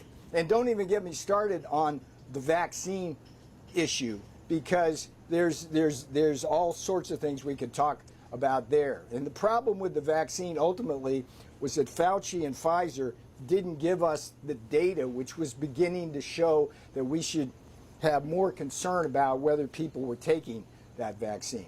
All right, White House Trade Advisor Peter Navarro, thanks so much for being with us this morning. Jasmine, it's a pleasure. I hope you come back so you can talk about trades and tariffs very soon. Okay, so he just talked now to reporters as well outside the White House about this. So let's get back over to this. But first, let's get into the news this hour real quick. And that is Mood News. Okay, one second. Damn it, I hate Instagram. Sometimes it messes my stuff up. All right, here we go. Fauci to face Rand Paul's Senate committee after diary release. Anthony S. Fauci, the infectious disease expert who helped lead the U.S. government's response to COVID-19, is set to face longtime advisory Senator Rand Paul and other Republicans on Wednesday as Fauci again defends himself from claims that he covered up the pandemic's origins. Paul, who is also a physician, has twice referred Fauci to the Justice Department for criminal prosecution. One question is whether Fauci will invoke his Fifth Amendment right not to incriminate himself. A verbal misstep will while answering even the most insidious question could open Fauci to further scrutiny. He received a preemptive pardon from former President Joe Biden, but the pardon protects him only from federal prosecution for acts taken through the date it was issued, January 19th, 2025. And then we got, this is from NBC News. Anthony Fauci invokes Fifth Amendment right not to testify at COVID hearings, calls Senator Rand Paul unhinged. Fauci declined to answer senators' questions at the hearing Wednesday on the origins of COVID and the government's handling of the pandemic, saying in prepared remarks that he would invoke his Fifth Amendment right. Fauci pointed to Paul's obvious obsession with calling for my prosecution, his repeated slanderous comments about me, and his decision to publicly release the doctor's personal journal. The only conclusion I can reach is that the sole reason he is calling me before this committee is to get me to say something that could vindicate his repeated public pledges that I end up, in his words, behind bars, Fauci said. Fauci received a preemptive pardon from President Joe Biden before leaving office, but it would not shield him from statements made on Wednesday. This is from the New York Times. Fauci's lawyer, David Schroetzler, was escorted from the room by security. Schroetzler tried to speak on Fauci's behalf when Senator Rand Paul warned the scientist that there will be repercussions for his refusal to testify. Another word and you're gone, Paul said. Schroetzler spoke and the senator ordered him removed. Fauci has other attorneys present, along with his security detail. He is paying for the details himself because he has received threats, and the Trump administration withdrew his government security with the president returned to office. Fauci is refusing to answer any questions. Paul cited a federal law that makes it a misdemeanor for a witness to refuse to testify or produce papers. But Fauci is testifying, just invoking his Fifth Amendment right. Senator Gary Peters, a Democrat of Michigan, ranking member of the Senate committee, accuses Republicans of relegating the past by subpoenaing Fauci to testify about the pandemic response. He listed numerous other current outbreaks he says the committee should be focused on, including measles and diarrhea. Let's see, is there anything else? Oh, and then from the Babylon Bee, Fauci asked China to engineer new virus that kills only Rand Paul. All right, and now back to the news and the press conference of this here. Let's get back into this. Senior counselor here at the White House, Trade and Manufacturing Policy. During the first Trump term, I actually was the policy coordinator for the Defense Production Act. I was the guy who was trying to get you masks and gloves and ventilators and things like that. And what I want to talk to you today, and it's about 15 minutes before Dr. Anthony Fauci is going to testify on the Hill today. I want to also refer you to a Washington Times article that appears today. Here's the deal. I was one of the only people in the White House during the pandemic who repeatedly clashed and challenged Tony Fauci on a whole range of things that we interacted on. The China travel ban, whether the virus was a lab leak, the efficacy of lockdowns, the efficacy of using hydroxychloroquine, the efficiency of masks in guarding it. And Tony Fauci was wrong on everything. I was right on everything. And the reason why I want to state it that way is because I want to explain how the media helped America fall in love with Tony Fauci, but in reality, Tony Fauci is the science as Bernie Madoff is to investment. He ran the biggest con game on you in the history of science. And the diaries reveal all of his lies. I mentioned nearly 60 times by name in his diaries, always in a negative light. But let me walk you through some of the confrontations I had with him. It started on January 28, 2020, in the Situation Room here. President Trump had sent me there to convince the people in the room that we should ban travel from China for obvious reasons. It's a raging pandemic already in China. People and are it's coming considered in racist by the and thousands immediately on pushed planes, back. with the risk of infecting America. I didn't know Tony Fauci then. Didn't know who he was. Oh, I got in it. the room. I got in an argument within about 2 minutes because this SOB kept saying travel bans don't work. Travel bans don't work. And I'm saying, no, they do work. And that was... This is my poster that is signed by Mr. Andrew Cuomo, and it is him on June 6th of 2020. Is it June? No, June 19th. Juneteenth, 2020. Oh, you can't even see it. Let me shut this off real quick. Hold on, so you guys can see this. Hold on. Let's see if I can. Oh, I can't change it. Damn. Can you guys see this? No? It's just gonna not show you? Ah, damn. That sucks. All right, let's just go back to this. That was my first...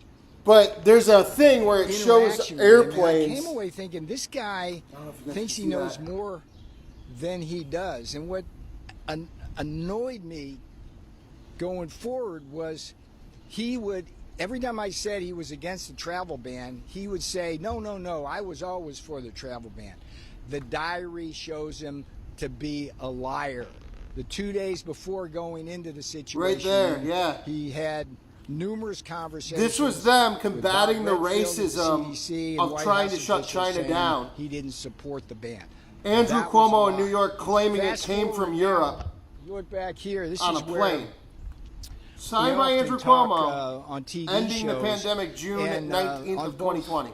Quite Quite a fascinating little portrait I have and here, Meet the Press. I said very clearly in April of 2020 that that virus was in all probability from the Wuhan lab, full stop.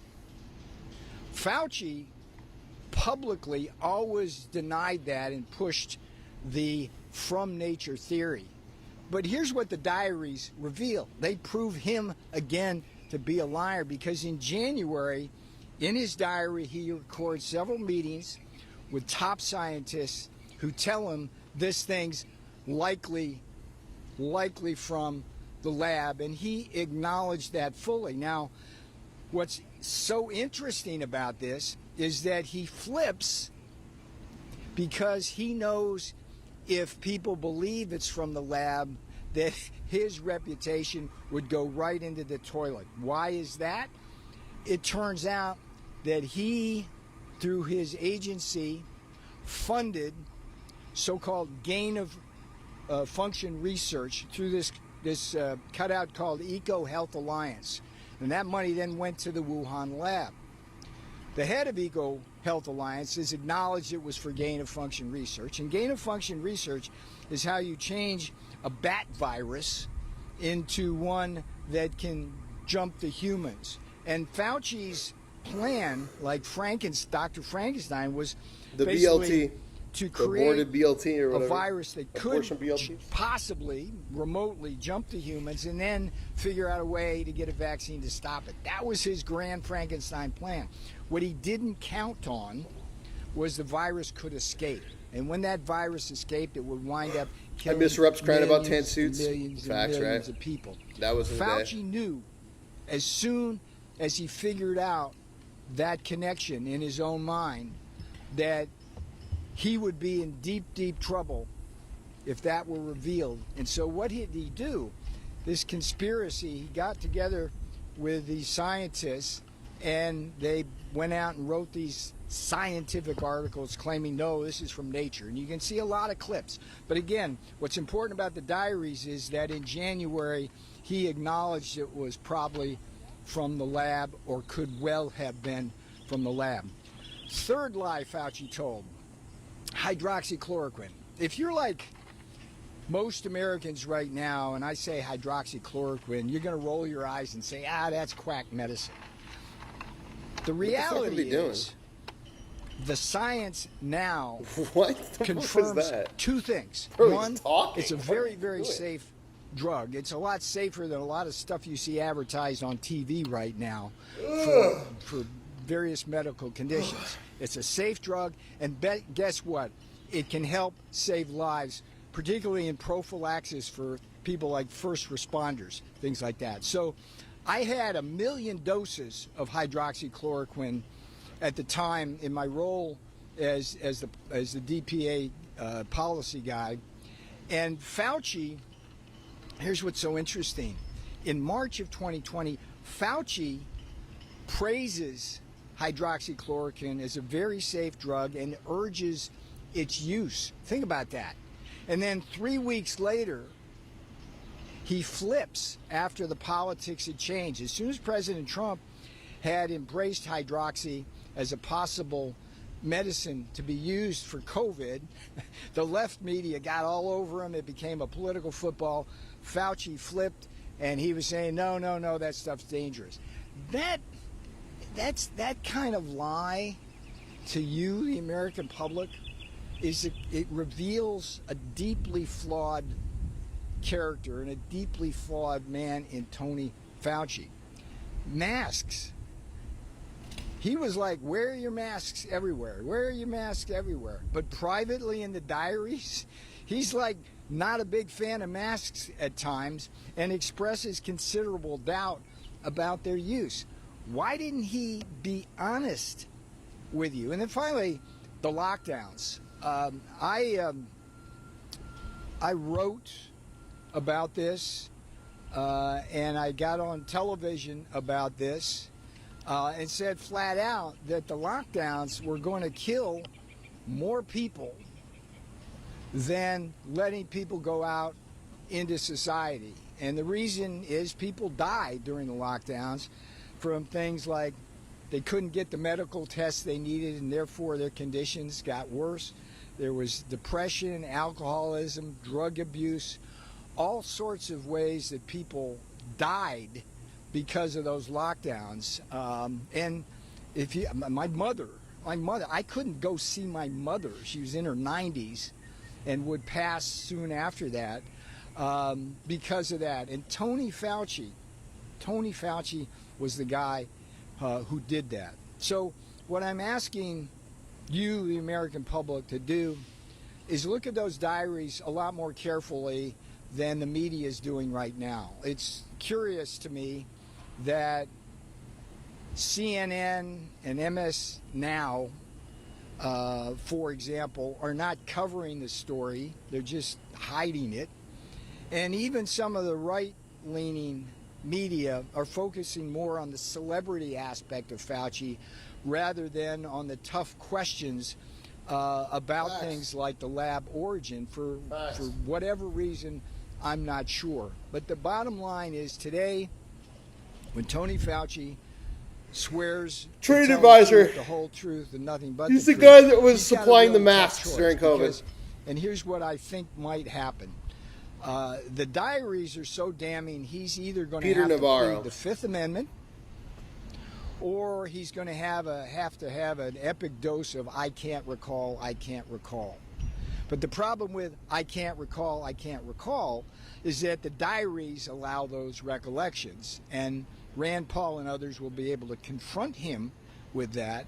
And then the problem with the Fifth Amendment, of course, is that most people think you're guilty when you invoke it, and he may not want to do that. So he's got a tough choice. But as soon as he starts opening his mouth and answering his questions, he's going to lie to you, just like he's always lied to you. And he's going to try to do it in the most skillful way that Tony Fauci does. But take a look at those diaries. I urge the New York Times, the Washington Post, CNN, MS Now, Morning Joe, John Berman in particular, who always used to give me a hard time and supported Fauci at CNN. Get to the truth and understand, because Tony Fauci, you have to take him off the mantle and take his halo off, because he did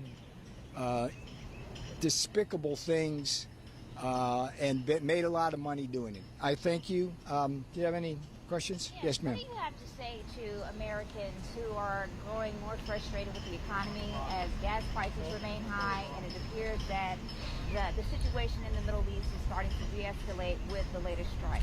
I'm here to talk about Tony Fauci. Thanks. We can come back to that. Do you look at my columns in Real Clear Markets?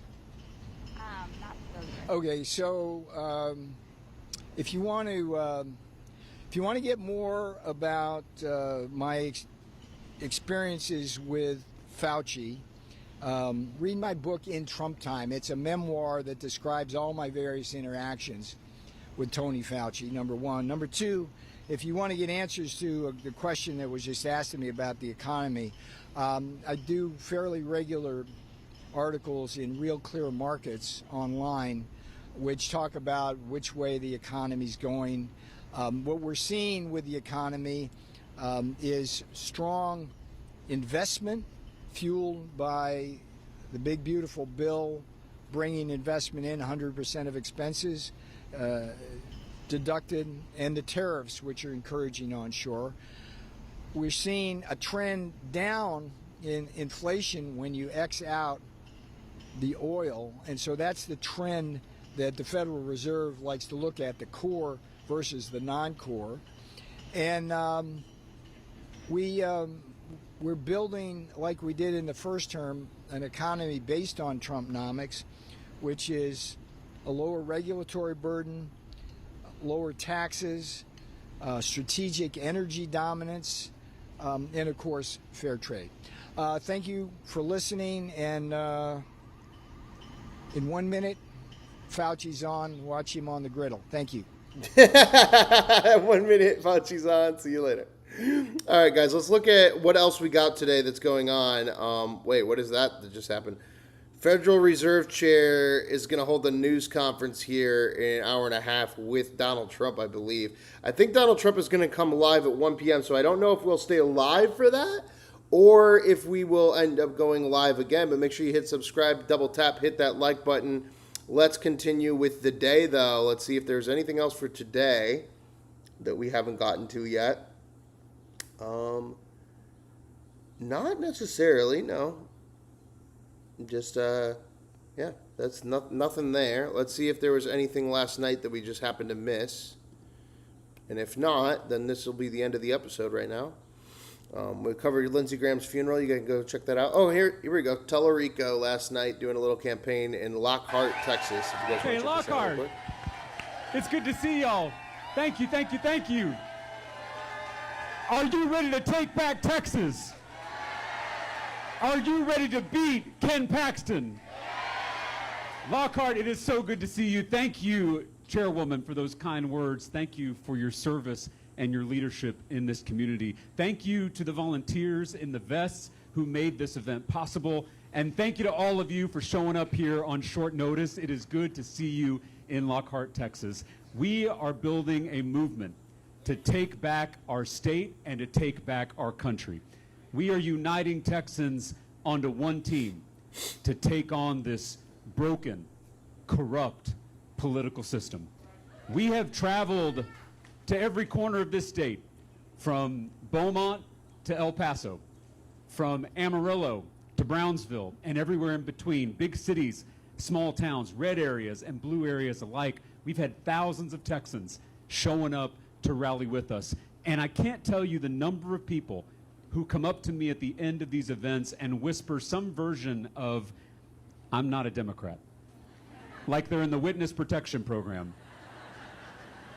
I can't tell you the number of young people who've been showing up saying it's the first political event they've ever attended. That is how we change the politics of this state. He's going to Ken Paxton for like the like Epstein-style drama that Ken Paxton has done in the state, and it's kind of working. Volunteers who are doing the organizing I'm in Texas, work and all over this state. I know he's a DNC shill, but he's looking a lot better than Ken Paxton. And we have shattered grassroots fundraising records, all without taking a dime from corporate PACs. This is a people-powered campaign. And on November I voted for 3rd, Jasmine Crockett in the primary, we are though. going to do something extraordinary. Which is crazy, but again, the only We reason are they gonna did that is end because DNC was trying to fuck her like they did 30 Bernie. years of And they one-party did. rule in this state, And and they elect a did. senator who's going to serve us, not billionaire mega donors. We have forgotten that that's what politics is supposed to be about. It's supposed to be about service. Elected officials aren't supposed to serve themselves or their mega donors. I mean, yeah, They're he supposed doesn't to have serve any, us. like, nearly any chance I to first win. learned It's the meaning hardest of service all of from the my states that they're great-grandfather, trying to flip. My papi. He was a barber in Port O'Connor, Texas, on the Gulf Coast. And I think he got really served roasted this with country the in gay World War stuff. II in the Pacific Theater. The gay Papi boy. was a member of the greatest generation. But Ken A Paxton group of with that, like, Americans who fucking asked not what their Charles country could do Barkley for ass them, shit, man. I don't know but about what that they could either. do for their country. That ain't And my whether he field. was cutting Not his listening to neighbor's that. hair or fighting fascism on the other side of the world, Papi was always serving other people. He was a faithful man. That's the best word I can think of to describe him. He was a devout Christian who tried to actually live like Jesus, who in the words of Scripture came not to be served, but to serve. And that's how Papi lived his life.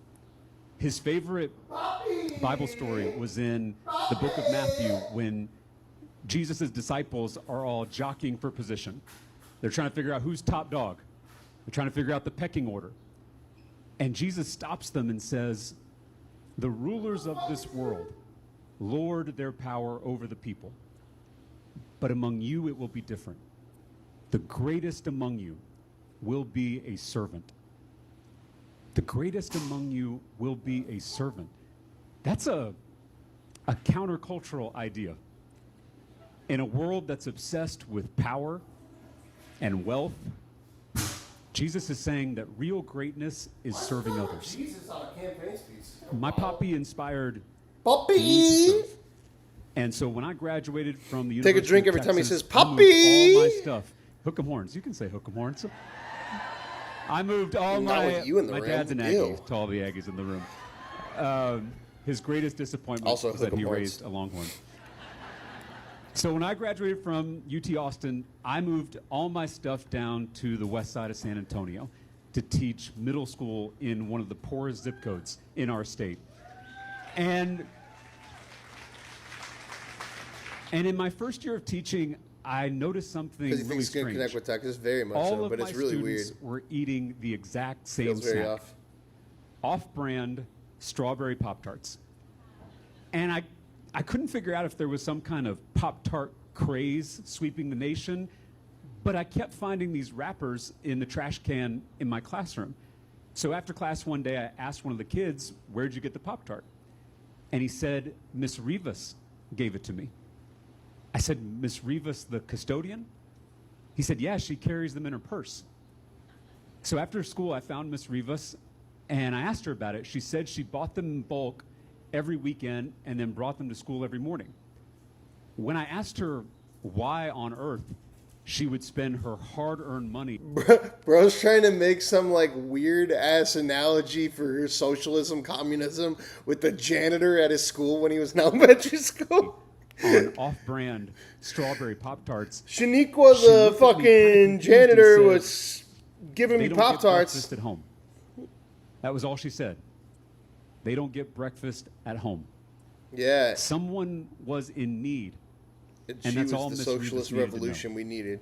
The Okay, bro. greatest among you will be a servant. servant.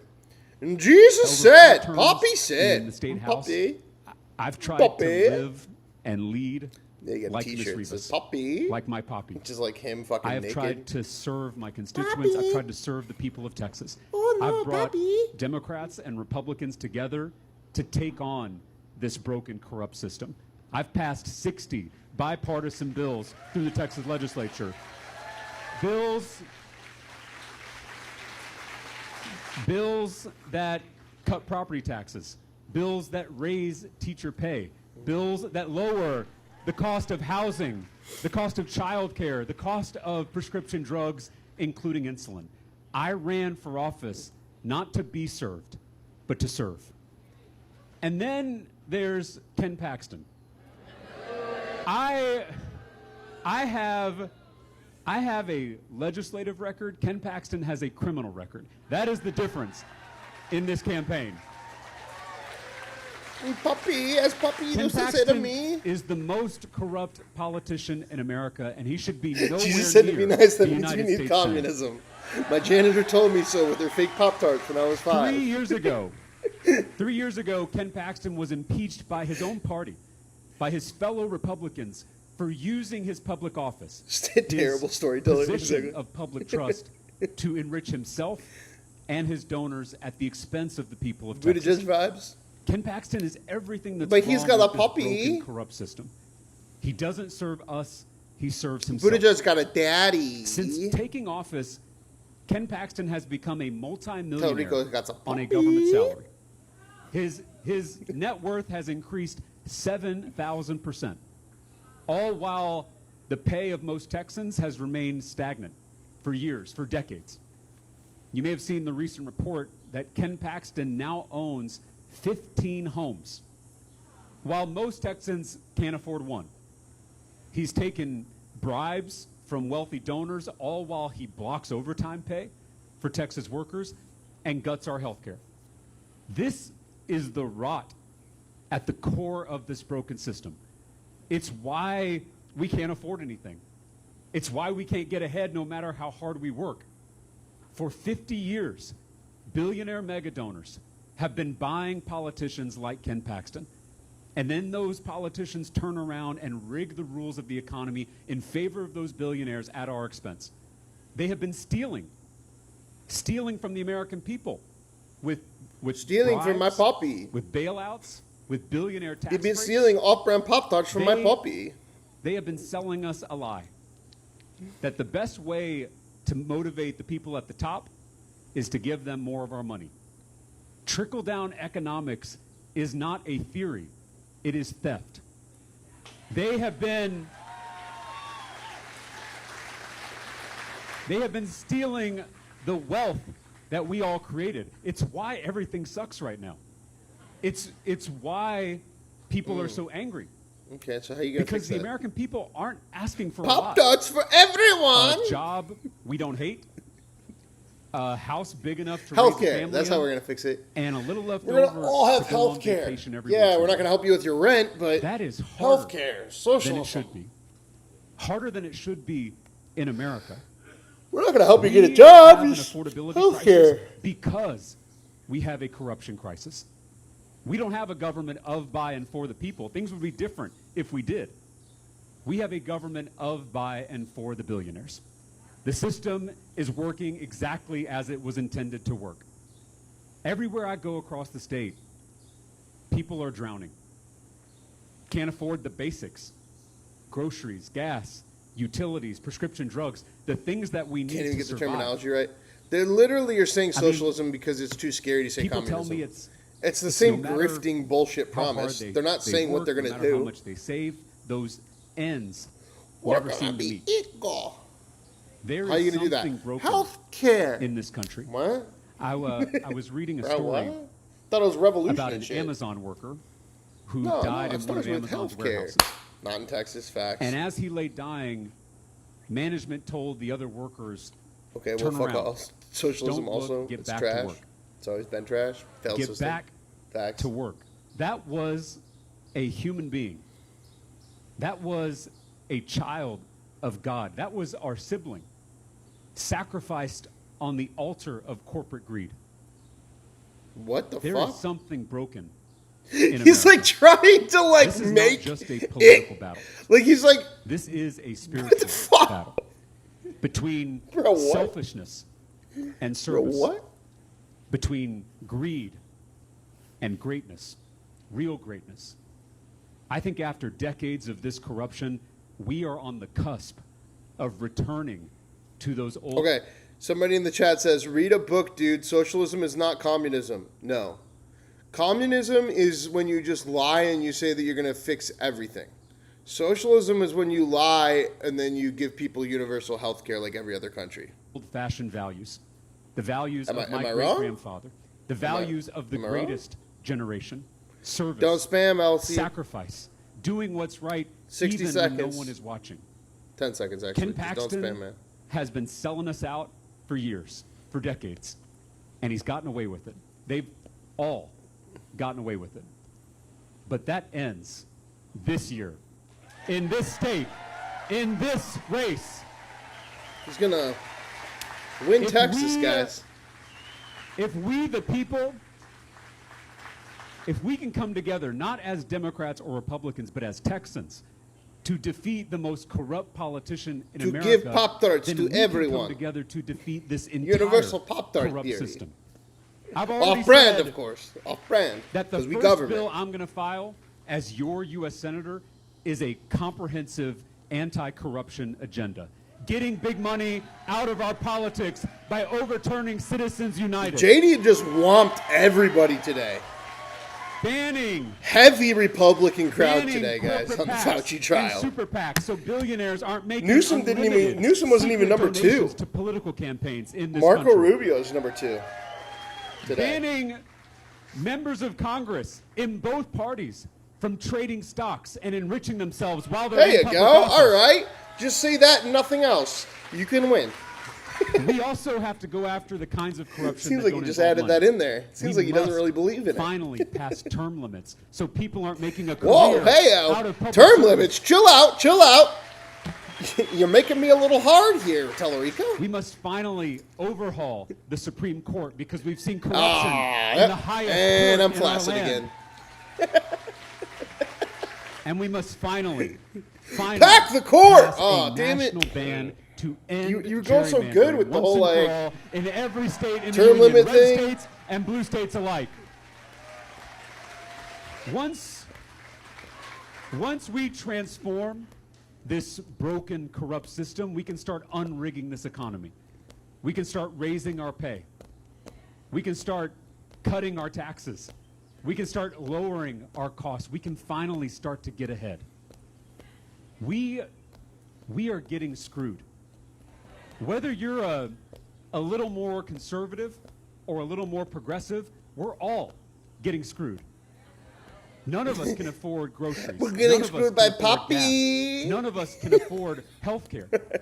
The billionaire mega donors and corporate special interests that are buying the system, that are buying politicians like Same Ken ones Paxton, that put you on they don't Stephen care who Colbert you are. over fucking Jasmine They don't Crockett. care about your politics. Same ones They that only shut care the about their fucking profits. door at They 9:30 don't in see us Houston as and Dallas. Democrats and Republicans. Make sure that They she don't couldn't see get that red black or vote. blue. They see green. Those corporations? They Is that what see you're us talking about? as a group of people they Yeah? can rip off.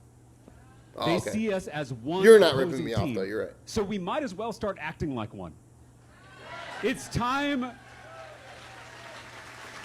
Bro's a it's revolutionary. time He for doesn't us to even wear a come tie. together across Look how all baller these that is. manufactured divisions, so that we can take on the people at the very top who have been screwing us over for far too long. That's what we can do in this election. Those are the stakes.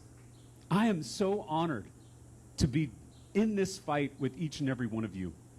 I am so humbled Together, to be a part of we this can movement get that we are building together. A healthcare. movement that can not just win this Senate seat, but that can transform American politics That's what they're in the basically process. saying. If we do the work that's ahead of us, If we all and there's vote a lot together. of work, Lockhart, a lot of work. We can But if get we do that work, off-brand I Pop-Tarts, am a.k.a. healthcare.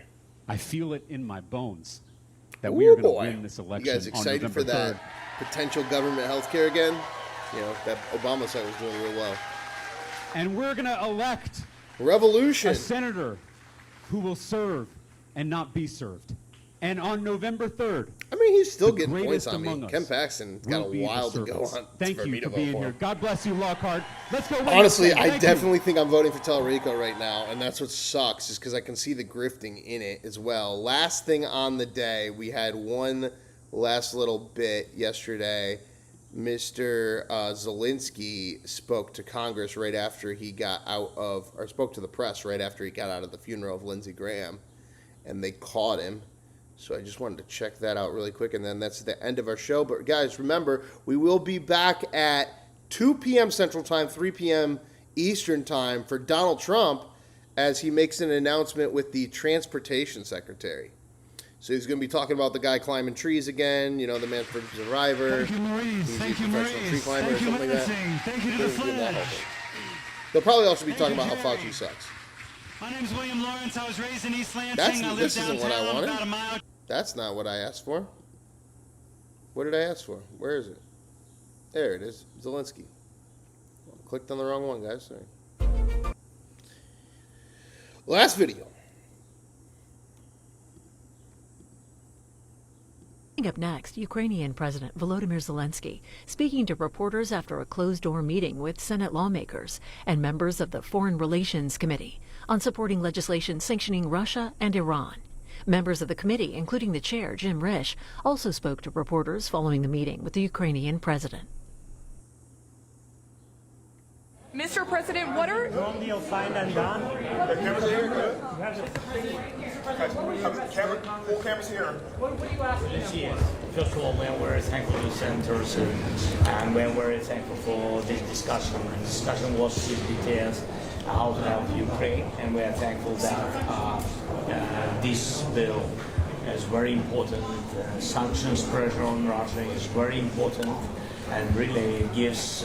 It's not only about money, how to stop to finance this war, but it's also a big signal to Europe, big signal to Ukraine, big support of our people. So I'm very thankful. I hope that God bless will have positive results. So, one more question. How was the reason overall? How was the reason overall?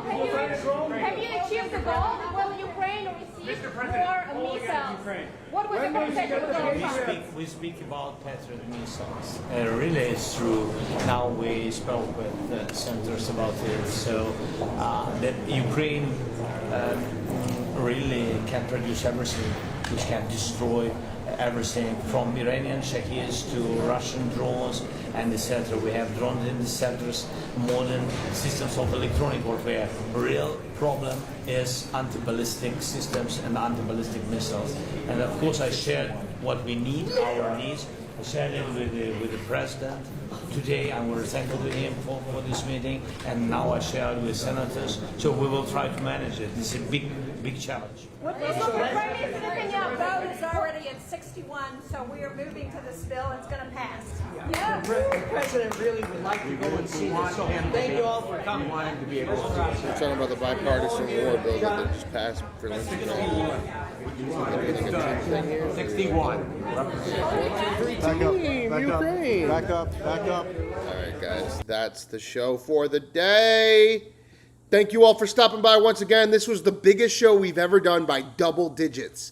We've only gotten to 100,000 twice, and today we hit over 200,000 views, hit over 2,000 people in the live chat. I appreciate every single one of you. Go check out Christmas in Florida if you want to keep going down the Fauci train. It's available on Amazon Prime. It was held by the Biden administration for 3 months in my Bank of America account with that $5,000 advance before they finally released it and allowed Amazon Prime and myself to go forward with the deal of the documentary. It's the only Christmas movie that ends on January 6th. Also, guys, make sure you double tap, hit that like button one last time. If you're still here in the live feed, make sure you hit that subscribe button as well and hit that notification bell, because at 2 p.m. I will be back live again when Mr. Daddy Trump talks with the Transportation Secretary and makes a announcement This is the rest of the schedule in the schedule for Donald Trump for the rest of the day. At 8 a.m., these are all Eastern times, guys. At 8 a.m., the president had executive time privately. At 9 a.m., the call time for the press has arrived. At 10:30 a.m., the president met with Montana State University FCS national champions in the Rose Garden, and it was closed to the press. So I don't know what that was. 11 a.m., so in about a half an hour here, or no, right now actually, the president is in an intelligence briefing. And then at 3 p.m., which is 2 p.m. our time, that's when we will go live again. President Trump will make an announcement with the Secretary of Transportation, Sean Duffy, the man that he talks about climbing the trees and being so fucking awesome at climbing trees, and he's a tree climber and all that shit. Then after our show, later tonight, President Trump appears for a policy meeting at 4:30. President Trump at 5:30 will do another policy meeting, and at 6:30, President Trump is at the Team Masterson gubernatorial campaign tele-rally, close to press. And then at 7 p.m., President Trump is going to do another tele-rally, this time for Michael Alfonso's congressional campaign in Wisconsin, and that is also close to press. So we got one more thing today, and that's going to be this announcement at 2 p.m. Thank you all for stopping by. Make sure you throw those super chats in, throw those donations in, and remember, $4 a month gets you access to awesome YouTube shorts, members only YouTube shorts, at least 2 to 5 of them every single week.